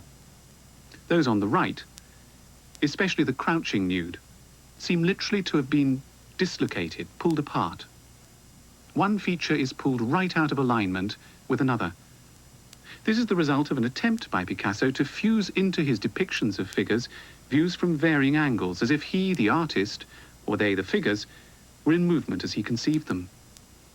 The dislocations of multiple viewpoints, along with another factor, the apparent flattening of space, were to be characteristic of what later, around 1908 to 1911, came to be called Cubist painting. Picasso moved into this kind of painting with Georges Braque as his ally. The mandolin, painted by Braque in 1910, shows just how subtle Cubist art can be. It's very different from Les Demoiselles, quieter, much more difficult to decipher. The eye oscillates between hints of a mandolin and a jug, dislocated by multiple perspective, and a structure of glinting shards or planes scattered right across the picture surface. Many people, British critic Roger Fry, for instance, thought pictures like this totally abstract. They only saw the structures of planes. And certainly it can seem, in a figure painting like this by Picasso, that the geometric structure of planes is antagonistic to any normal perception of the subject, and that eventually it must completely cloak the subject, take over. But actually, Picasso's and Braque's cubism never broke with representation. What such pictures said was that painting is not a mirror held up to the world, but a language of mark and shape making, of structuring on a flat surface, whose means are infinitely variable, but which has a power to represent things grasped in space in all their complex solidity. What then of its other reputation? I mean its reputation as an expressive picture which is about sex. Well, I think it's obvious that it is a painting in which Picasso uses these technical innovations we've talked about to give an added expressive charge to his figures. And at the same time, I think it's very obvious that this isn't simply a group of nudes posed for an artist. These nudes are presented as prostitutes who are on sale to us. If one looks at the way Picasso developed the composition through suite after suite of studies, one sees how his response to women at this moment combined both fascination and disgust. In these studies, he never beautifies. He tends to brutalize. By removing two male figures from the painting, the medical student and the sailor, he focuses attention exclusively on his women. The effect of this is to heighten the confrontation between us, the spectators, and them. In the end, they engage us directly, eye to eye, on our scale, almost in our space. And they become not so much the objects of desire as the objects of mystery, terrifying, dangerous. This brothel is not a place of pleasure. It's a place of disease and death. These women are no less disturbing than the women of Klimt and Sheila. Finally, of course, it's clear that the brutality of Picasso's treatment of his nudes has a savage, a self-consciously primitive aspect. Once again, modern art and the whole range of so-called primitive arts right outside the post-Renaissance European tradition are brought together, discordantly, disruptively. Picasso confronts his own society with a savage alternative made available by colonialism.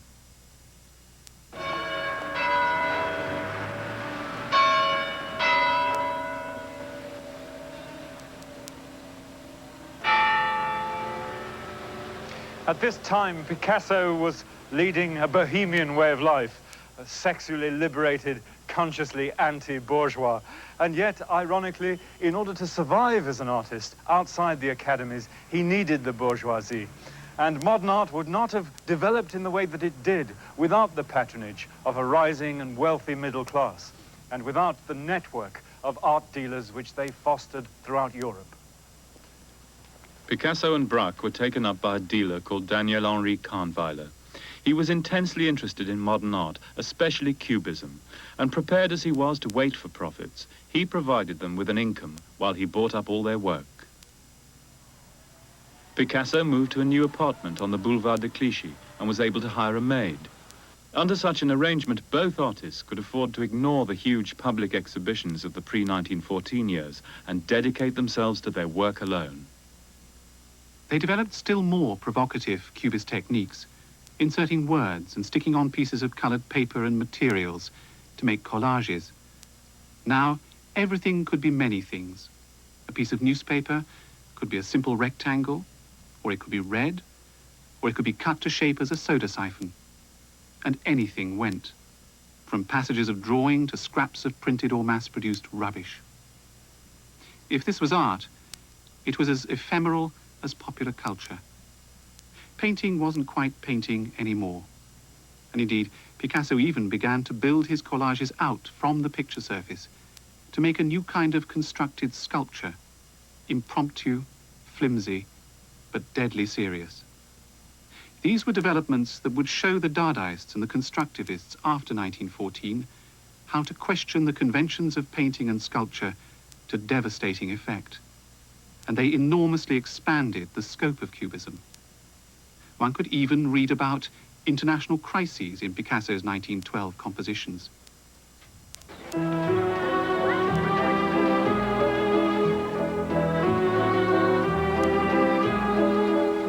Yet the wider world remained a long way off, a distant murmuring in the background.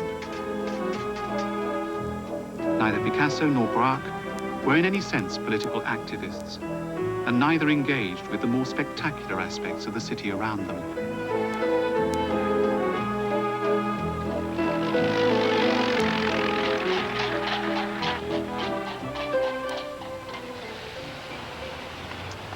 There were, though, modernists throughout Europe who could not and would not ignore the realities of modern urban life, its tensions and its contradictions. After all, most of them lived and worked in cities. And the modes of expression developed by the Cubists proved extremely good at rendering the spirit of urban life, not only in its edginess, but in its pleasures, its excitements, its electricity. Speeding automobile. Dynamism of a soccer player. Flight of a swallow. Cubism was literally propelled across the canvas by the work of the Italian futurists. This is Boccioni's impression of a football player in motion. Excited by speed and movement, they wanted to capture the impact of modern life on all the senses. The futurist fascination with dynamism and movement reached a remarkable climax here in Boccioni's unique forms of continuity in space.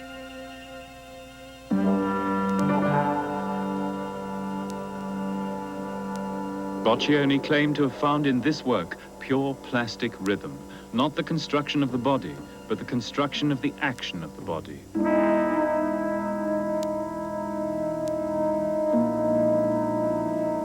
It is also, of course, an image of faith in the power of modern man to storm the future.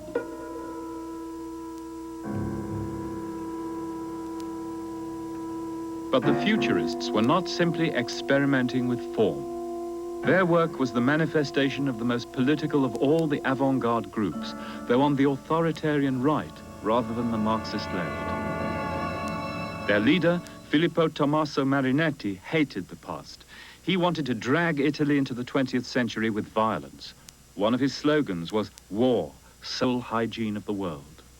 The themes of war and an impending apocalypse can be found in the work of many artists of this time, but their roots lay in the 19th century.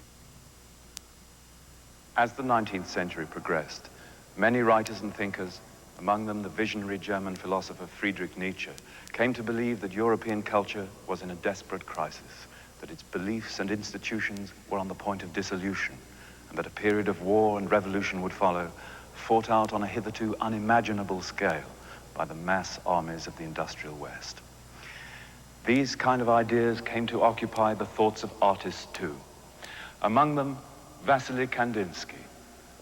This is Kandinsky's apocalyptic composition number 6, painted in 1913.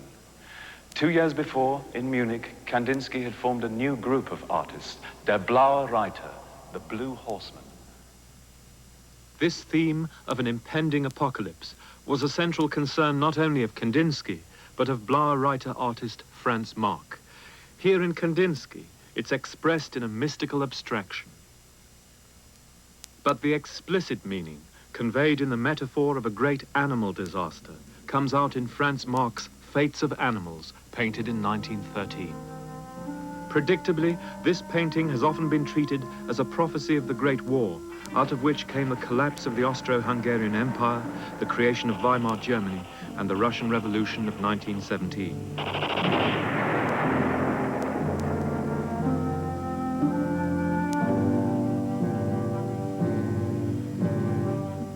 was, remarkably, as the war claimed its victims, that Kazimir Malevich in Russia developed his own kind of mystical abstraction. This work, Red Square, was painted in 1915 and was part of a sequence of works often more complex, which he called suprematist.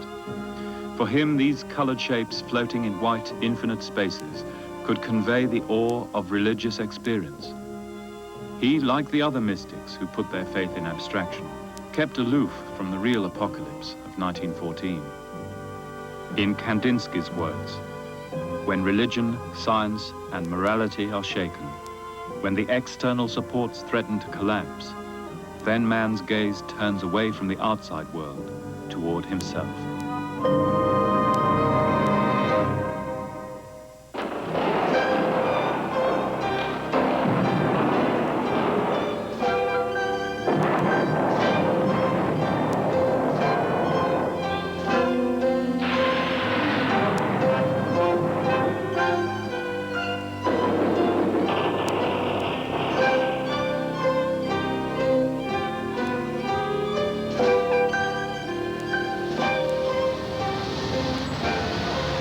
When the Great War ended in November 1918, there can have been few people who did not hope that the terrible losses and suffering which it had brought might be somehow redeemed in a happier post-war world with more just societies and where nations might live perhaps even in harmony with each other.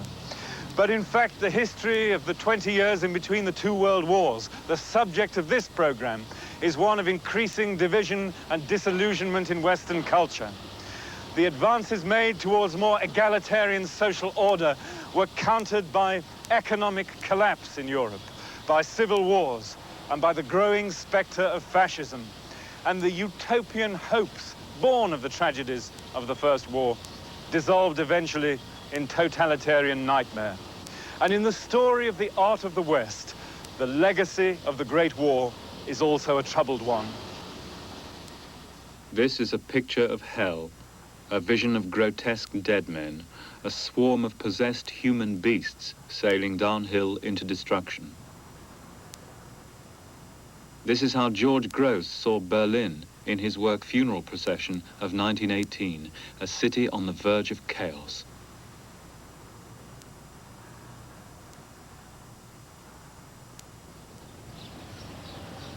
In France, the sequel to Victory was a period of stability.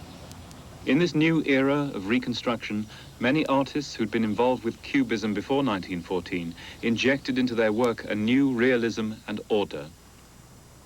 Fernand Léger was one of these. His painting, Mechanical Elements, is an image of the machine not as destroyer, but as the precise yet infinitely powerful tool with which a new France would be built. It was at this point that Picasso remade his links with the classical past. And Matisse continued to paint untroubled evocations of life in the south of France. In Germany, the sequel to defeat was revolution, a bitter struggle between nationalists and revolutionaries. Gross's observations of nationalist brutality made him one of the left's most powerful propagandists. I felt the ground shaking beneath my feet, he said, and the shaking was visible in my work. His caricatures of Weimar Germany are a bitter rejection of a society depraved by greed and power. Gross's contempt was shared by wider artistic developments in Europe and America. Those developments became known as Dada.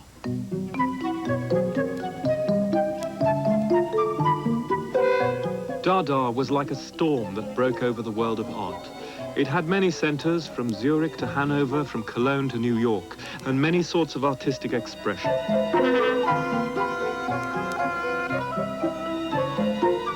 Unlike Gross in Berlin, these Dada artists didn't see the exposure of class divisions as their central purpose. They attacked the very foundations on which nations were built: truth, beauty, reason, and science. And in the wake of the catastrophe, all these values were brought into question. In Paris and New York, Marcel Duchamp produced his ready-mades, a hat stand. a bottle rack. Ordinary everyday items promoted to the status of art objects simply because the artist had signed them. And by signing this urinal and wanting to show it as a piece of sculpture, Duchamp had pierced the whole body of Western art with ridicule. Yet despite the international activities of the Dadaists, they were running against the tide. In Paris, there were several artists whose pursuit of utopian ideals was pushing French modernism towards an age of abstraction. This is the studio of Constantin Brancusi, a Romanian who moved to Paris in 1906. Throughout the years of the war, he evolved a highly pared-down figurative style, constantly reducing elements of his subject to the simplest of forms.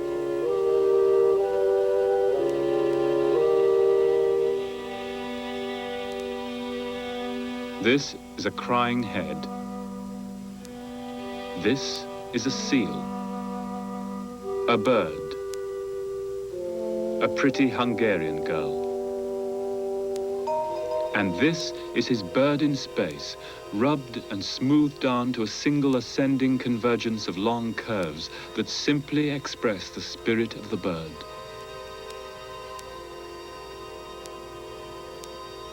Though Brancusi's sculptures are highly abstract, they still have an object at their center. The problem for many abstract painters was how to justify removing the object and to go beyond into what they saw as a higher order. Many took Cubism as their starting point. Geometric abstraction was a logical extension of Cubism, which had freed Western artists from traditional representation and given them the freedom to produce more conceptual images. In the early 20s, Piet Mondrian became one of the first Western artists to paint in a pure abstract manner.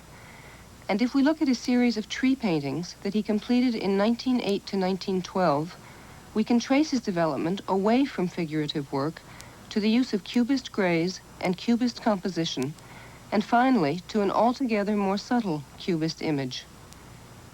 In Paris in 1914, he turned his attention to buildings. For instance, this church here on the left was one of his subjects. He analyzed the facade and finally distilled it into completely abstract compositions.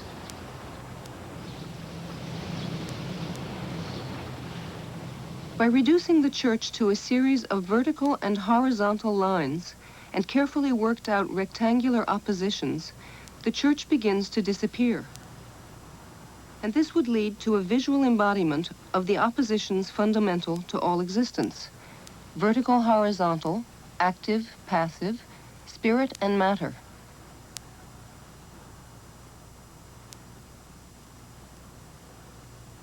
Mondrian was a utopian. He wanted to build a geometric world that would so totally satisfy the human psyche it would render painting obsolete. Although Mondrian's ambitions were never realized, there was one event where such utopian ideals did find practical expression.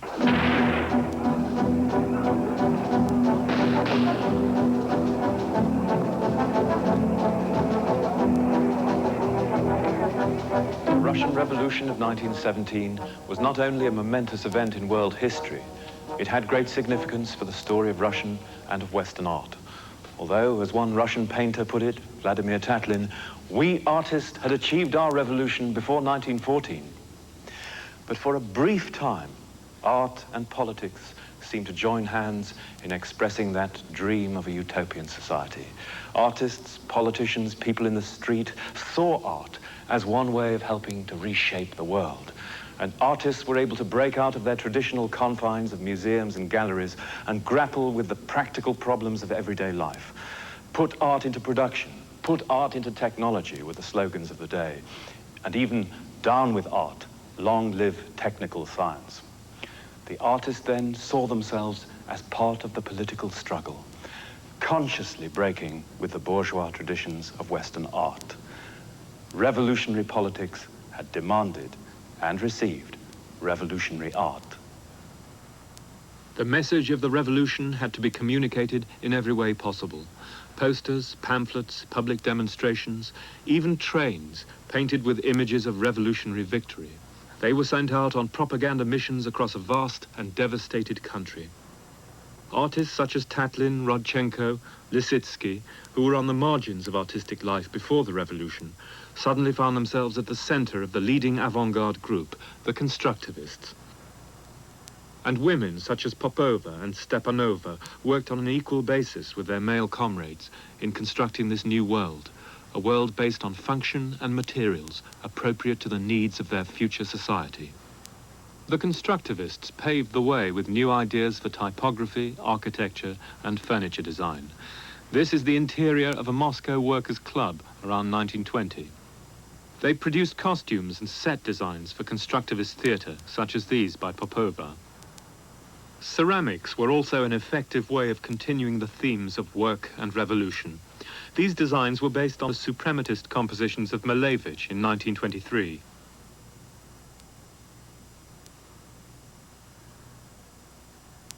The revolution had given artists a unique opportunity to express their utopian visions.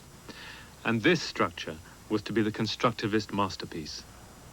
Vladimir Tatlin's tower, designed as a monument to celebrate the 3rd anniversary of the revolution. It would have been the Communist Party's headquarters. The sphere at the top was to be a broadcasting station, the cylinder an information center, the pyramid to house the secretariat, the cube a debating chamber. And the whole structure was to spring out of the ground and stand twice as high as the Empire State Building. But in 1919, there wasn't enough steel in Russia to build Tatlin's tower. Likewise, many other constructivist projects were never realized because of lack of resources. Between 1914 and the early 1920s, Russia was isolated from the rest of Europe and, rather like a closed laboratory, developed their own unique theories about the role of art in the modern environment. And then from 1921 onwards, when the Allies lifted their blockade of Russia after their attempt to crush the young revolution, many Western artists were simply inspired by what they saw of the boldness of the Russian artistic experiment. And then the ideas of the Russian avant-garde flooded into Europe, especially through Germany and through the work of artists like Lisitsky and Kandinsky, who worked at the Bauhaus. Established in Weimar in 1919, the Bauhaus was a design school where the objective was to rethink all aspects of the environment: painting, architecture, sculpture, furniture, decorative objects, even photography, the theater, and the dance, and unite them in a single vision which would be appropriate to the needs of the new society. Unlike the Russians, whose utopian dreams for a new society were never fulfilled, many of the Bauhaus projects were, in fact, put into practical expression. And these are the things which have provided the guidelines for much of the great design in the 20th century. Modern architecture is also synonymous with the Bauhaus. This house was designed by Walter Gropius, the first Bauhaus director. Bauhaus architects were synthesizing constructivist ideas of functional materials with modern methods of prefabrication.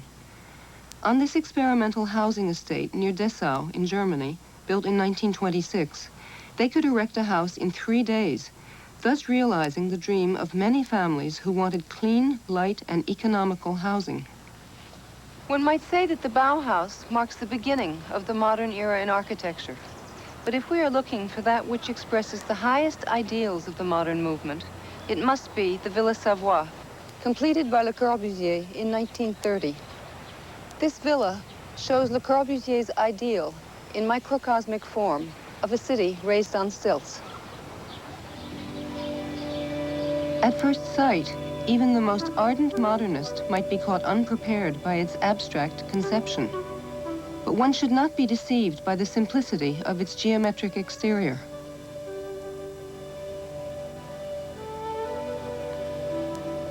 As one approaches the villa's main entrance, a complex interior begins to reveal itself.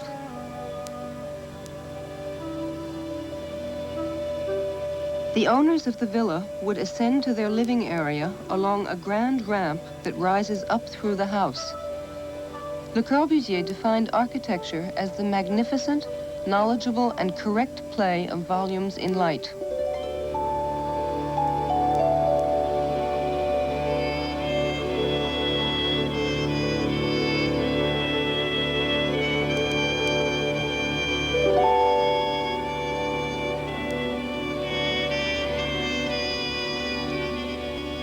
He saw architecture in highly idealized formulations. The Villa Savoye is at once a superb illustration of his ideal of formal harmony and a precise application of design principles derived from an analysis of reinforced concrete construction. The body of the Villa Savoye is lifted off the ground by columns. The internal spaces are opened up into each other since the walls no longer support any load. Windows are extended freely in strips across the facade, and on the flat roof is a garden. Another architect, idealist, but of a very different kind, was at work in America, Frank Lloyd Wright. Wright's contributions to 20th century architecture emerged well before World War I with his so-called prairie style, seen here in the Roby House of 1908-9, with its horizontal thrust, sheltering overhangs, terraces, and enclosed gardens. Although always identified with a peculiarly American vernacular, Wright's inspiration was eclectic, including Viennese, Japanese, and Mayan sources. His work would be published in Europe as early as 1910 and would have an influence internationally, including on the architects of the Bauhaus. Wright's concern for a marriage between architecture and landscape would lead to his 1936 house outside of Pittsburgh, Falling Water, built on a natural rock over a small waterfall. But at the same time, in the difficult years of the 1930s, he became more socially conscious and focused on the needs of urban life. He remained nonetheless attached to the elements of nature, seen in the organic forms and use of natural light in such buildings as the Johnson Wax Building of 1936. But these developments in modernist art and architecture did not go uncriticized.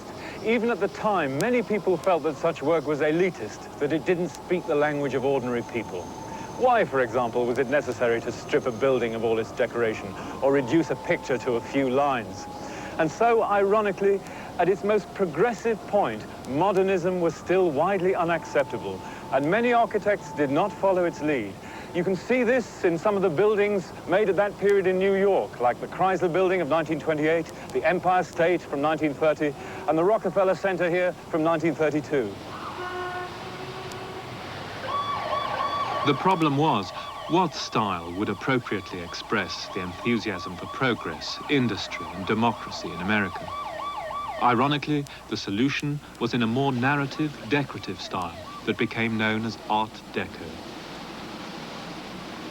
This building is both a monument to the power of capitalism and a clear statement that the figurative tradition is still very much alive.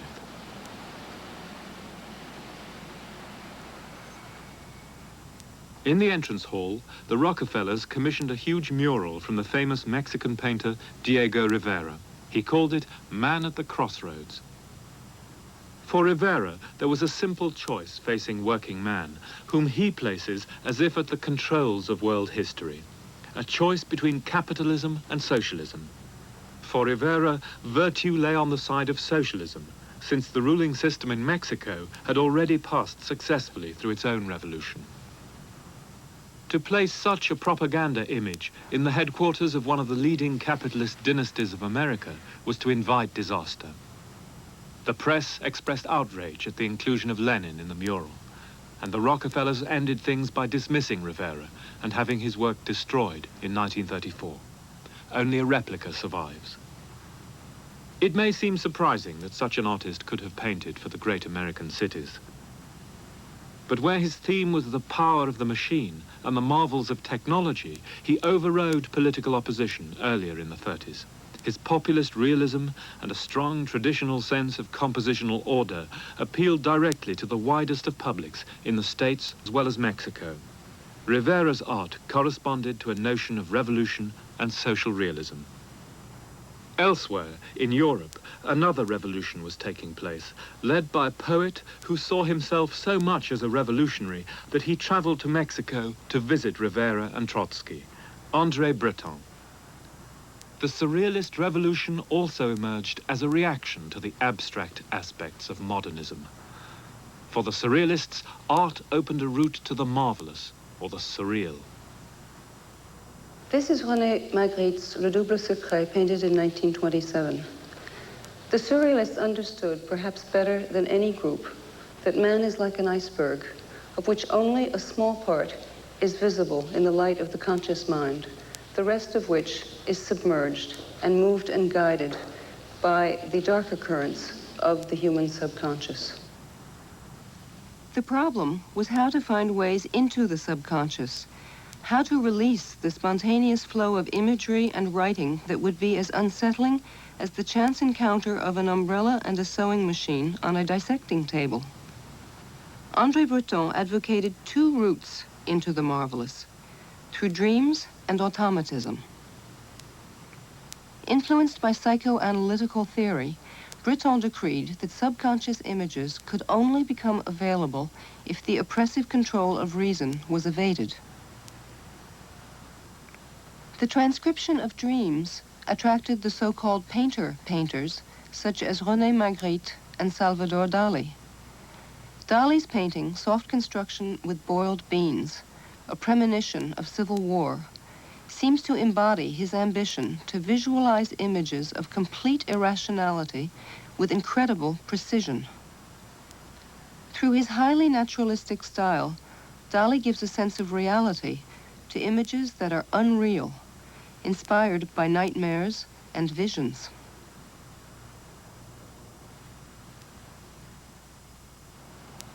The second kind of surrealist artist, the painter-poet, is exemplified by the sculptor Alexander Calder and the painters Joan Miro and Max Ernst. Using poetic techniques of free association, they explored ways of reducing the conscious control of the rational mind. Miro's paintings from the 20s, like Siesta, seem to have no structure, just a loose, free flow of images which seem to come out of the blue. Max Ernst, using a technique of rubbing natural objects, such as wood, shells, and leaves, managed to bring forth unforeseen images, creating landscapes that are truly surreal. This painting of 1927 is called Forest. Ironically, it was in those societies which claimed the most far-reaching utopian ideals that the fiercest backlash against modern art and abstraction took place. Stalin in Russia, Hitler in Germany reviled modern art as degenerate, decadent, and elitist, and they sought to replace it forcibly by an art portraying the proletarian glories of their new order, a kind of heroic social realism in which ultimately the political meaning was absolutely unambiguous and totally controllable, which of course it could never be in modernism. For Hitler himself, the modern artists were babblers, dilettantes, and art swindlers who should be abolished in favor of the creative power of the masses. As the Nazi director of the museum in Essen put it, the most perfect artifact of the last era did not come from the studios of modern artists. It is the steel helmet.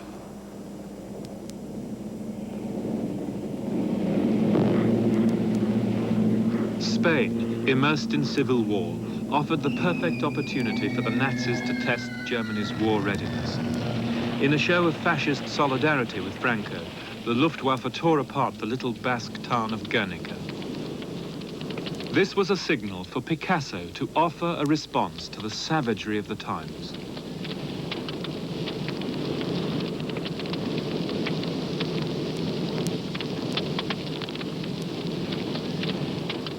In a period of just a few weeks, he painted the huge canvas Guernica to hang in the Spanish pavilion at the Paris exhibition of 1937.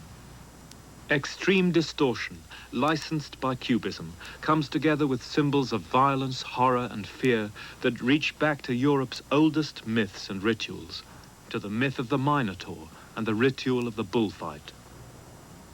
Some wished for something simpler, but its effect as a political statement by a modernist against blind cruelty of those who claimed to stand for civilization was instant. In 1937, an exhibition of so-called degenerate art opened in Munich.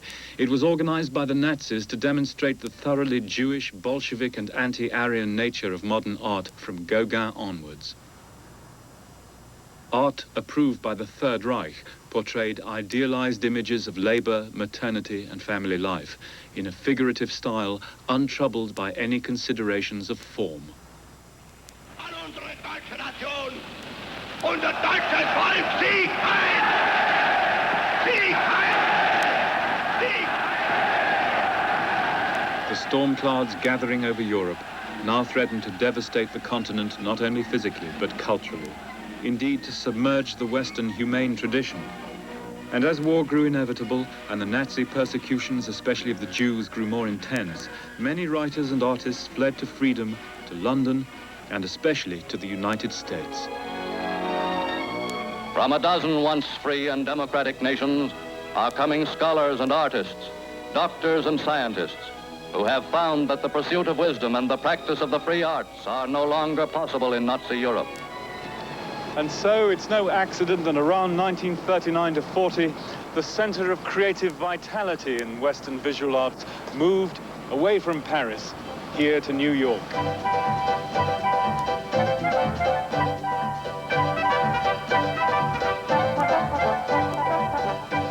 Of the many hundreds of artists who came to New York, many would not return to Europe for some years, if ever. For Mondrian, Ernst, Lipschitz, and many more, this was now their new home. And here at the Museum of Modern Art, founded in 1929, their work was already being collected and displayed. And they would be influential on a new generation of American artists, among them Pollock, Rothko, and Motherwell. If we try to summarize the art of those astonishing 40 years at the beginning of the century, then we have to say that above all, it was an art based on optimism, despite war and the rise of fascism, an art based on the freedom of human creativity. And perhaps no work expresses that idea more poetically than this, Miro's Birth of the World, painted in 1925. Its theme is nothing less than the creation of the universe, but expressed through the metaphor of artistic creation, through the very process of painting itself. The great canvas has been washed with thinned paint and then dripped, spattered, rubbed and dragged with rags, and then out of a formless void emerge defined shapes. A bird, perhaps, a person, a shooting star. It is a painting which anticipates much, a precursor of abstract expressionism, which came after World War II. In all these developments we've traced, through Cubism, abstraction, surrealism, to the cosmic visions of Malevich and Kandinsky, we are asked to look not to the past, but to the future. As Miro put it, to open a door to a different future, free of all hypocrisy and fanaticism.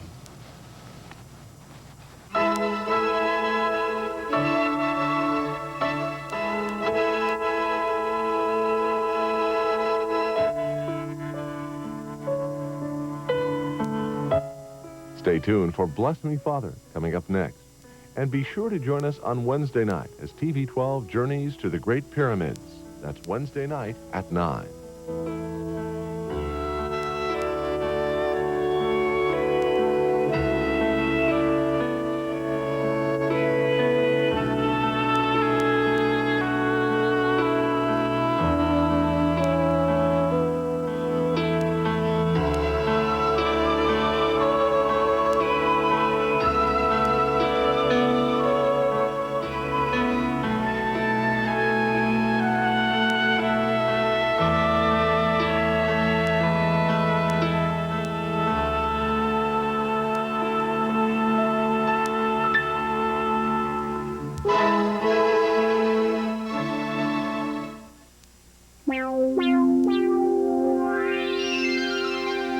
Funding for Art of the Western World was provided by the Annenberg CPB project.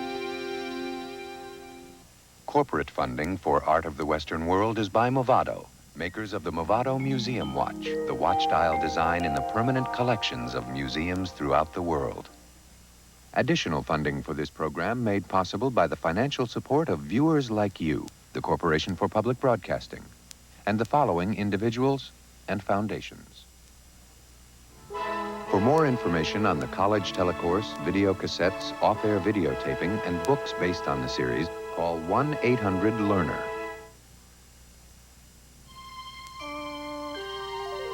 This is PBS. ICI Americas is proud to help make possible TV12's broadcast of Art of the Western World. World problems, world solutions. ICI Americas, world class. Spend the holidays with some old friends. Luciano Pavarotti.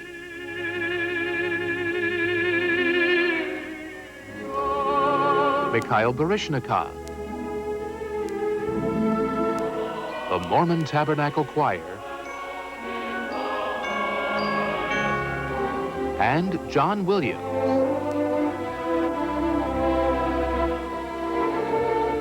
Spend the holidays with some old friends, beginning November 25th here on TV 12. The pyramids. Their secrets lay hidden in the drifting Egyptian sands. Now see ancient history come alive and discover timeless treasures. Join host and author David McCall for this extraordinary program. From the creators of Castle and Cathedral comes Pyramid, a TV 12 production. Wednesday night at 8.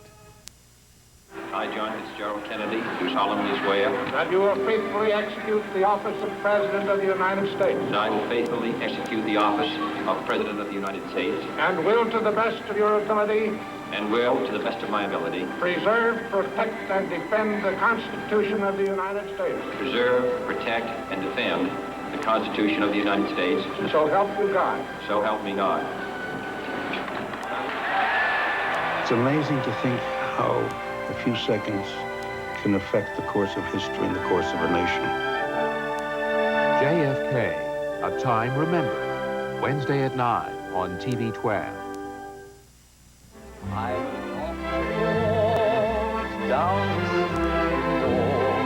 Remember how you felt when you first heard these words?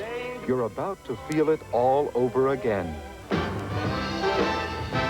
You'll relive those wonderful moments from a Broadway era that won't come again when the stars and you spend an evening with Alan J. Lerner. Next time on Great Performances. Friday at 9 on TV 12.